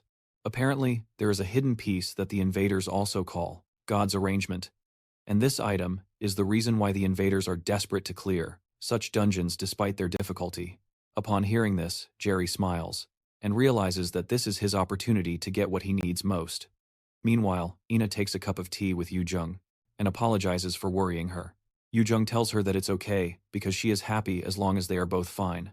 She admits that Yu Jung's personality is somewhat bad and was worried that Jae Hyun might have been rude to Ina, so she explains that Jae Hyun is always like this. Ina pauses for a moment, and Yu Jung gets angry and asks if Jae Hyun was really rude to her. Surprised, Ina clarifies that he wasn't, but it's just that Jae Hyun seems to trust Yu Jung a lot. She argues that she would be happy if Jae Hyun could also trust her and depend on her a little, but finally, she mentions that he could trust her if she were a little stronger. When she pauses again, Yu Jung becomes worried about her. Eventually, she stands up and suggests that they set aside thoughts of Jae Hyun and go eat something delicious instead. While Yu Jung extends her hands, she explains that there is a place she wants to go, while Ina stutters, and Yu Jung grabs her hand and declares that they will make her feel better. At first, Ina is surprised that Yu Jung is taking her away, but soon a smile appears on her face. Meanwhile, our boy examines the legendary item of consumption of legendary level, called the Golden Apple of Edom. It is an apple cultivated and harvested by Edom, which is responsible for the eternal youth and immortality of the gods. Consuming this slows down aging immediately by 50% and increases natural healing by 50% as well. It also permanently increases magical aptitude and cannot be sold or given to another user. Jae Hyun realizes that features like anti-aging and better natural healing are super rare and must cost at least 1 million. However, the problem is that he cannot give this away either. He decides to focus on calculating all the loot he can obtain, and remembers that a Class A themed dungeon will soon be inaugurated in a theme park in CU, where he can obtain the shoes that increase speed called Thunderous Steps of Tialfi, which Thor's servant Tialfi used to wear. The shoes greatly increase the dexterity attribute. So many martial arts invaders really wanted them eventually. Jae Hyun takes a bite of the apple with great anticipation, and everything lights up, but he eventually realizes that the apple tastes just like any other apple. Shortly after, the Nornir System informs that the Golden Apple of Edom is starting to take effect, and his resistance attribute has permanently increased by 20. His human status has increased by 20 with his aging rate and healing ability, naturally increasing by 50% each. In addition to all this, his magical aptitude will be significantly increased, permanently. Jae Hyun is happy that the effects of the apple are not mediocre, and his movements begin to feel lighter. He picks up the phone and soon makes a call to someone. Shortly after, our boy heads to the theme park in the sky, and discovers that the place looks a bit cheap after seeing it after regressing. When he approaches the counter, the attendant asks what kind of ticket he would like, but Jae Hyun presents a Lotus Guild card and introduces himself as an explorer of the Lotus Guild. He informs the woman that a themed dungeon will be opening in the park soon. Meanwhile, the instructor of Daeun goes to Jae Hyun's hostel to see him, and is informed that he is not there. The attendant informs that Jae Hyun said he had something to do today, and asks if there is any problem. Then Jae Hyun clarifies that there is no problem. Den wonders how Jae Hyun is already able to recover from such an incident, especially being a newly enrolled student. He is not only skilled, but also very quick to recover from trauma, so Daeun realizes that he has a lot of courage. Before leaving, she asks the attendant to tell Jae Hyun to come see her. When he returns, Daeun leaves the hostel and connects a communication device to secretly talk with a team manager, named Song from Seoksum. Benim said what he soon answers, and asks how her investigation went. Then she informs him that she discovered that Daeun was behind it. Benim asks her if her IQ was in charge of the dungeon test, and assumes that he must be in a difficult position now. He asks her to keep an eye on both, and call him if she notices anything. Daeun receives the orders and also informs that she thinks the student, Mindy Riem, whom she mentioned, knows something about what is happening. Yes, the park staff announced to their guests that they need to leave. Jae-hyun is surprised by the speed of the response and realizes how influential the Lotus Guild is. He remembers the call he had with Professor Jeong-gon to inform her about the dungeon that is about to appear. When he expresses total certainty, she gives him permission to mention the name of their guild on the condition that he prioritizes his safety if things get dangerous. He is amused by her condition. Then she tells him that it's not that she doesn't believe in how capable he is, but no teacher in the world wants their students to be in danger since anything can happen in a dungeon. At present, the Nornir System informs our boy that the themed dungeon called Ruined Neverland has appeared. Apparently, a special item will be rewarded if 3 missions are completed consecutively. A special mission called Big 3 is added, and his mission is to complete the 3 missions, which have a difficulty of level A, with the reward being the thunderous steps of Tialfe, or a 24-hour timer starts. But the penalty for failure is not stipulated. Jae-hyun realizes that things are exactly as he remembers from his past life in a flashback. He recalls that another invader appeared and started talking about how she easily realized that the Viking was a mission location. In the flashback, she claims she was so intelligent that she could easily find some of the attractions in the park, the haunted house, and the parade. Her name is Arjun, a 16-year-old themed dungeon network. She openly declares that her ability, Cognitive Accelerator, is incredible. For her, there is nothing she cannot do. If only she used her brain a little. She talks about how excited she is to be a dungeon theme, but she is not disappointed. Jerry recognizes her as a self-proclaimed genius with an IQ of 150. She was all thrilled about her own power, and bragged about it, but ended up being killed by those who were envious because of it. The thunderous steps of Tialfe were for some other random person this time. Jerry thinks it will be better for him to take the thunderous steps this time shortly after. The Nornir System asks if he would like to start the Viking mission, the first mission among the 3 greats, and he agrees. Soon he is transported to the Viking dungeon, and the system tells him that the end of the story is being altered. Griam is transported, and not long after, his Arium appears near the place where he disappeared. Soon our boy is completely synchronized with the dungeon character, and he is informed that he is playing as Tialfe, a warrior who survived the Viking invasion. The first mission of the 3 greats, called Tialfe's Grudge, is soon added to the thematic mission. Tialfe's Grudge, the god of thunder, Thor envied Tialfe's swift feet, and kidnapped Tialfe's younger sister, Roskva, as a hostage to force Tialfe to work for him. Our boy must become Tialfe, and save his younger sister Roskva to resolve the grudge. The mission's difficulty is level B, and the reward is an active skill called Commander's Cry. The mission failure conditions are the death of Roskva and the death of Tialfe, but the penalty for failure for him is death. Tialfe serves the god of thunder Thor and is the fastest of the 9 realms. He was originally a human but began to despise the Aesir, because he lost his family to the Vikings who worshipped the Aesir. Jerry is surprised to learn that Tialfe hates using this, because this is not the original story, according to what is popularly known. Jerry wonders if this is another conflict between the Ice and the Nornir. Suddenly, Jerry hears someone calling him by the name of Jalfi, and the person asks him to wake up when he gets up. He feels a sharp pain in his head but doesn't know where he is. Looking around, he realizes he is on a ship he stole to find Roskva, and when he looks ahead, he recognizes the person who woke him up as Frederick, the person who had the idea to steal the ship. Frederick asks if he is okay, and just as he is about to respond, the ship collides with another ship, causing the whole ship to start rocking before they know what is happening. A group of pirates boards their ship, and it seems they are in trouble. Jerry doesn't know what is happening, but it is clear that he will have to postpone the search for Roskva for a while. Jerry immediately tells Frederick that he will leave this to him and jumps to the next ship. Even as Frederick tries to stop him, when our boy jumps and lands on the other ship, the men are surprised, but one of them starts to tumble over him for jumping into enemy territory when he should be hiding. They start cursing him and threaten to kill him immediately, but our boy says nothing. When he notices a girl tied up in the middle of the ship, he recognizes that it is Seo, the same girl who had boasted about her skills, so he wonders what she is doing here. Immediately, the Nornir System informs that the tied-up lady is Tialfe's younger sister. Roskva prides herself on having a brilliant mind and also being a future great raider. She considers herself an amazing person, but somehow she found herself locked in this dungeon for only 3 minutes. Informs that the tied-up lady is Tialfe's younger sister. Roskva is proud to have a genius brain, and also to be a future great raider. She considers herself an amazing person, but somehow she found herself locked in this dungeon for only 3 minutes. Before the emergency announcement in the park, She had told her friends that she wanted to go to the bathroom. Now that she is trapped, she calculates that there is a 0.6% chance of a dungeon appearing where she is, and a 0.0003% chance of getting stuck in a themed dungeon. But after lamenting her luck, she decides not to think about that, but rather about a way to get out of here. After crying because she doesn't want to die here, she hopes that a rescue team has already arrived. While she waits, she spots Jerry standing in the middle of the park, so she follows him.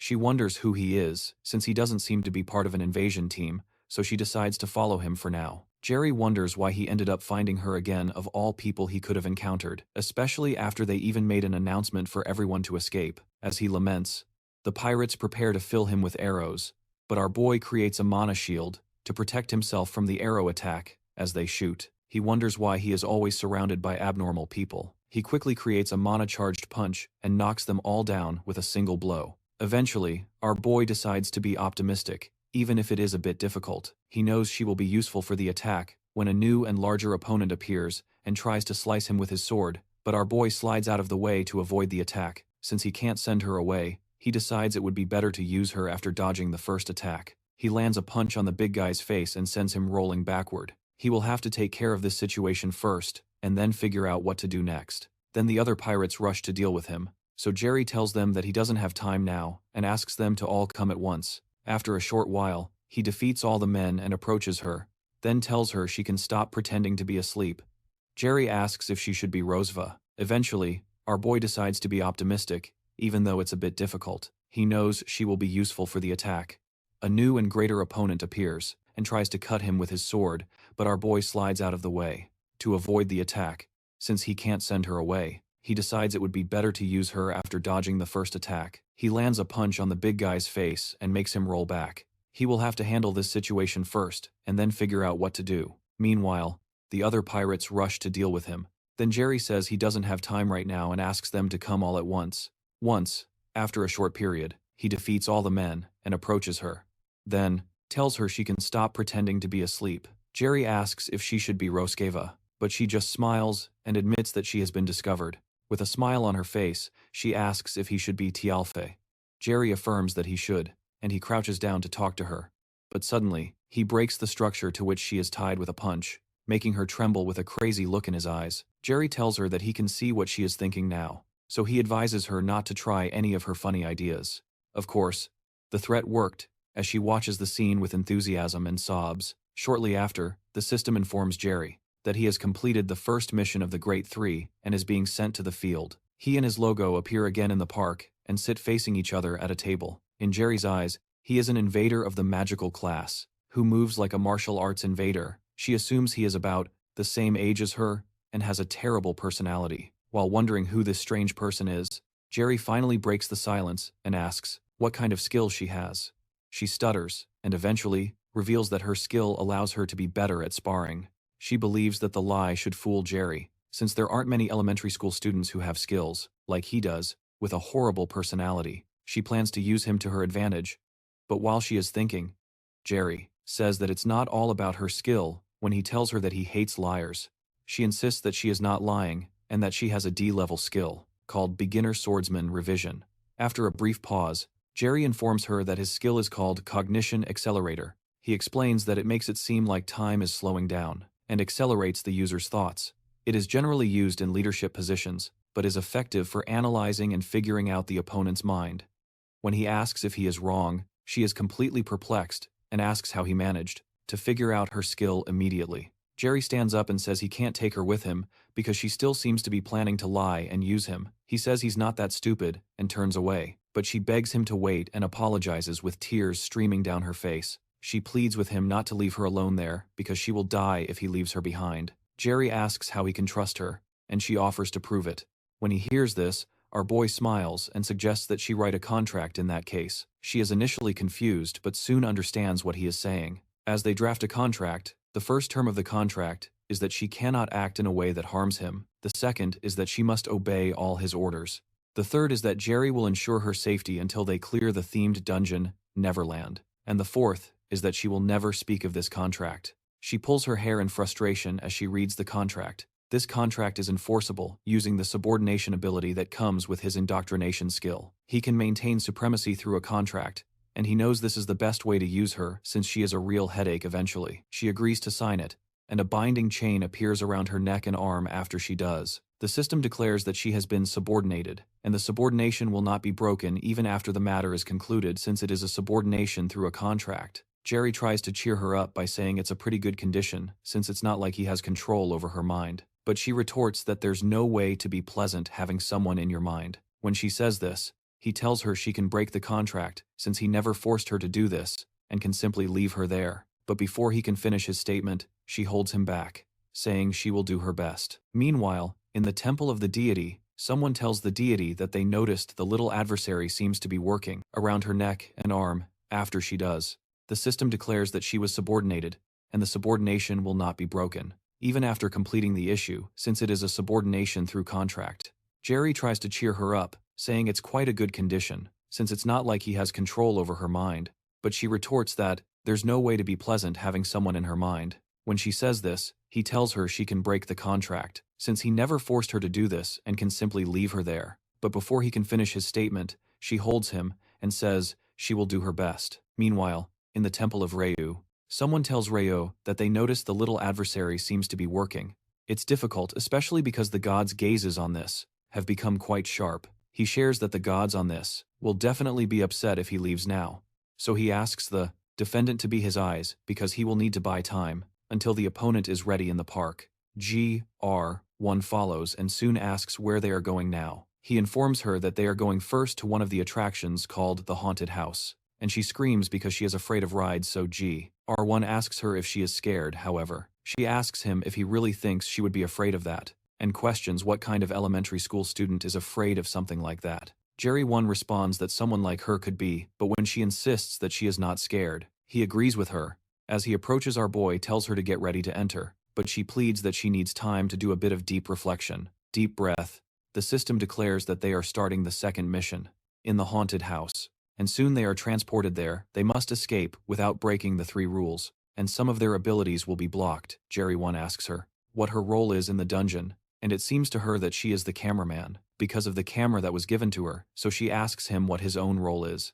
Our boy explains that he is a horror streamer, and it has been a while since he had a guest. Suddenly, a huge man appears beside them and greets. He seems about to explode, but the man soon introduces himself as Alfred, a butler of this mansion, and he explains that he is serving Countess Flandier. The butler explains that the Count instructed him to come greet them, and the system Nornir informs GR1 that he has received the second mission. In the second mission called Flandier Mission, they were invited by Countess Flandier, the owner of the Flandier Mansion, but this place is scary and keeps a terrible secret. Their job is to use the camera to reveal the truths of this mansion and escape, and the difficulty of the mission is level A, but has a reward of an active skill, called Illusion the Mission. It will be a failure if they cannot escape within the time limit and reveal the truths of the mansion, and the penalty is death. Alfred soon invites them to enter because the Countess emphasized to him that he must treat them in the best possible way. Our boy seems a little tense, but he is sweating profusely. Alfred offers to guide them to the dining room first, since they must be tired from the journey. Once inside, Jerry saw a vase with a label that shows it is for the prettiest and foolish girl. He notices a beautiful painting of a little girl and a dog. Then Alfred informs that it is a portrait of the lady of the house and Chan the dog. Our boy imagines that the girl must have been 12 or 13, so he mentions that the Countess must really cherish her childhood. Seeing that she placed such a portrait, Alfred agrees that the Countess values her childhood because she has very dreamy and happy memories, but he says this with such a horrible expression that makes Mac uncomfortable and Sky tearful. Eventually, the strange butler tells them to follow him. As the two follow behind, our boy knows he has to stay alert. The system told him the context of the first mission, but did not do so for this second mission, which means he will have to uncover all the secrets. Alone, he looks at his, who was freaking out, and asks if she is okay, pointing out that she was lying. When she said she wasn't scared, however, she intervenes, saying that she is just nervous because she is not yet used to the place. Shortly after, Alfred told them they arrived at the dining table, where he shows the banquet that Countess Flandier prepared for them. Still, with that frightening look in his eyes, he tells them to start eating, and slowly disappears behind the door as if waiting for them to start. Poison from the dishes when Alfred leaves.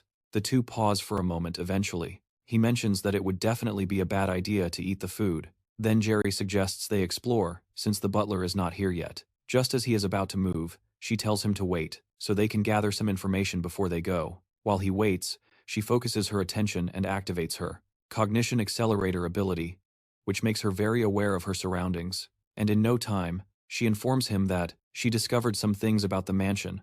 Our boy is surprised at how quickly she managed to gather information. Then he asks what it is, and she asserts that she thinks the owner of this mansion is a child of approximately 12 years old. And when Jerry asks why she thinks that, she explains that the chair nearby in the hall is proof of it. The height of the chair where the owner sits is taller than the others, which means that they are much smaller than the other people sitting in the other seats. Besides that, all the shelves in the hall were quite low, and only the lower handles were used. Jerry considers that it really makes sense, then proposes they check another place. She follows and expresses her desire to take the camera that she retrieved with her because it is very expensive. It is when Jerry suddenly stops. She approaches him and asks what is wrong, but he nervously says it is not the time for jokes since they are locked in here.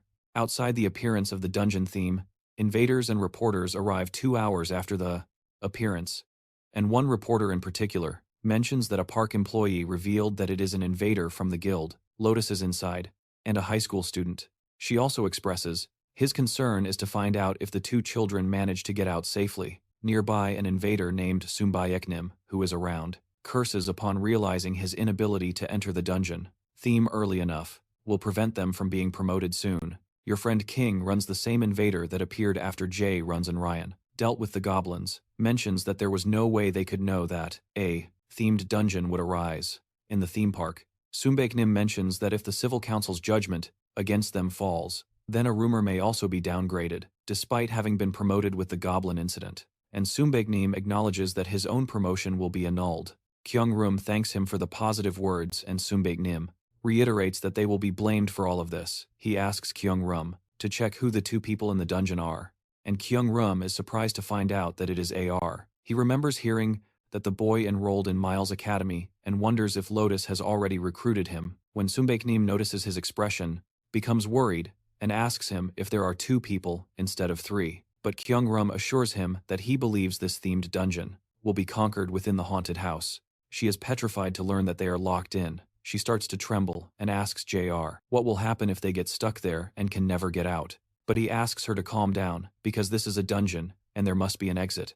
With no choice, she agrees with him out of desperation, then decides to search a bit more for an exit when he is alone.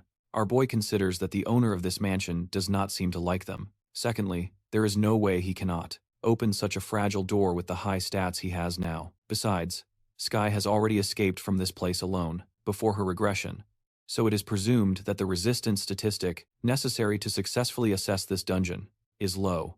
It seems there must be another variable involved. While he is thinking, Sky tells him to come look at something. He asks her what is wrong. Then, she explains that something is wrong with the camera. He thinks she must be being dramatic, but when he approaches, he finds a corpse of Alfred, who guided them here, on the table where they were supposed to eat, and he realizes that the Alfred who guided them here was a fake. Immediately, the system notifies them that they have reached 70% of Alfred's secret, the first mystery of the mansion. When he realizes that the camera is showing things they cannot see, they realize that this camera is a key to solving the mystery. Our boy realizes that if they assume the Alfred they met is false, then this screen is showing them the present, or the past. Since this is a dungeon, where they have to solve the mystery of the mansion, it wouldn't show the future, so he concludes it must be the past. She believes the camera is showing them the secret of the mansion through the past. If that is the case, she realizes that all this food is definitely not meant to be eaten. One realizes it was strange for him to still feel a bit of mana, which means that all of this is an illusion.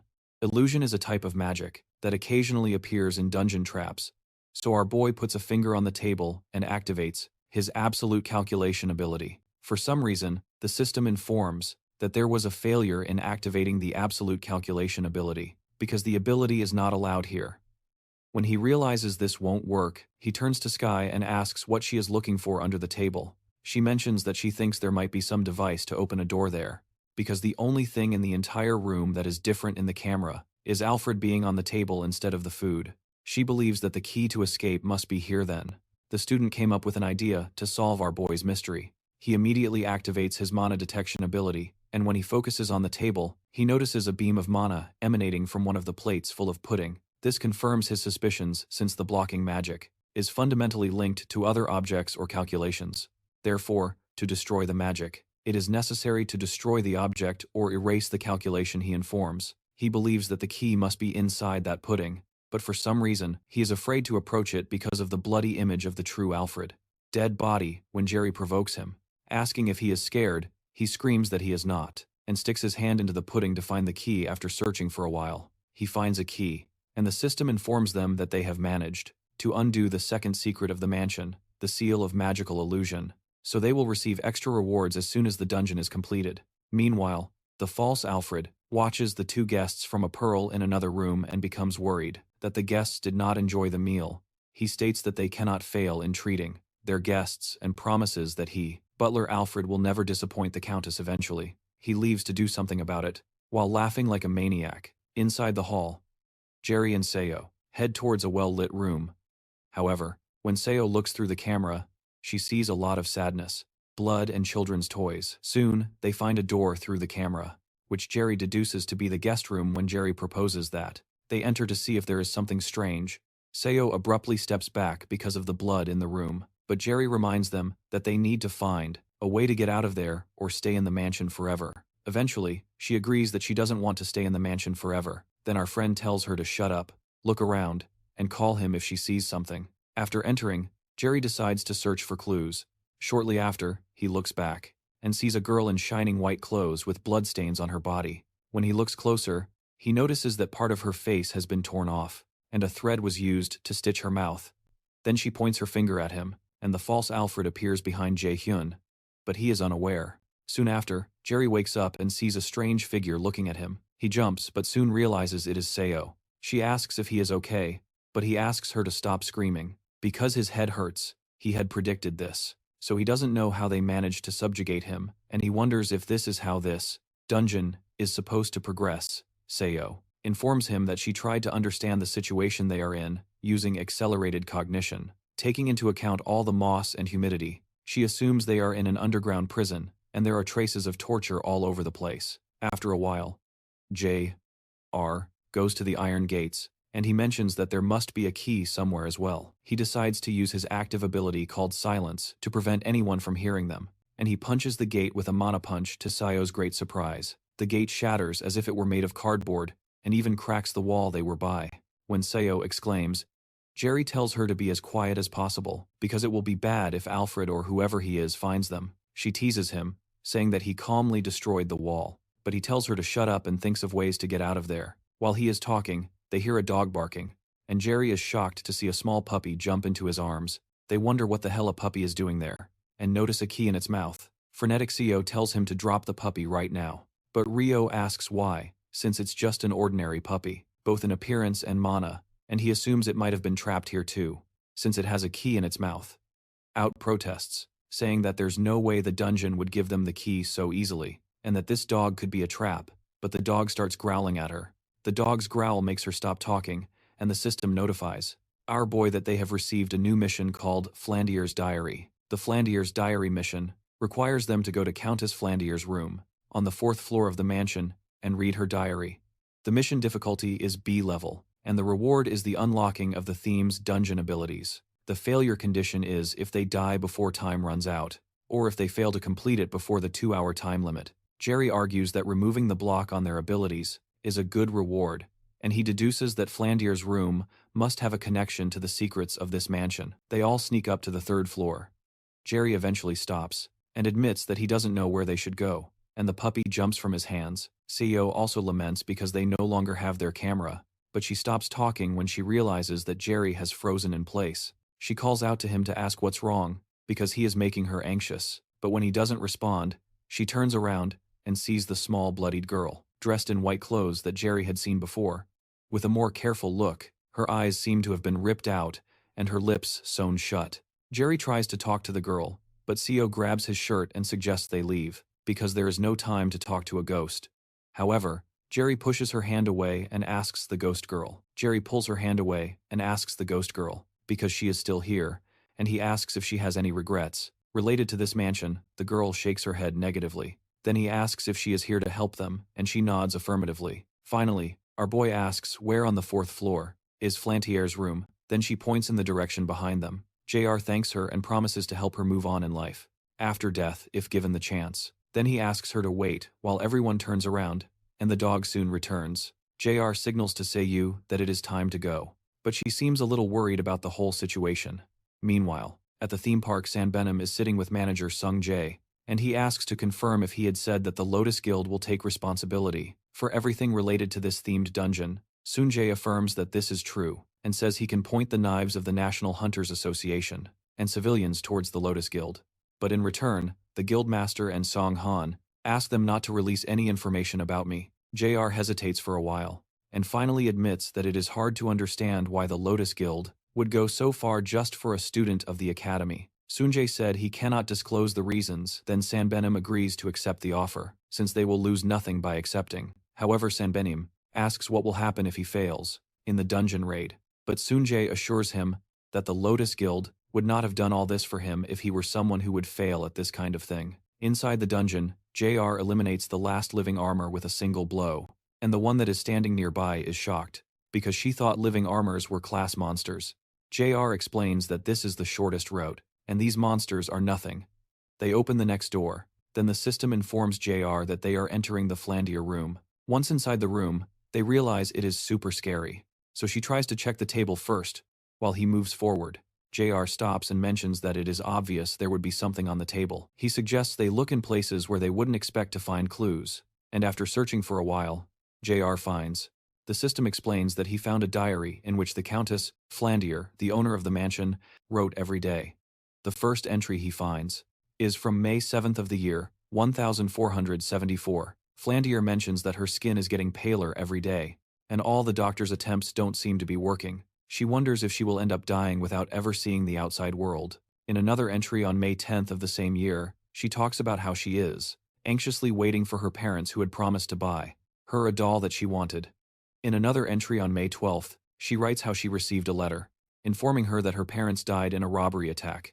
The page is stained with her tears, and she wonders if they would still be alive if she hadn't asked for that doll. In another entry on May 15th, she writes that the funeral is over, and she has become the owner of the mansion. Since she is the only one left of the Flandier lineage, she explains that she is not happy at all, because now she is alone forever. In July, another entry on the 4th was written where Flandier explains that a girl was caught for having taken one of the flowers from her garden, apparently. The girl is about the same age as her, and somehow resembled her doll, so she liked her. She said she would ask the girl to live with her in the mansion on July 20th. Flandier mentions that the girl said she didn't have a name, so she called her Sele. They played every day in the mansion, and she expresses how happy she is to have made a friend, and hopes that this continues every day in another entry. On the 8th of September, Flan says that Alfred left home without saying anything. Apparently, Sally said he must have been in a hurry, and that he went to the neighboring town, but she mentions how anxious she is because she doesn't know why he left. In an entry dated September 10th, she mentions that Alfred has returned, but he seems different. Moreover, Sally seems to be hiding something from her, and something must have happened in an entry dated 11 September. Flandier mentions that she keeps hearing screams inside the mansion. Apparently, the cook Selena and her maid, Michelle, continue screaming, and it seems like their throats are about to tear. She wonders if she is dreaming, but it feels very real, and she is scared. The page is covered in blood, and in another part of the entry, Flandier writes that Sally and Alfred are banging on her bedroom door, and she is sure they want to kill her, but doesn't know what to do. After reading everything, the system informs G that the restrictions on the use of abilities are no longer in effect. Our boy realizes that Flandier had been murdered, and it was probably the work of the monster that had stolen the mansion. He realizes that the monster must have been a doppelganger monster, and when he turns to look at the scene, he realizes it is actually a doppelganger monster that has been following him. Behind the monster are several other Alfreds who are also monsters. The system notifies our boy that he has discovered the first secret of Alfred's identity, and he has completed Flan's daily subquest, and the system informs him that he has managed to uncover all the secrets of the mansion and must now escape safely from the mansion. Our boy turns to the monsters with the little dog by his side for support. The monster releases deadly extensions from its body and advances for the first attack, then Jerry grabs the puppy and jumps out of the way. Our boy tells the monster that it is finally showing its true form because he was getting impatient, seeing it act so falsely. The monster laughs a little and tells him that he is quite quick to notice things for a human, but But Jerry responds that it wasn't difficult at all, because he is just smart. Apparently, Jerry could see the monster for what it really is, due to his ability to see through illusions. Eventually, our boy tells the doppelganger that it is also possible that he is not so smart, but that the monster is just stupid. This statement irritates the doppelganger, and it asks how he dares to insult it. Enraged, the monster destroys the lamp and the ceiling, forcing Jerry to run out of the room with the monster on his heels. Our boy activates his lightning chain and fires it at the monster, causing large gaps in its structure, but not destroying it.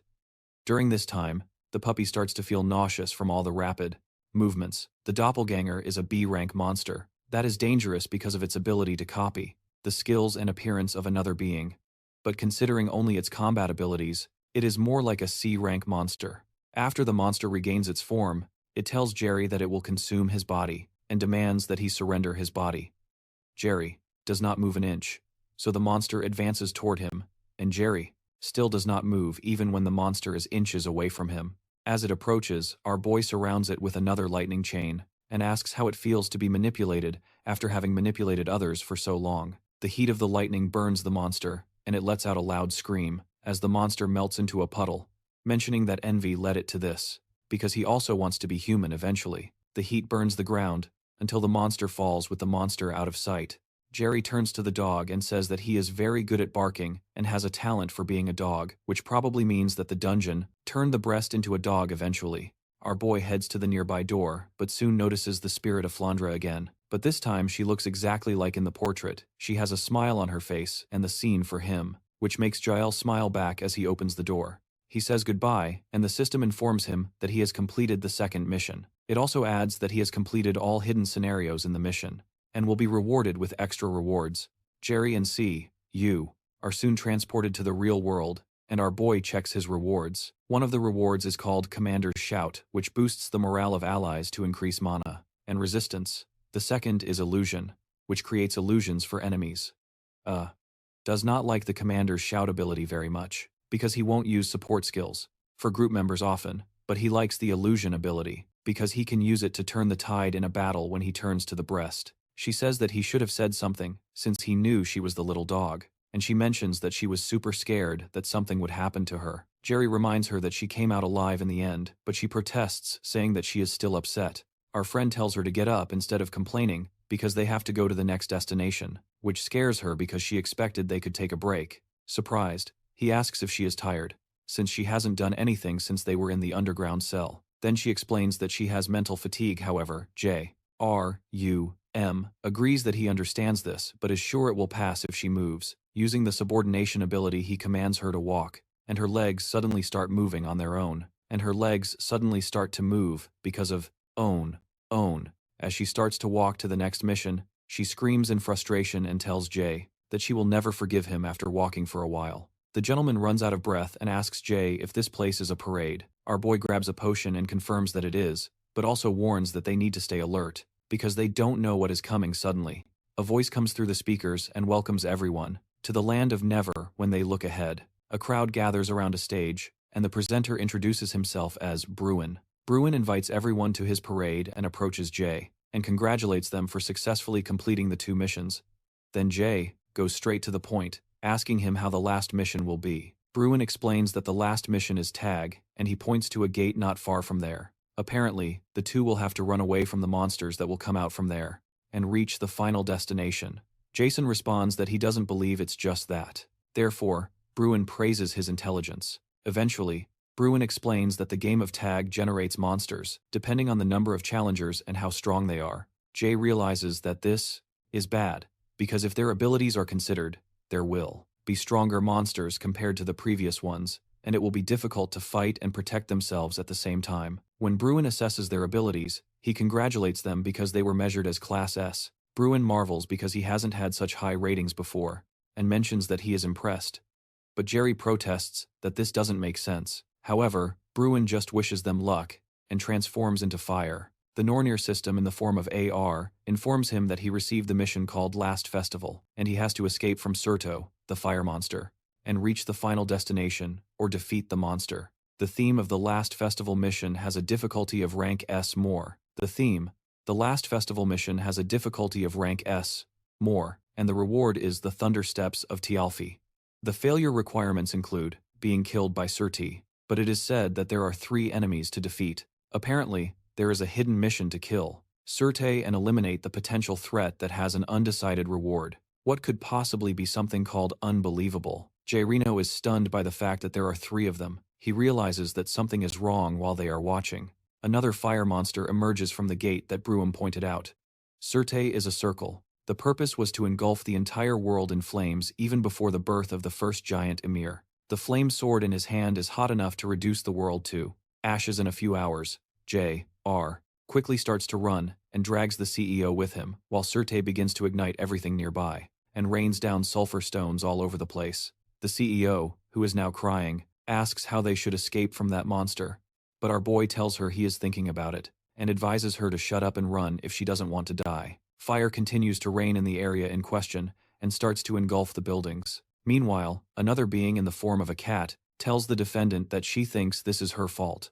She questions whether she should help them, but Haru jokingly accuses her of being cruel because she knows she has no intention of helping them. Haru eventually asks to leave them alone because she wants to see how Jerry 1 will survive this. In the parade field, Certe continues to launch fire on the ground, and Jerry 1 keeps trying to escape. He realizes that it is too dangerous to fight the monster directly, so he has to avoid confronting it head-on and find the target. Seo will inform me when she finds the destination. Then our boy runs over there and tells her to hold on a little longer. Our boy activates his ability, called Speed, which increases his velocity, and he rushes toward the final destination. His plan is to distract the monster and use Seo to reach the objective, while Certe asks which idiot summoned him and unleashes much more fire in a frenzy that almost hits 2 players.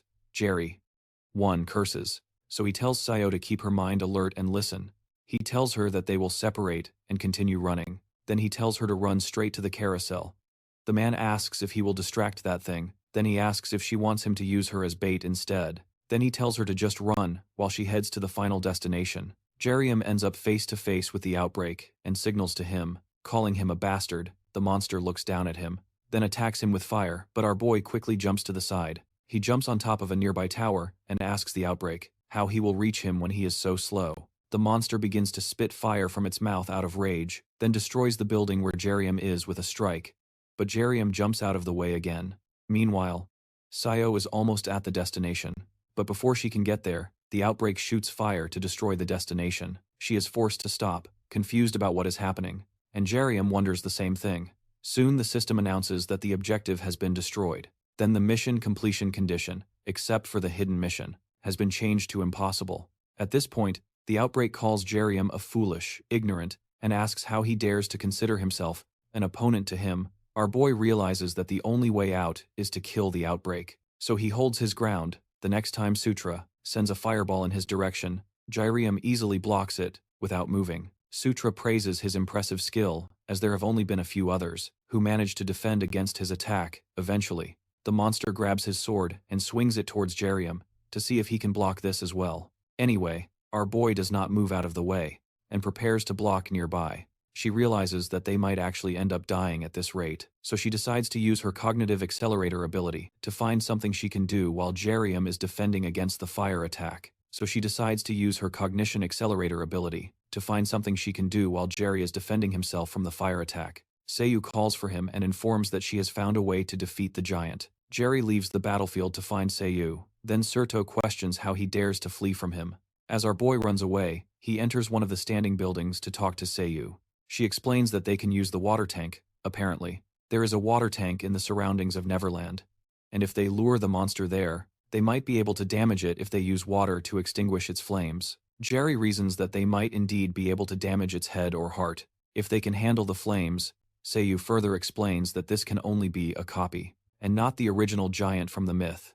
She believes that this monster would die if they destroyed its weak points. She explains that she will use her ability to foresee Suti's path and tell him, so that he can lure it to the water tank soon. Afterward, Jari runs towards the water tank, but depends on Seiyu to call out the number of steps he should take, and in which direction, and what to do to avoid the next attack that Certe will direct at him. At one moment, our boy stops. Then Certe calls him a weak human and asks if he has given up on running. Jerry turns to him and says he is not running. Our boy mentions that he heard Certe is nothing compared to the gods, and that he is merely working as a gatekeeper now, so he is not in a position to call him weak. This statement hits Certe, and when he merely exclaims, Jerry asks if he is also afraid of him, who is human. Certe, now with fiery eyes, calls our boy a bastard, and when Certe attacks with fire, a wave of water is launched in his direction. It turns out that Jari had activated his illusion ability, so Certe did not know he was in front of the water tank, and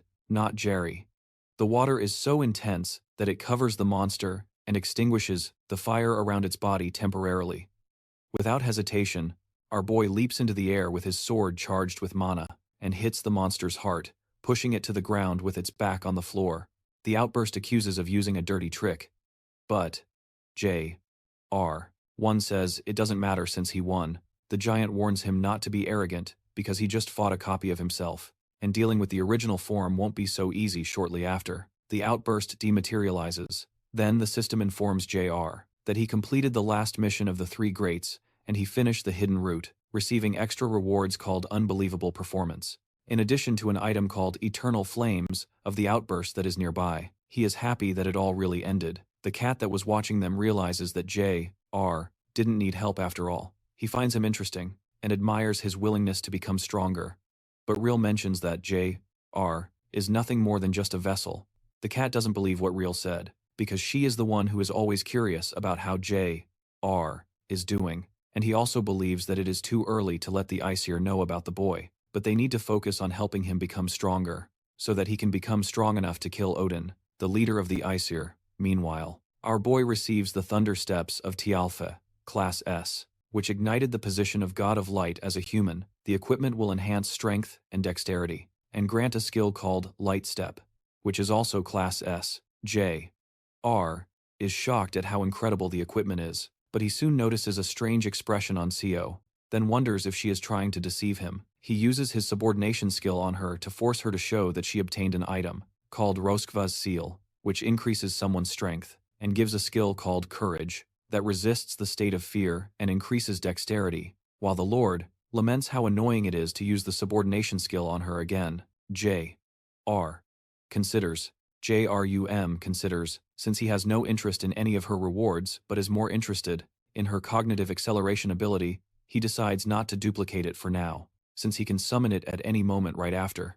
Bruna appears to congratulate them, but just as they are about to leave, he calls Jerry Hyun a great adversary. Just as the defendant and the other gods call him that, it surprises Jerry, but when he turns to ask why he called him that, Bruna disappears.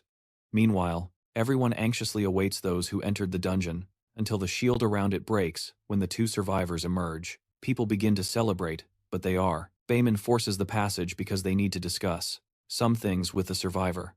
However, he steps forward to find out that Jerry Hyun has disappeared. To everyone's surprise, the master remains on stage like a paralyzed servant, and everyone turns their attention to her when Jerry appears. He suggests that Jerry Hyun might have hidden if he is from the assassin class, but Song Bae-in protests that Kim Dion told him Jerry Hyun is from the magic class, particularly a battle mage. Meanwhile, Changgun is impressed to learn that Jerry Hyun disappeared after such a feat. Sometime later, our boy is happy to see that there are no articles about his feat online, and he deduces that the Lotus Guild must have done something to cover things up. The way he managed to escape from the people on site was by using Tialfe's Thunder Steps, which made him ridiculously faster. Another thing he obtained from the mission are the Eternal Flames of Burst, which are single-use, and can imbue a flame attribute to a weapon. However, Jerry considers how this incident with Burst makes him realize that he is still weak. He doesn't want to have to use dirty tricks to defeat his opponents or win without having someone by his side. He wants to be someone that others fear to approach, and he wants to leave behind his weak past so he can protect his friends and family. So he plans to become stronger in the meantime. President Jaim commits to the mission of reporting everything about Jay to instructor John Guiso, and she assures him that she will not disappoint him. As Jaim leaves, he thinks about how excited he is for the upcoming event, where he plans to get rid of all the dirty things in his way. On the floor, he spreads out photos of several students, whose faces he marked with an X the next morning. Jerry tells the girls why he was unavailable the previous day, and Jung assumed he was ignoring their calls and messages on purpose, but our boy clarifies that is not the case. On the other hand, he asks if he is hurt anywhere, and he says no. and Jung thinks he is unlucky to get into such troubles, and wonders if God suddenly hates him. Suryu approaches them and mentions that he saw our boy's annoying face. Here he tells Jr. That he cannot pull stupid tricks on him this time. But when Yu Jung asks our boy if he knows who the new strange boy is, Jr. Tells her that he doesn't know him. Annoyed, Suhook yells at them that it is Lee Suhook, but Instructor Isu tells him to lower his voice, so he has no choice but to back down. When Isu steps up to the podium, she introduces herself to the cadets and informs them that she will teach the first part of understanding magical calculations.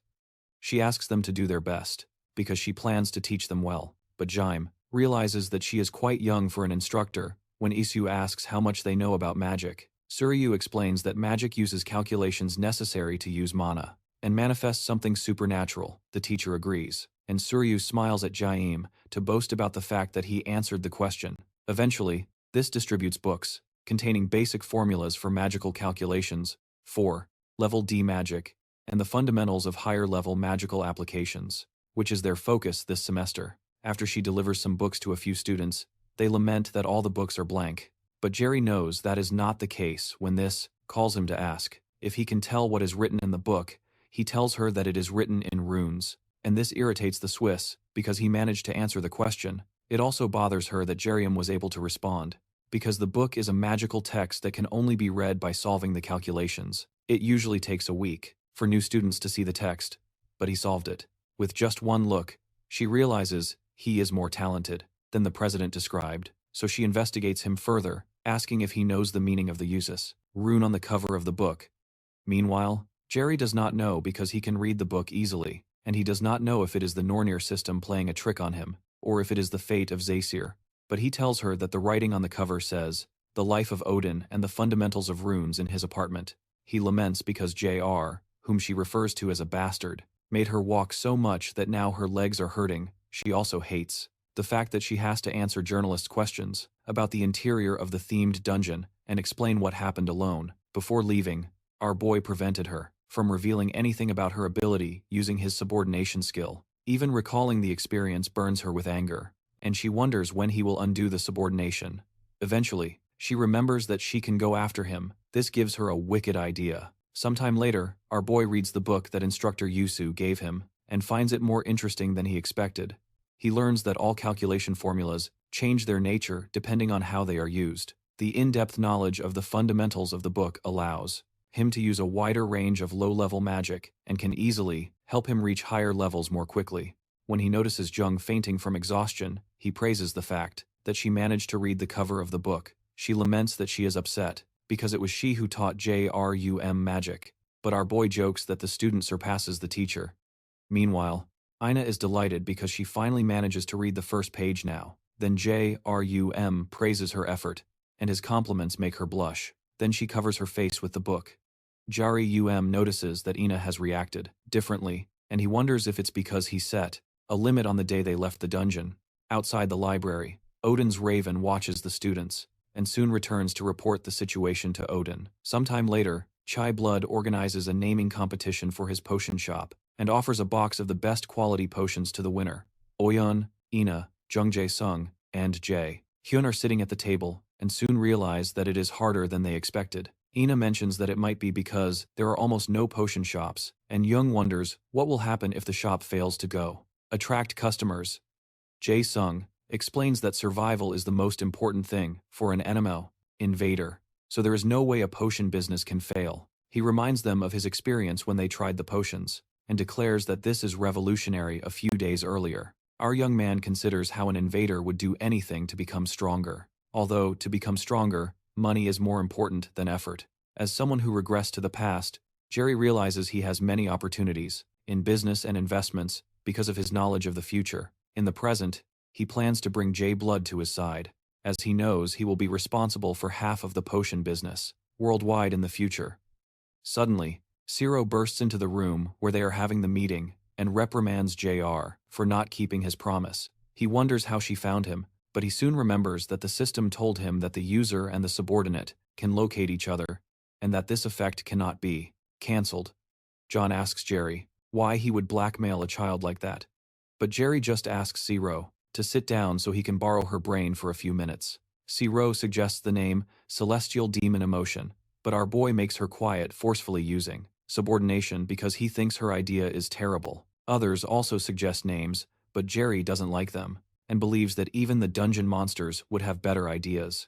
Eventually, Jung gets angry because Jerry isn't asking her for some ideas. He doesn't ask her because he believes her ideas will also be terrible, but he decides to consider her suggestion. She proposes the name Workshop Elixir, and our boy remembers that the word elixir is another name for the Philosopher's Stone, which supposedly brings the dead back to life and heals wounds.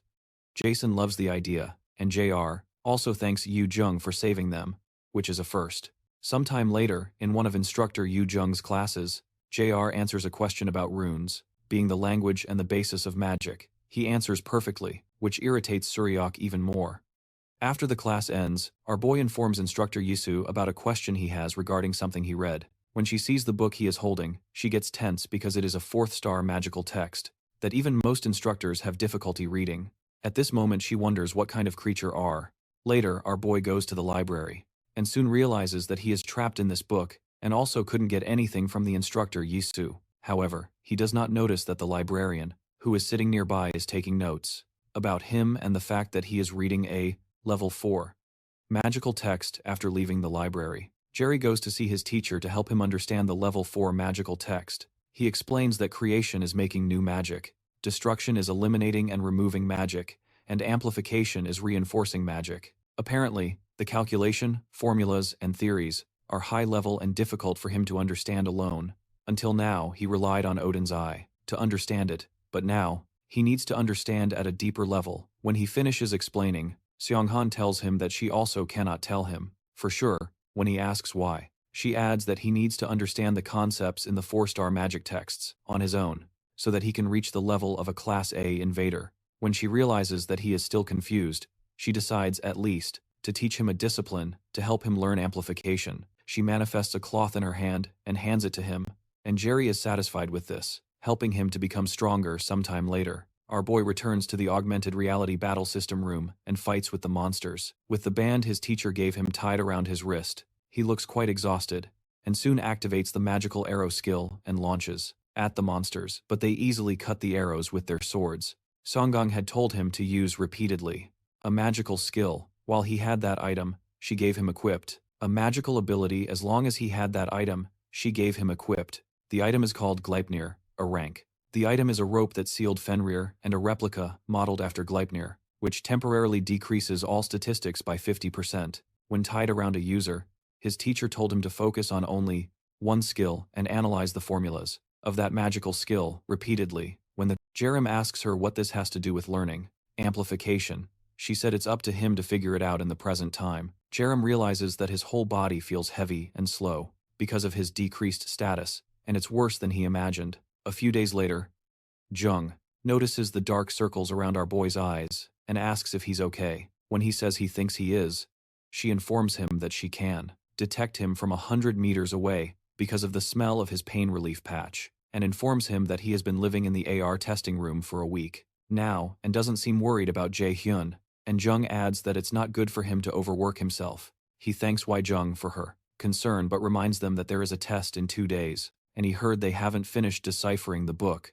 and may have to take extra classes if they fail the test. Upon hearing this, the girls rush to study. Eventually, our boy returns to the augmented reality battle system room for another session, and he perfectly completes level 41 of the test. The Nornir System informs him that his understanding of the formula has increased significantly, and the efficiency of his magical arrow has greatly improved, causing the skill magical arrow to rise to level 2 because of this.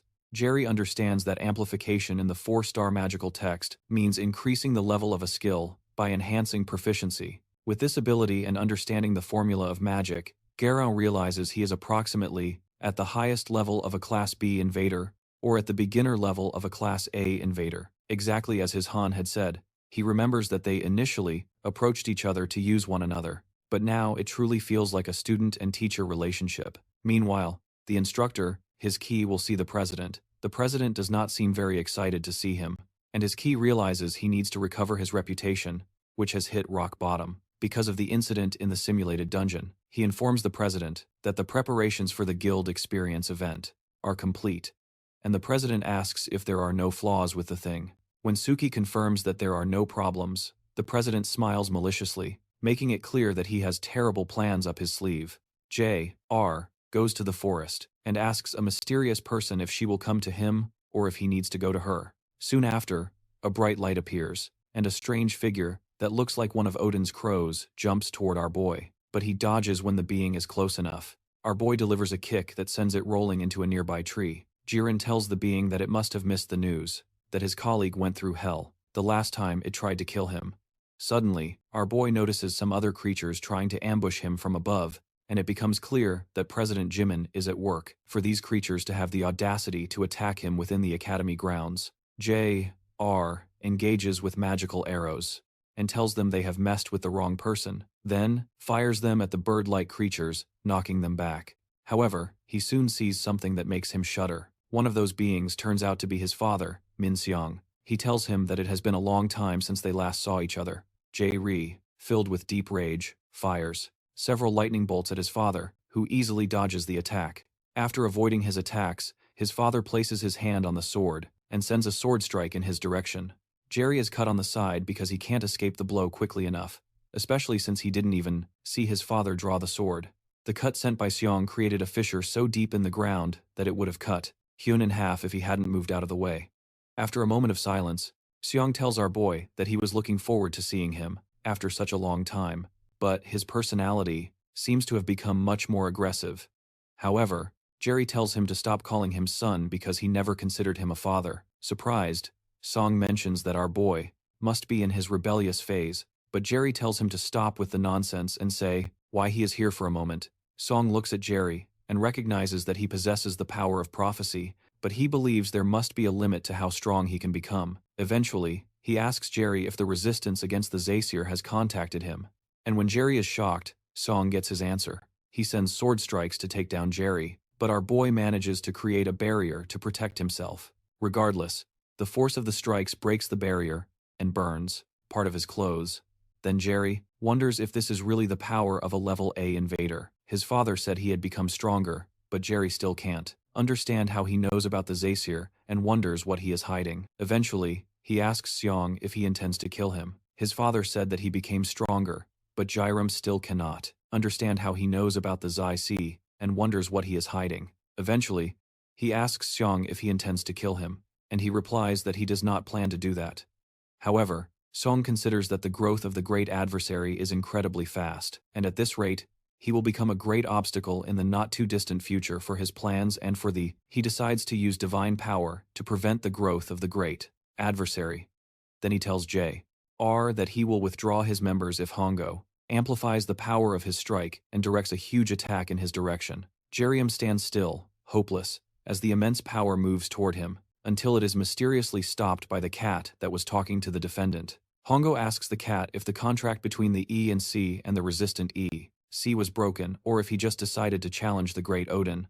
The cat tells him that he is not sure what he is talking about, and Jerry does not understand how the cat just spoke. The cat soon transforms into a feminine entity and tells Song to leave, because they still have business with this child. Our boy can perceive from the mana that comes from her that she is stronger than Seong, and he does not know what is happening. When Seong asks her if she really needs to make things worse, she cuts herself and lets drops of blood fall to the ground, and the drops soon transform into monstrous hands that attack Song. Hongo blocks the attacks, and the hands grow larger and the strikes stronger. While still attacking, Hongo tells the girl that Locke has become weak enough to rely on a mere human to end the war between the gods. However, the girl reminds Hongo that he is also just a mere human trying to kill Odin, so he is not much different eventually. Jean's father decides to leave for now, but he warns that he will make her take responsibility for the contract with him if she gets in his way next time. Regardless of that, she tells him to do what he wants, but reminds him that she can decapitate him at any moment. She tells him to do as he wishes, but reminds him that she can behead him at any moment if he also interrupts her after leaving a mark of love on his neck. She remembers that the contract is only between the Aesir and the Aesir, resistant, but there is nothing in the contract that prohibits the assassination of Odin's crow. Soon after, Song disappears, and our boy soon collapses on the ground. Severely injured, the girl approaches to him and says that it is a pleasure to meet him. She introduces herself as the alter ego of the defendant She, and says that she is his observer and his guide for 5 trials. Sometime later, our boy returns to the academy to heal. She informs him that he can ask her anything if he is curious, and she will answer everything she can. He decides to ask her the true identity of Seonggu. Then she tells him that he is not his true father, and his real name is Rugen. Apparently he is one of Odin's crows, and his name Rugen is a creature, mythical, that controls and feeds on the human mind. Hugin borrowed the power to manipulate memories from another crow. Moonin Rushin has also been lurking around, pretending to be his father to keep an eye on the great prophesied adversary. Our boy is shocked to learn that Seong is not his true father. Then Rayla decides to show him as it will be easier. She points her finger at him, which makes him recall his stored memories. In a flashback, he returns to his childhood home. He sees his father calling him useless and despising the day he was born. His father did not like the fact that he awakened, and since he unlocked his mana, his days were filled with violence and abusive words. However, his mother always tried to save him and defend him from his father. Suddenly he finds it hard to breathe, and somehow, it occurs to him that he seems to have forgotten something he should never have forgotten. Suddenly memories of good experiences with his true father, who always tried to give him sweets against his mother's will, resurface. He remembers how they were a happy family, and tears begin to stream down his face as he looks at the photo of his true father. He starts to cry heavily and wonders how he could forget.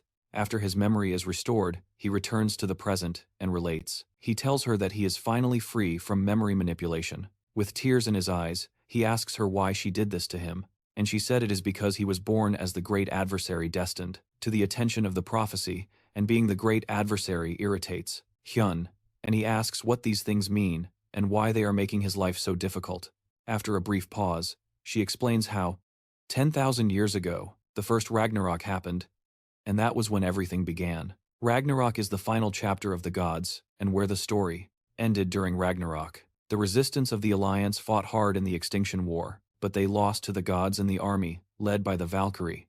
During the war, Odin agreed to let the gods and giants, who were prisoners of war, live on the condition of creating a contract. The document formalizes that the resistant force lost in Ragnarok, and from this point, they cannot harm the gods in any way, and must be obedient to the supreme Odin. Living beings from many worlds suffered because of this contract, and cried in endless despair until the 3 sisters of Nor gave a prophecy. They prophesied that in 10,000 years, when the second extinction comes, the weakest being will overthrow Odin and Asgard and open a new world. And this great prophesied enemy is Riam. When the Welded confirms that the plan of the Zeisi resistance is to use him to kill Odin, he asks what Odin's plan is and what he gains from all this. She informs him that Odin wants to have the 9 realms in the palm of his hands, including Midgard, where humans reside. Meanwhile, in Asgard, Odin finds it annoying to have to watch over some inferior being just because of a prophecy. Heimdall, who is nearby, mentions that Jae-ryun is just a human, who cannot compare to them. However, as the former resistance are determined and cannot afford to show weakness in these times, Odin grants Heimdall temporary authority. Upon hearing this, Heimdall is happy to be able to leave Asgard, since it has been a while. Sometime later, our boy goes to the academy to train, and he remembers what Hela had told him about the 9 realms. Apparently, Odin has already taken some worlds, including Vanaheim, Jotunheim, Svartalfheim, and Muspelheim, and he wants to conquer the rest with the second war in the flashback. Jae-ryun asks why Odin hasn't killed him yet. Then Hela explains that it is because of the power of the prophecy, which is something that even the gods cannot overcome. However, even though Jae-ryun is being protected by this power, he is not eternal, and will disappear when the second Ragnarok approaches. She explains that the gods will kill him when the second Ragnarok approaches, and explains that he has already been killed by them once. Suddenly, he understands that the death he experienced in his past life was Odin's plan, and that they had been manipulating him since. They killed his family, manipulated his memories, and turned his life into a true hell. She asks if he wants to take revenge and protect what is most important to her. She informs him, once again, that she is the guide of the 5 trials, and explains that she will give him a trial to transform him into the person who will kill Odin. The Nornir system displays a main mission, called the Path of the God Killer, which requires him to receive the power of the resistant throne of Aesir to contain Odin's ambition. He has already completed the trial of Hell, but there are 4 more trials of unknown difficulty. before he can receive the blessing of the resilient throne of Aesir. Meanwhile, Royon is undergoing special training, until his muscles are sore from the special training. He managed to obtain a skill of level S, but it is still difficult for his body. He remembers that R is already at a much higher level than him, and he is far from being strong enough to defeat him at the Mills Festival. Regardless, he decides to train more. But soon, there was an announcement calling him to the president's office. In his office, Jim talks with a certain congressman about getting rid of all the lower-ranked students, so they can focus their support on the higher-ranked students. Jim proposes that the man take care of the rest of what they need as soon as they get rid of the students, but the man protests that he cannot, because things got out of control in the mock exams, and the management headquarters of the Raiders will act soon. The congressman is not speaking at his level, and wonders if he should get rid of him too. He soon informs the man that he has completed the preparations, and that they will artificially open a gate in the guild experience they are conducting in a few days. This piques the congressman's interest, so he offers to send national support funds to Mills, as they said last time. Shortly after, Royon, who still has the terrible experience he had in the demiplane in mind, is worried about why the president is calling him. He assumes that the president was the one who invaded his mind in the demiplane and was responsible for the incident in the mock exam. But as he knocks on the president's door, he decides not to act hastily, because he cannot handle this alone. Later, while he is in class, our boy remembers his conversation with Rila. Flashback. She informs him that Odin probably already knows that he made contact with the resilient force. He probably already knows that he made contact with the resistant force. This means that Ragnarok may happen sooner than planned. The instructor finishes her class soon and asks those who are sleeping to wake up, including Ina, because she has a message. She explains that the experience in the guild will happen in 3 days, and that the event will be a good opportunity for them to see how the invading guilds operate and hunt monsters. She adds that there is a guild that has been specially prepared by President Diane for them. Jerry hates the idea of going to the guild that Diane provided and remembers that he went to a new class guild and just tried out a moldy couch for a while before leaving in his past life. But now he can go anywhere because of his achievements. He plans to go to the Neptune Guild because it is the #1 guild in Korea, before his regression. However, the instructor, Yisu, reads a list of guild priorities that offers a student who wishes to experience in their guild, in exchange for a special point. Yisu announces that Jae-hyun, Ina Yujung and 3 others have been chosen by the Lotus Guild, and Lee Soo-hyuk has been chosen by the Neptune Guild, and Jung is excited about the Lotus Guild, and our boy realizes that is why his teacher asked for the names of the skilled students, and Jung starts to cry, because she will meet the guild master and Cheyenne and nearly suffocates Ina with a hug, but she has to stop when the 3 receive an emergency message from J. Blood to appear at J. Blood's workshop. When the cadets gather at J. Blood's workshop, J. Blood tells them about President Dean's plan to eliminate the lower-ranking students during the guild experience to make the students awaken again.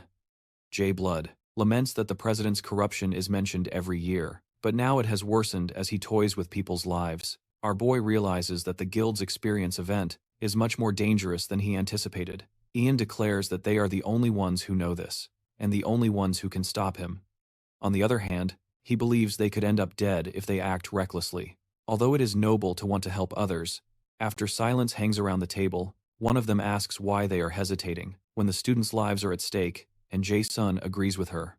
Ina does too, actually. This makes Jae-hyun happy that everyone supports him, and he believes that their love for fighting and protecting others is what makes them. Suddenly, the system adds another main mission, called the Second Turning Point, where he must thwart Jaim's greedy plan and save the students with a difficulty level. The mission has a reward of a blank card and a sealed magical text.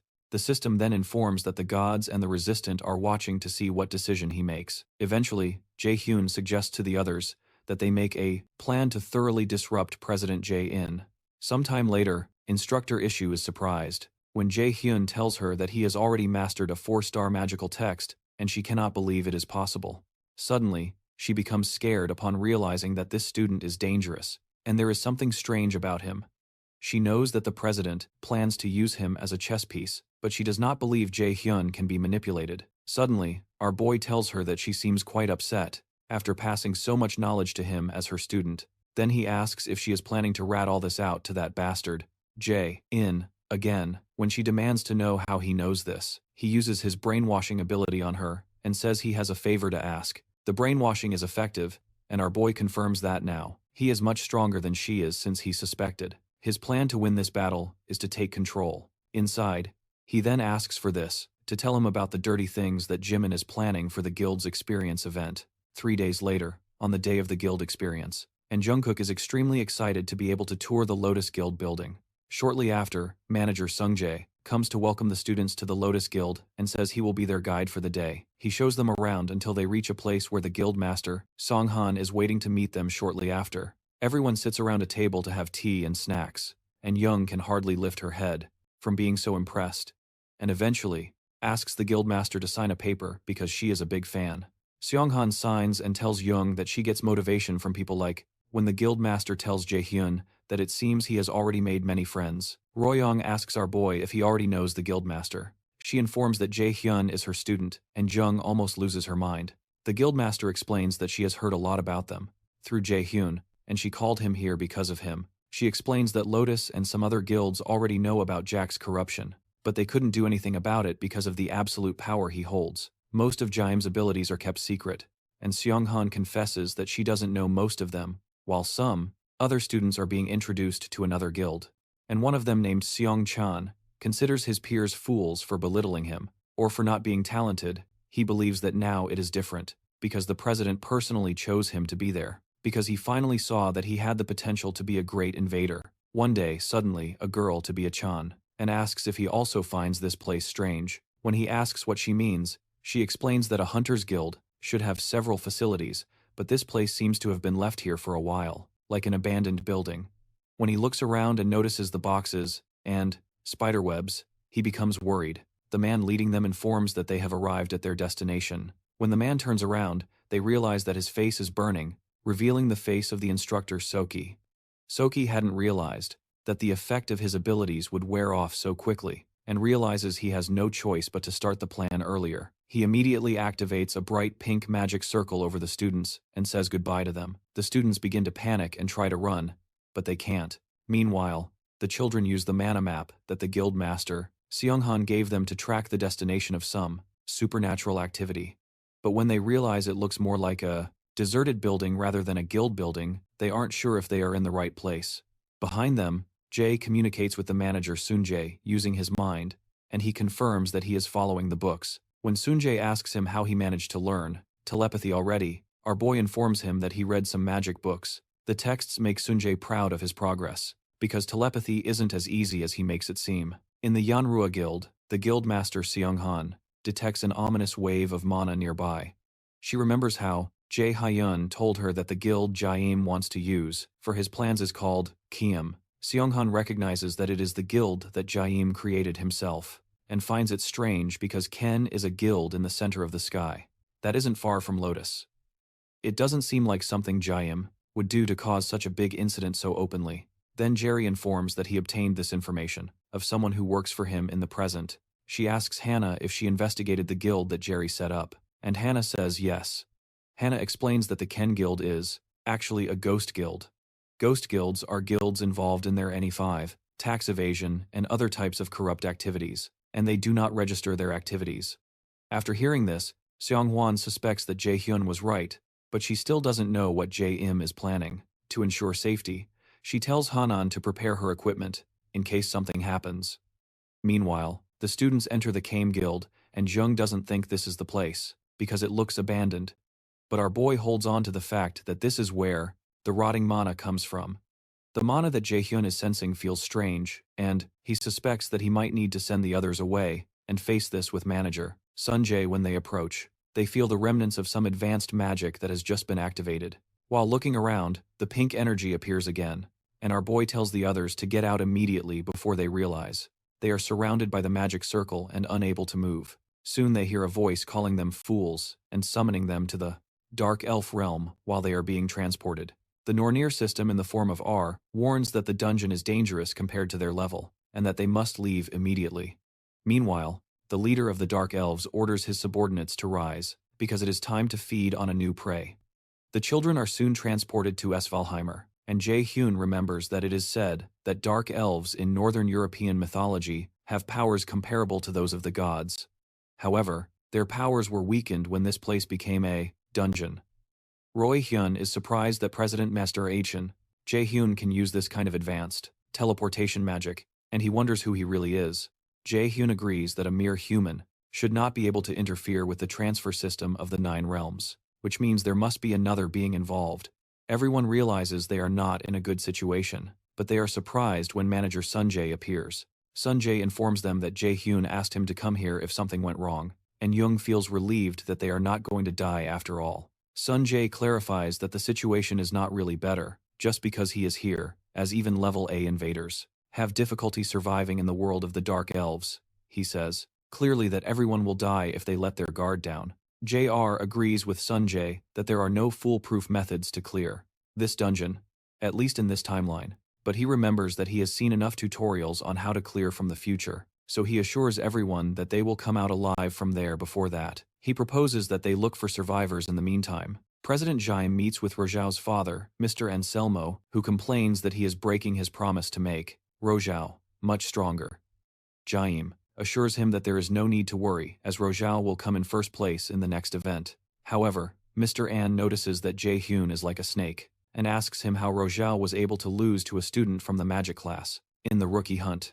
Eventually, the president informs him about AR, a genius who was born with 97% magical aptitude. This number shocks Mr. An, and he decides to withdraw. Apparently, An Soku used to be a military officer, and his deep connections with the central government are valuable to Jimin. However, this is not enough reason for Jimin to intervene in the new event because he does not want to get into games that he knows he will lose in the world of the Dark Elves. Ina decides to use one of her abilities called Flash to light up the place, since it is very dark, but Jerry asks her to wait, and uses a level 3 Flash ability that has stronger beams of light. John is surprised then. Our boy explains that he upgraded the Flash from level D, and doesn't question how this was possible, because upgrading an ability is only possible when you are a level A invader, and Royan is shocked that Jerry is already so skilled. As they advance, manager Sunjae considers our boy's ability to enhance his skills, and he wonders how he has never seen such a thing, even after training numerous new invaders. He secretly wonders how much stronger Jerry can become. As they continue to delve deeper into the dungeon, Jerry suggests that they take a break, and Sunjae agrees since they have been walking for a while. While the Dark Elves are used to the dark, and can easily extinguish the light, our boy turned off the light, so they can get accustomed to the darkness. The children soon take some mana potions that Jay had prepared for them in advance, to replenish their mana when Royan mentions that the survivors must be somewhere beyond the fork. Jerry uses his mana perception to check the surroundings of the dungeon. He detects that the middle path leads to the room where the boss is, but suddenly detects an object approaching, and the